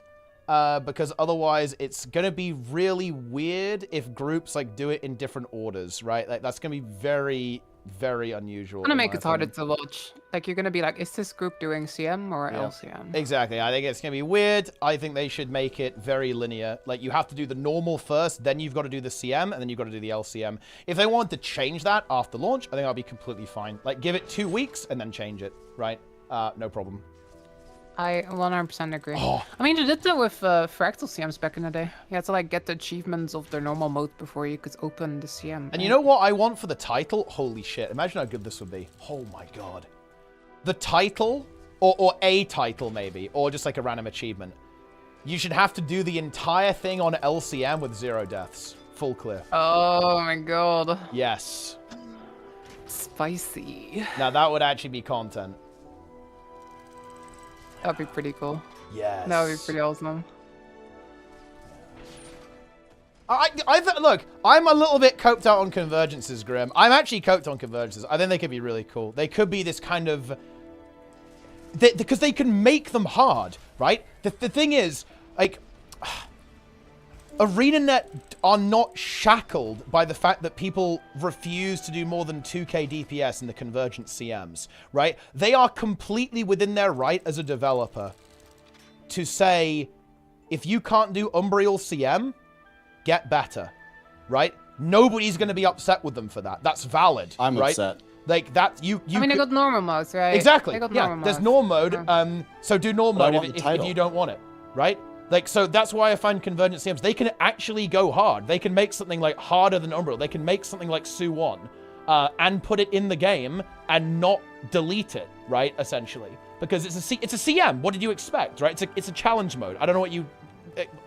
Yeah, it's supposed to be hard, right? Yeah. I believe everything Grimjack says. Yeah. They can 100% do it. The question is if they will, right? That's the big question. Remember, ArenaNet predominantly plays on NA as well. Okay, look, okay, I mean, I've already confirmed this, right? But I am coming to do Community Month on NA after Janthir Wilds release. Let's go. Everybody, let's get out our frog tonics and balloons and follow Teapot around. Let's go. I am coming to NA for Community Month. Look, and right now... Yeah, oh, what's up? Are you gonna permanently mess up your voice again? Is that happening? Hopefully not. I'll do some exercises to warm my voice up and it won't break. But I'm sorry. Like, you know what? I'm gonna expose you, Snev. Because you're always like, oh yeah, on NA this is impossible. Oh yeah, on NA it can't be done. I'm gonna show you that NA can fly. I trust in the NA peepos. Yo, I got my EOS kill on NA. There you I go. like NA. There are many good players on NA. You ever seen a bird fly and then hit a window? That's NA. Well, there's this. I believe you know, I I'm can just gonna fly say. that. I'm just gonna say. I am completely convinced that EU and NA are roughly the same. Wait, so this is a in myth. terms, wait, Straight up. I'm gonna say it. I'm gonna say it. In terms of skill level. I Yeah. You've got pros No. on both servers, and you've got cozy casual players on both servers. Oh my gosh, no. Yep. It's I am the NA No. defender in this stream. Look, Lara, when I go play on EU, it is like a total night and day difference everywhere. I have no idea how you can have this opinion. Look, the best example is go try to do Death Branded Shatterer on NA. Go try to do it and just Wait, like see what? how it is. What are you talking about? Half the time, Death Branded Shatterer doesn't even have a squad. And then the times when it does, people are like, all right, spread out and attack the boss. You're like, wait, well, you're not going to attack the foot? I mean, this is maybe a bit hyperbolic. But they'll sit at the foot and they'll like do damage, but the DPS isn't high enough to meet the DPS check. So they're forced to go and do the mechanic. Meanwhile, on EU, every time I go on EU, there's a group. I go there, they're like, all right, everybody stack up. And they obliterate the boss in seconds. And it's dead. And then they just move on to the next boss. Meanwhile, on NA, they're like scrambling. Half the squad is dead. 3 people are still trying to figure out what skill 3 does. Like, it is an absurd skill difference. Absurd. That doesn't have any kind of like ethical implication on the people or like they're bad people or anything. It's just a total different culture when it comes to trying to improve and be good at the game. And the difference is so stark. Okay, everywhere you go. I won't like, I guess like argue against your experience. I'll just say my experience has been pretty solid. Like whenever I play on NA, whenever I run Dragon's End on NA, it actually usually goes pretty well. Oh yeah, like straight up. The thing is, I will always have a pretty good experience on NA as well because I have a community just like you do, right? And so as a result, it's gonna be fine. But if you don't have a community and you're just kind of like randomly going places, it is way slower to get stuff done. There are fewer squads. There's just a lower population. I think that's true, isn't it? I do think EU is a little bit more popular than NA. Yeah, and the killproof. Have you heard the killproof.me stuff? Yeah, nobody on NA 50,000 does accounts that, right? on EU, 10,000 on NA. I think NA is more times about the the players. Discord, isn't that? When finding groups and stuff. I remember when I was running on NA, I'd yes. always check out the Discord servers and stuff. Look. Yes. No, that is true, by the way, Grim. Yeah, it's 50k versus 10k. There's like the pug scene on NA is fucking absolutely putrid, to be honest. It is, it doesn't exist pretty much. Those 10k players, by the way, are typically pretty solid, but like, you just have way more people on EU. Like stuff is just way more efficient. That's why Teapot gets annihilated on YouTube, is because he's always like, oh yeah, this was so easy, I just jumped in. Meanwhile, you've got the one peepo in a season 3 map that's like, help with the meta, help. And then Teapot's like, oh yeah, you just jump in and just do it. Like it's easy. And they're like, I literally am begging. Okay, when I had to do Aurora and stuff, this was before I was streaming, I used to tag up and go into multiple maps and beg I'd go into multiple guilds. I would literally beg people to come and help me with the meta, and it would still fail. Oh, now granted, this is a different time with less power creep, but it was way harder than it's now. All right, okay, okay, what about this, Neb? If I go to NA and I do a Safari Convergent CM, will it succeed? Off stream. I believe in NA. They got this. A Safari what? Epark? Safari Convergent CM. Oh. Okay, well, if you do like Doom Night, if you're with Darren's, you might lose, but otherwise you have a decent chance of being fine. Most of the time. Darren's under the bus. Oh my gosh. No, he failed Demon Knight once. That was crazy. But most of the time you'll be fine. But Umbriel is legitimately hard to get like gold on. It's pretty hard to get gold on NA. Whenever I do a run, one time we missed it by like 17 seconds, then we went again and we beat it by like a minute and a half. And I basically just had to be like, all right, everybody, listen, you have to play. Like you can't just AFK here. You have to get involved. And then suddenly our DPS went up enough that it was good, right? But when I go and do Convergent CMs, I food and utility check Oh, wow. He's gone. What? He was like in the middle. He just left. I'm not sure if they could hear it on stream, but they just went like to the. Yeah, like, he the just Discord. left. Yeah, now he's back. Oh, I'm back. No. Yeah. Oh. You were in the middle of a sentence. Oh, what did I say?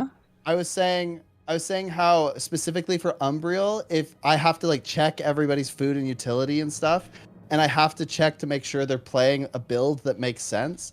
And if they're not, I am like forced to tell them that they can't participate because we literally will not pass if people aren't trying their best.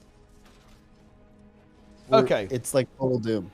I want a list of okay. NA. Give me a list of things that you think I would struggle to do on NA that I could do easily on EU. That's actually what I want to hear about here. Like, where am I going to see this difference? Like, what am I going to try to do that will essentially become impossible on the NA server?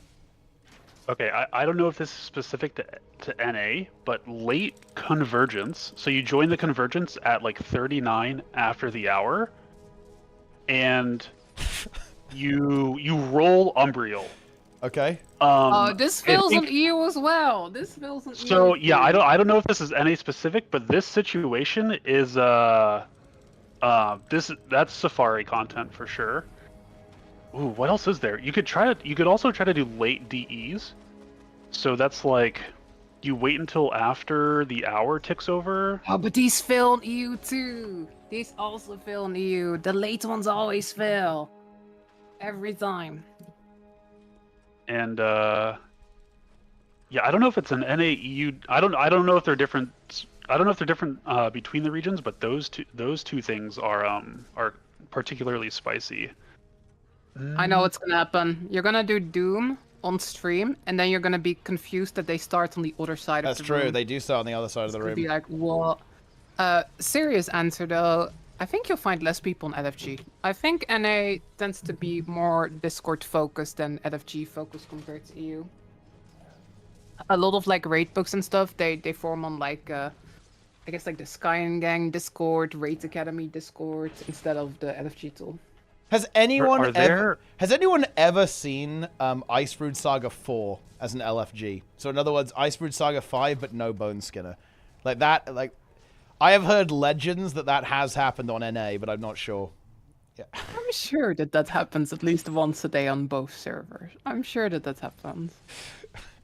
I think you could try to pug. So try to pug Wing 4, where there's specifically they ask for EXP, and then you just take a casual browse over everyone's AP, and you notice that like 4 people are in the Commander's Guild, and there's like a pretty low average AP.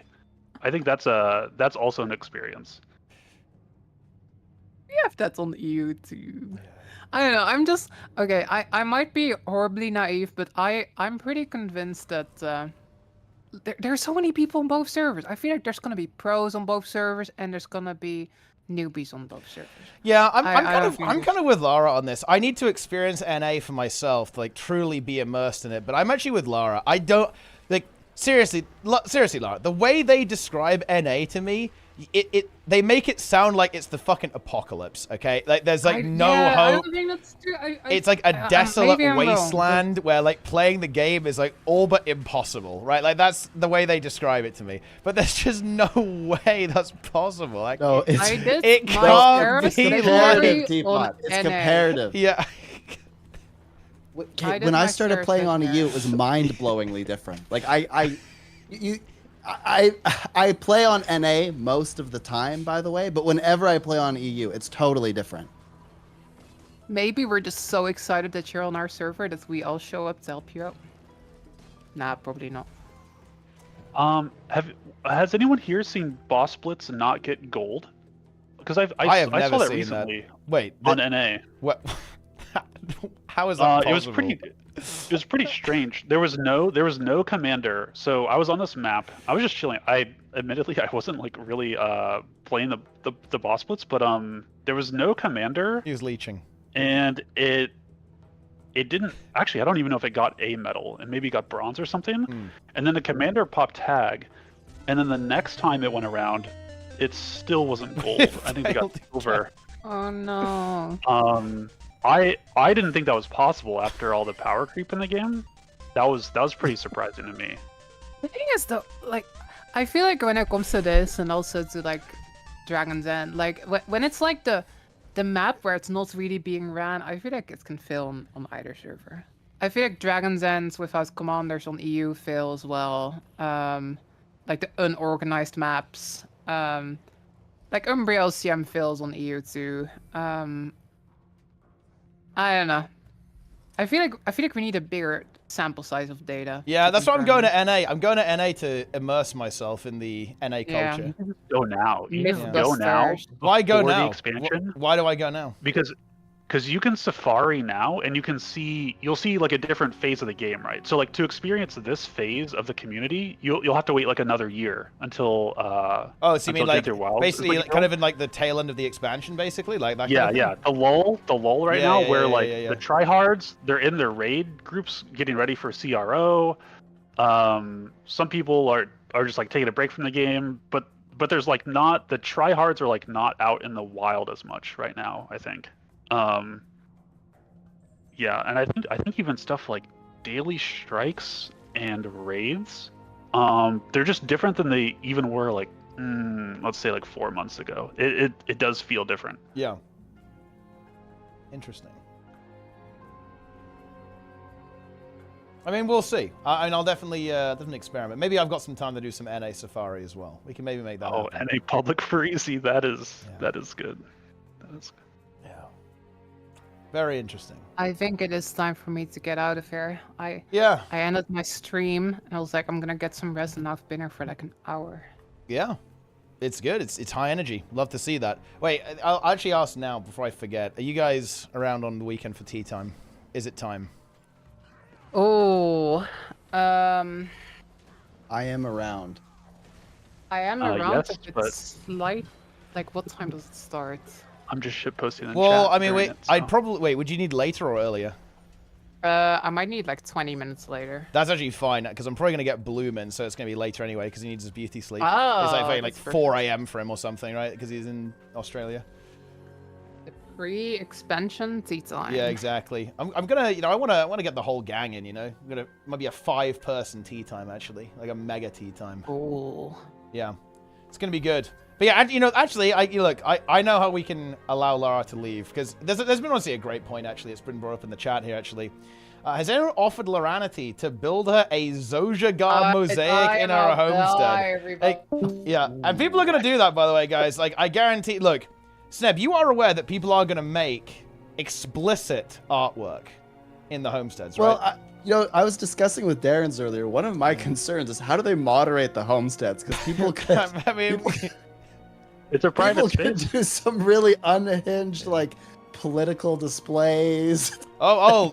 Yeah. Okay, I don't know, yeah, but like this guild halls have been around for years now. Oh, people have done that though. Wait, oh yeah, people do they get action? Far more widespread. Do they get action? I'm not sure they get action, but I saw a guild hall. I believe. Okay, I won't name the guild because I'm not totally sure which one it was, but I believe it was a world versus world roaming guild. I think, and their guild hall contained political symbols. Okay, and a variety of other things. Yeah. And I don't think they got action for that. Yeah. But I guess how would it get reported, right? Like, how would it ever get reported? I think it only gets action if it gets reported. And even then, I don't know. But there was who was it? Was it Misha that got? Misha and Frosty were PMing each other, and oh yeah. One of them decided to report them for troll, and his account got nuked. Yeah, actually, like permabanned. Yes, that did happen. Yeah, that was godly, but yeah, it's unfortunate. Yeah, if no one reports it. You hate to see that. If nobody reports it, then yeah, like it's not gonna, nobody's gonna know. Like, but if you accidentally have someone in party and you enter your homestead and they get in, they see report something, you. Yeah, they expose you. Yeah. I'm really gonna go crazy with this stuff. Like Nike showed me some very interesting. Like I guess you can like decorate your home in Path of Exile, and people have made some They made some pretty interesting yeah. stuff in that I game. think that streamer Quinn, Darren showed that clip on stream today. Yeah. Wait, which clip? The Quinn streamer, he imported someone else's like essentially homestead in Path of Exile, and it had a pretty explicit mosaic on the floor. Yeah. Very famous character, 2B or 2P was down there. What the fuck is this shit, X man? What the fuck? Oh wait, Nike's linked me to it. Wait. Oh shit. Wait, this is dude, these are honestly pretty cool. Wait, this is is this Faker, right, or something on being drawn here? I assume it's T1, right? So it must be like yeah, it must be Faker. That's pretty fun. Honestly, this stuff's pretty fucking cool. The YouTube link is the link. Sussy to show on stream. Yeah, well, I'm not gonna show it on stream. Yeah, because it's gonna be like some sus stuff. But I guess I can have a look. Wait, what is it? Yeah. Okay, here we go. And the like portal that you take was placed very specifically on that mosaic. Oh yeah, I see. Yeah, that's Yeah.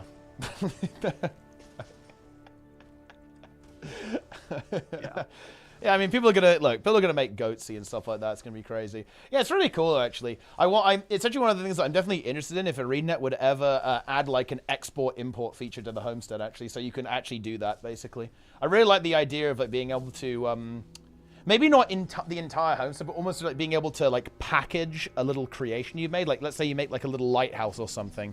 It'd be kind of interesting if you could almost kind of package that up and like share it with other people, right, in some way. That's probably a bit of a scope creep, if I'm being honest, but yeah, I kind of like stuff like that. That's the Roblox player in me. Like with I like how that works. Yeah, someone mentioned Halo 3 Forge. That was content. Yeah. Some of that is really cool. Yeah, maybe that could eventually happen, so you can like share your house with people in Guild Wars. Yeah. Oh yeah, what if you could inspect people's homestead? Ooh. You know, New World had that actually. You could, when you got a home instance, right, in New World, it was basically you could pick one of the houses to have like a copy of, basically. And when you went there, you could actually see like the highest rated house, basically, and like inspect it. And you could there was almost like this competitive element to it, right? And yeah, you could like see like what the highest rated house is, basically, for this particular instance. And there was like a leaderboard, and you could see like all the different houses that people had made for that particular like version of the house that you could buy. Yeah, in Phantasy Star Online, you can inspect people's fashion, and then you can give them like a heart or like a thumbs up or whatever, and then that gets tracked on your profile. So like people, and then you can, I think you can also see the number of inspects you have. Yeah, it's pretty neat.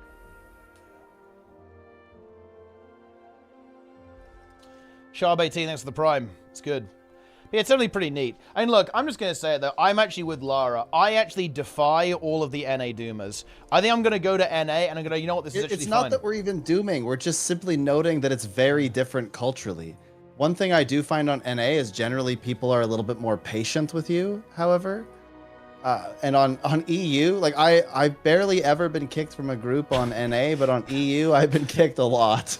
But didn't some guy like join your Doom CM and like flame you all out or something like the other day? Like you just got flamed out? What was that on NA or EU? Yeah, that happened on EU. That happened on EU. That rarely happens on NA. People just leave, which is almost equally annoying. But I joined the EU Pug, and I was like in the middle. I was like, it was right before I took like the Wizard's Tower waypoint, and I took it, and then like the loading screen was long enough that like I spawned in for like a second and then was kicked because I didn't ping KP in time, and I was just like, I was like, wow. What's crazy is like I also have the mobile bank, so like even if I could like frame one to open that and ping it, like if I didn't have the contract, I'd be like really BGG. Interesting. Very interesting. Yeah. No, I guess I'm just very interested to experience it. I mean, I guess I did during Community Month, but the thing is, it didn't really feel that different to me during Community Month, to be honest, because I just had like the full squad all the time, right? So it was like, it is what it is. The damage is definitely the damage feels lower, that's for sure, on NA. I think DGen Kiwi's put it right. Like, he said the DPS is about 25% lower. That sounds about right to me, actually, like in that region. Well, do you remember when we raced on Dragon's Den? Like, how do you not think there's a difference? I joined a group that was organized and had done some prep at least, I think. They'd done at least a little bit of prep for Dragon's End. You load a new map and just take random people from the stream, and you absolutely obliterated us. Like, the damage was like a 30% difference. And you guys are like, oh, I don't think there's any difference. Like, it's totally fine. No way. It's just culturally different. It's not that that means like it's evil or anything. It's just on EU, people are far more concerned with performance, and so that's what you're gonna get. But on NA, people are like very chill, and they have like their little sub communities, and they all just kind of chat and talk, and that's kind of their thing. But they're all in like their own little party together. But on EU, people are a little bit more vocal publicly, and they're like way more strict about requirements, and it's just like a very stark contrast. I wonder if you Safari on both regions, does either region squad up and like subgroup more often than the other? Oh, EU 100% does. Yep. That's my assumption, but I guess I haven't done that much open world in EU. Typically when I go over there, it's because like I'm gonna play with like some specific people. Yeah. Who always squad in like subgroup, but the knowledge of the game is much higher from a performance standpoint on EU. Like, they care about the combat and high damage and stuff a lot more than NA does. I think NA is like, it's interesting because it feels like a lot of people on NA are like really smart about the story and stuff. But again, I don't necessarily have a ton of experience with that on EU. But yeah, it's just like I have to explain subgroups a lot to people, and most of the time what ends up happening is I'm like, oh hey, you should consider doing subgroups, and they just give me the tag. They have no desire to learn it, they just want me to do it for them. Sometimes I join groups, Teapot, and they immediately make me the commander because they recognize me somehow. And they just immediately make me, and they're like, do the subgroups, do it. And I'm like, holy crap, I joined your group so I wouldn't have to do that again. But okay, here we go. Like, I failed normal mode Ceres in a Safari group the other day. Oh, I did see that, actually. Yeah, I did see that. And then I believe I think this is the fucked up part. Does this happen more on EU or on NA? This is a good question. The group immediately disbanded, right? Like, instantly. It crumbled immediately. Well, mine? No, mine didn't. It didn't immediately disband. Wait, didn't it? Didn't it disband? Wait, what? No.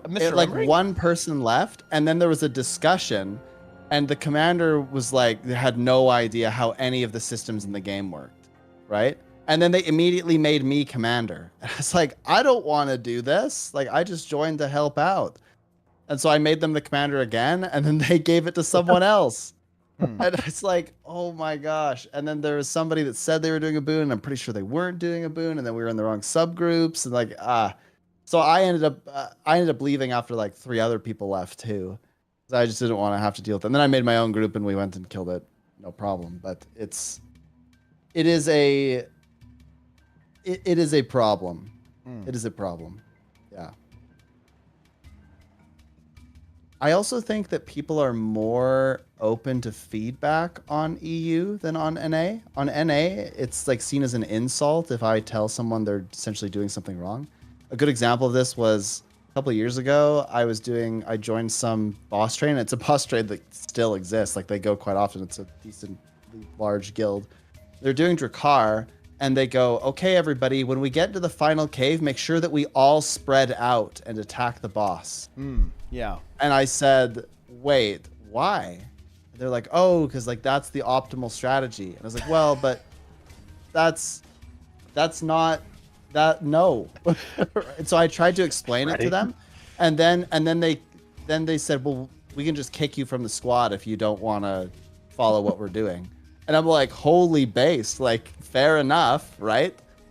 And so I apologized, and I was like, hey, I'm only telling you this because, like, I didn't know this either, but, like, this is how boons work, right? And they wanted nothing to do with that. They were, like, upset with me trying to help them that way. Which, fair enough. Like, if that's how they want to do it, that's totally their prerogative because they're the tag.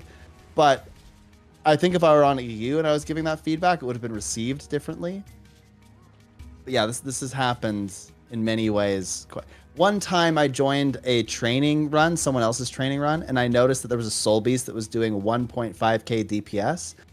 So I offered to buy them gear, and they took that as an insult and disbanded and went to my Twitch chat and flamed me.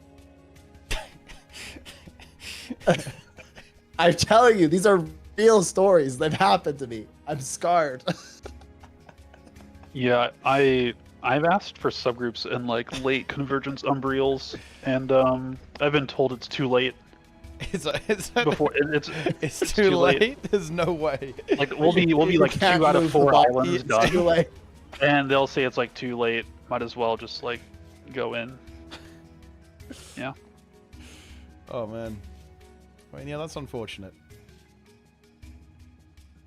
If you ever watch me do a training now, I say, all right, you're in this training. This is exactly how I'm going to be for the entire run. And I just tell them if they make mistakes, I'm just going to tell them that they're making the mistakes. And I have to do this, Teapot, because if I don't warn them up front how I'm going to treat the training and that I'm going to tell them that publicly that they're making mistakes, some people get really offended and will rage quit the group.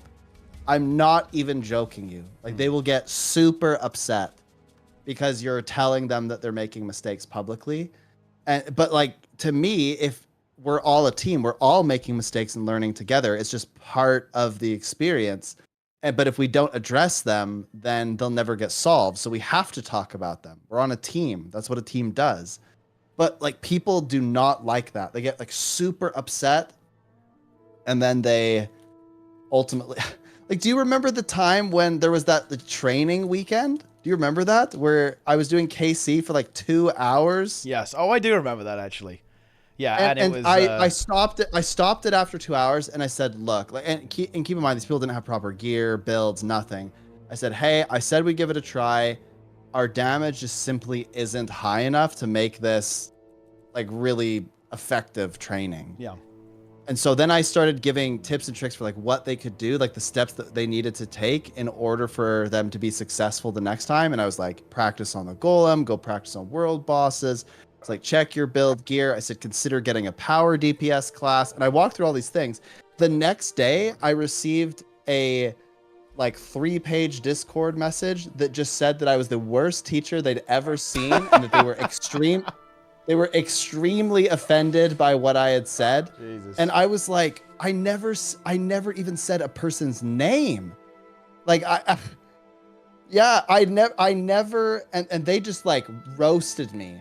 And I was just shocked by it because I hadn't said anything negative about anyone on the team. I just said that our DPS wasn't high enough.